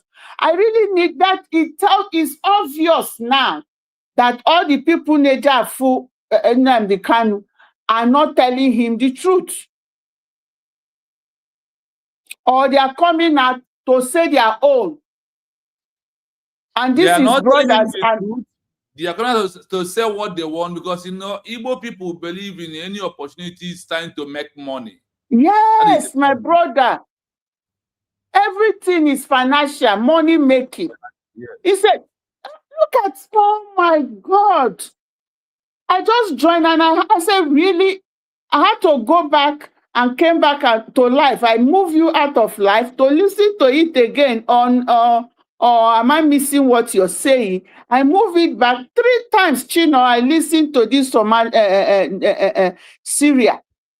Before I will download it fully, play it on a full screen because when I was downloading it, I made a mistake that download the other one and leave the real one I wanted. So tomorrow I'll play it to the every time go do before a video if he just that part. No, that will be my preamble, yes. Just that part, because you don't know how he moved me. Now he answered my question that I've been thinking.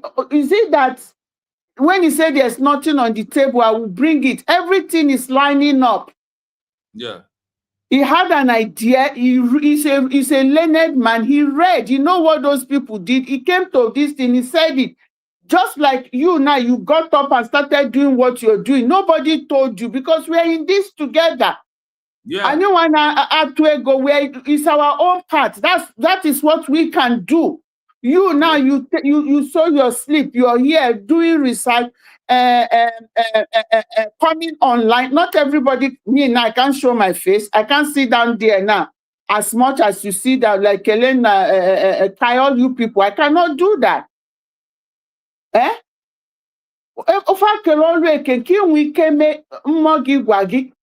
Keep doing it. You're not doing it for nobody but yourself.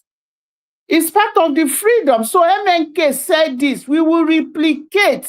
We will replicate. Imagine the same 2020 they kidnapped him.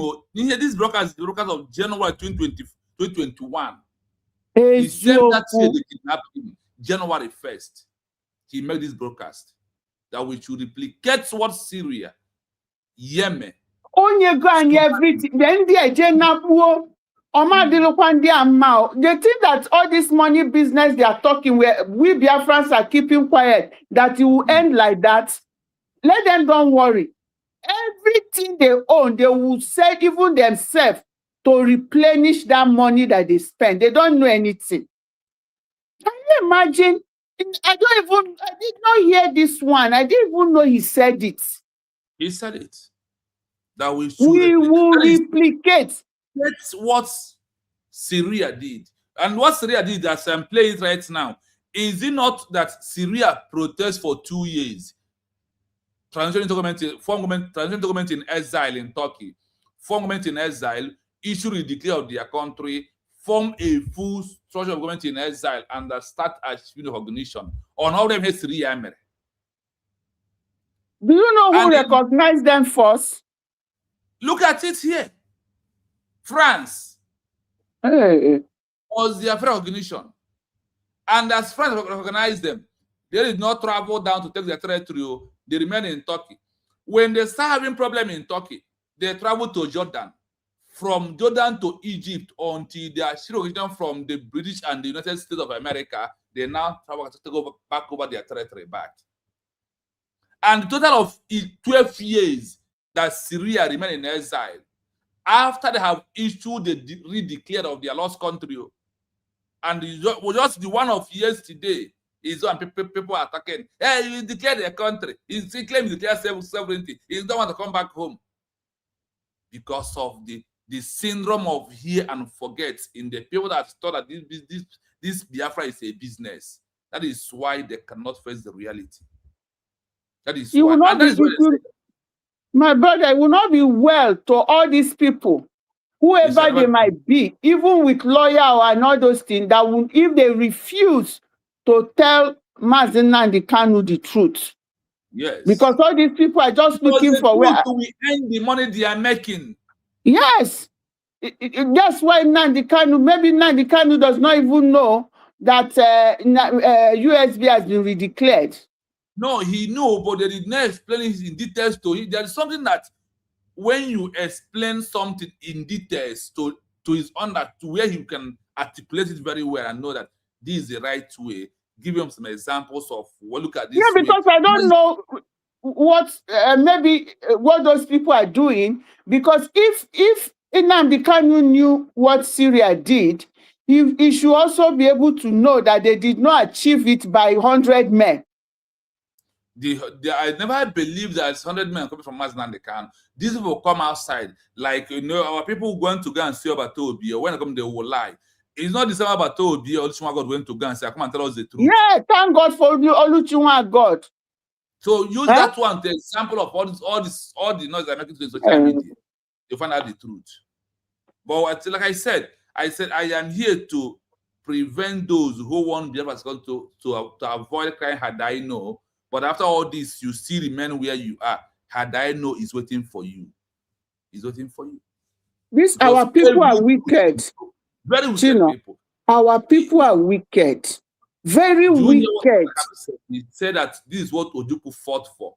A black man brain that is very dumb and very wicked. Ojukwu fought for it. And the same thing that he said that is the same that we are fighting today. Is the same thing. Nothing has changed. Our people see every avenue for you to make money. That is why IPOB can protest for 14 years on the street, see protesting and still going on the protest. Why Syria took 2 years protest and achieved their country through government in exile. And all people are protests. 1 million men march. That is all we hear. All these people, they are naming video, this one, and now they now put their media warriors to be promoting that. What for? Because even Nnamdi Kanu can tell us that we will do what Syria did. We would. It means that he knows. So if he knows that, he knows that they did not get it by forming 100 men. He knows they did not get it by forming Avid. He knows they did not get it by all these articulated warnings that come out to speak. He now tells you that all these lawyers are just self-centered, selfish bastards all over the place. Yes, they are. You will say, oh, they are not paying us money, but people are attaching you big amount of money. In the name of Mazen Nnamdi Kanu. Do you know sometimes the money they dash somebody might pass how much is supposed to pay him? They are making their money. They are only making their money. That is why they are there. Mazen Kanu said that the language of the world is what? Government in exile. And that is why I can never stop preaching government in exile. That is what I must preach. Because that is only what is missing, that people never understand the meaning of government in exile. And this is the only language that the world hear that's proven under the other side of it. they call it external remuneration section. Yes, all this noise is external. Yes. External. So that is what we did. And with that as external, your matter remain internal matter of Nigeria government. But when it's come external, you give the word power, the legal right to come and talk about and ask what do you want. Thank you, my brother. In fact, you've made my day today. This word that I heard from Mazen Nnamdi Kanu himself, shame on those people who have been following them. Shame will be their portion forever. So these people are wicked.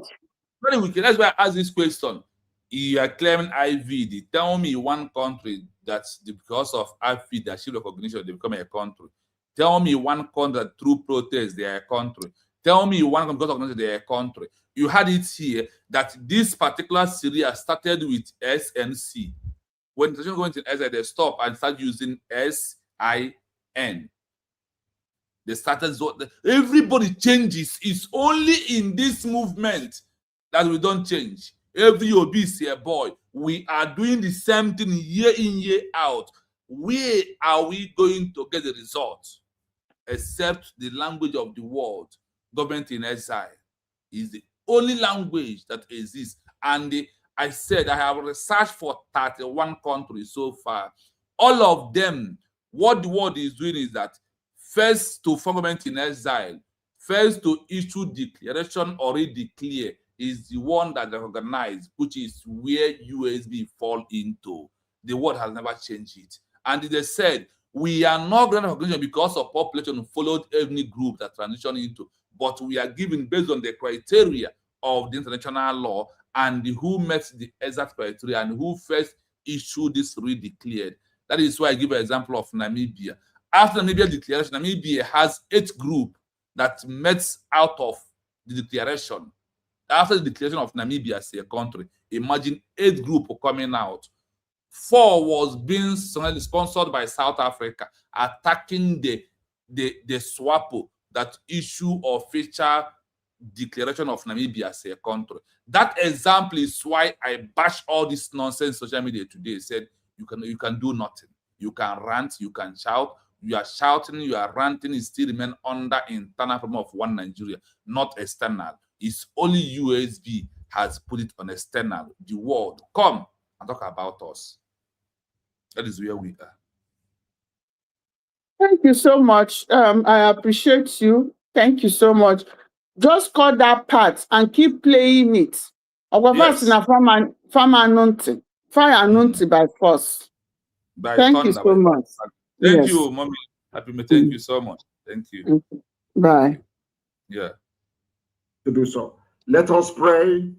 And we are going to pray as it is customary here in the language of heaven. Chineke na nke pụrụ m ihe niile Chukwu okike abịa ma bụ onye mmụọ na mmadụ na-akpụ isi ala nye. Onye ọ bụ naanị ya ka mbara igwe na-egosi ọlụ aka ya mere eji wee na-etugusu niile nke ndị agha onweghị onye dịka eze ndị nsọ. Ọ bụ na aka gị ka anyị dabere onye nwe m. N'ime gị ka anyị gbabara eze ebube dị ngọzi. Wee na-eze atụmatụ ọjọọ niile nke ndị iro. Anyị wee were ụmụ gị n'ụwa niile bụ ndị IPOB bụ abụrụ ituru ugo onye nwe m. IPOB nke keta, IPOB nke mbụ ọnụ ya, and the IPOB nke mbụ ọnụ ya, all of them mahakwa na ha jabụ ndori ga-ejide movement. So the IPOB nke anyị na-ekwu okwu ya under Simon Ibanjoko. That is the real IPOB. The indigenous people by themselves, not by organization. The time has come.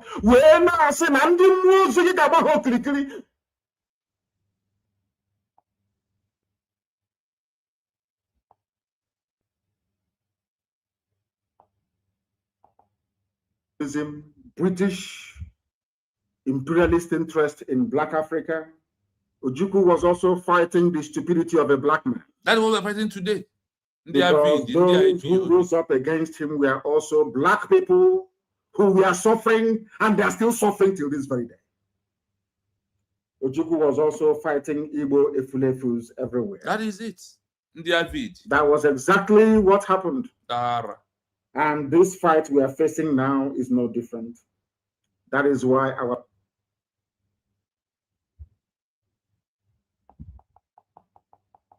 approach, not just the integration of the damnable zoological republic, but its disembowelment. I did promise you many years ago that by the time we are done with Nigeria, the name Nigeria will no longer exist. That is where we are headed. And for us to be able to accomplish that, we need to recreate the scenario of Yemen, the scenario of Syria, the scenario of Somalia in the northern part of the damnable zoological republic. When I don't hear And there is only one way we are not going to AVID, not IPOB, not any other group. It's only through this particular scenario of Syria and every other country he mentioned here. What now we are doing on Syria.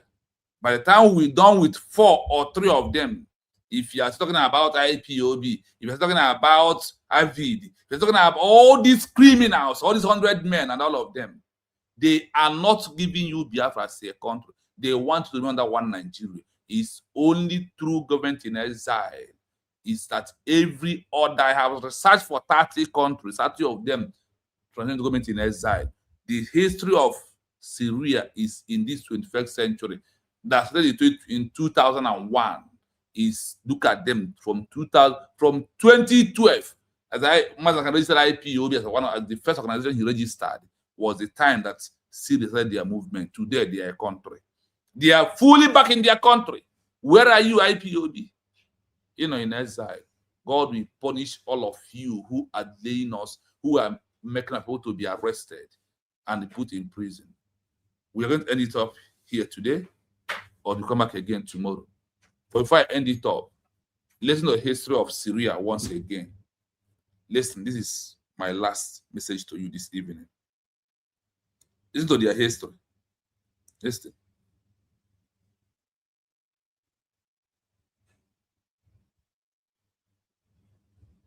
Because I know you ntị osi na ntị nke osi na nke osi na nke ọzọ pụọ maka unu chọrọ ego. Sọsọ ebe debe unu mkpa na-ezuzu ha. The details regarding the timelines, organization names, and international recognition of the Syrian opposition break down as follows. 1. The names of the organizations. The Syrian opposition used 2 distinct, interconnected bodies to represent themselves.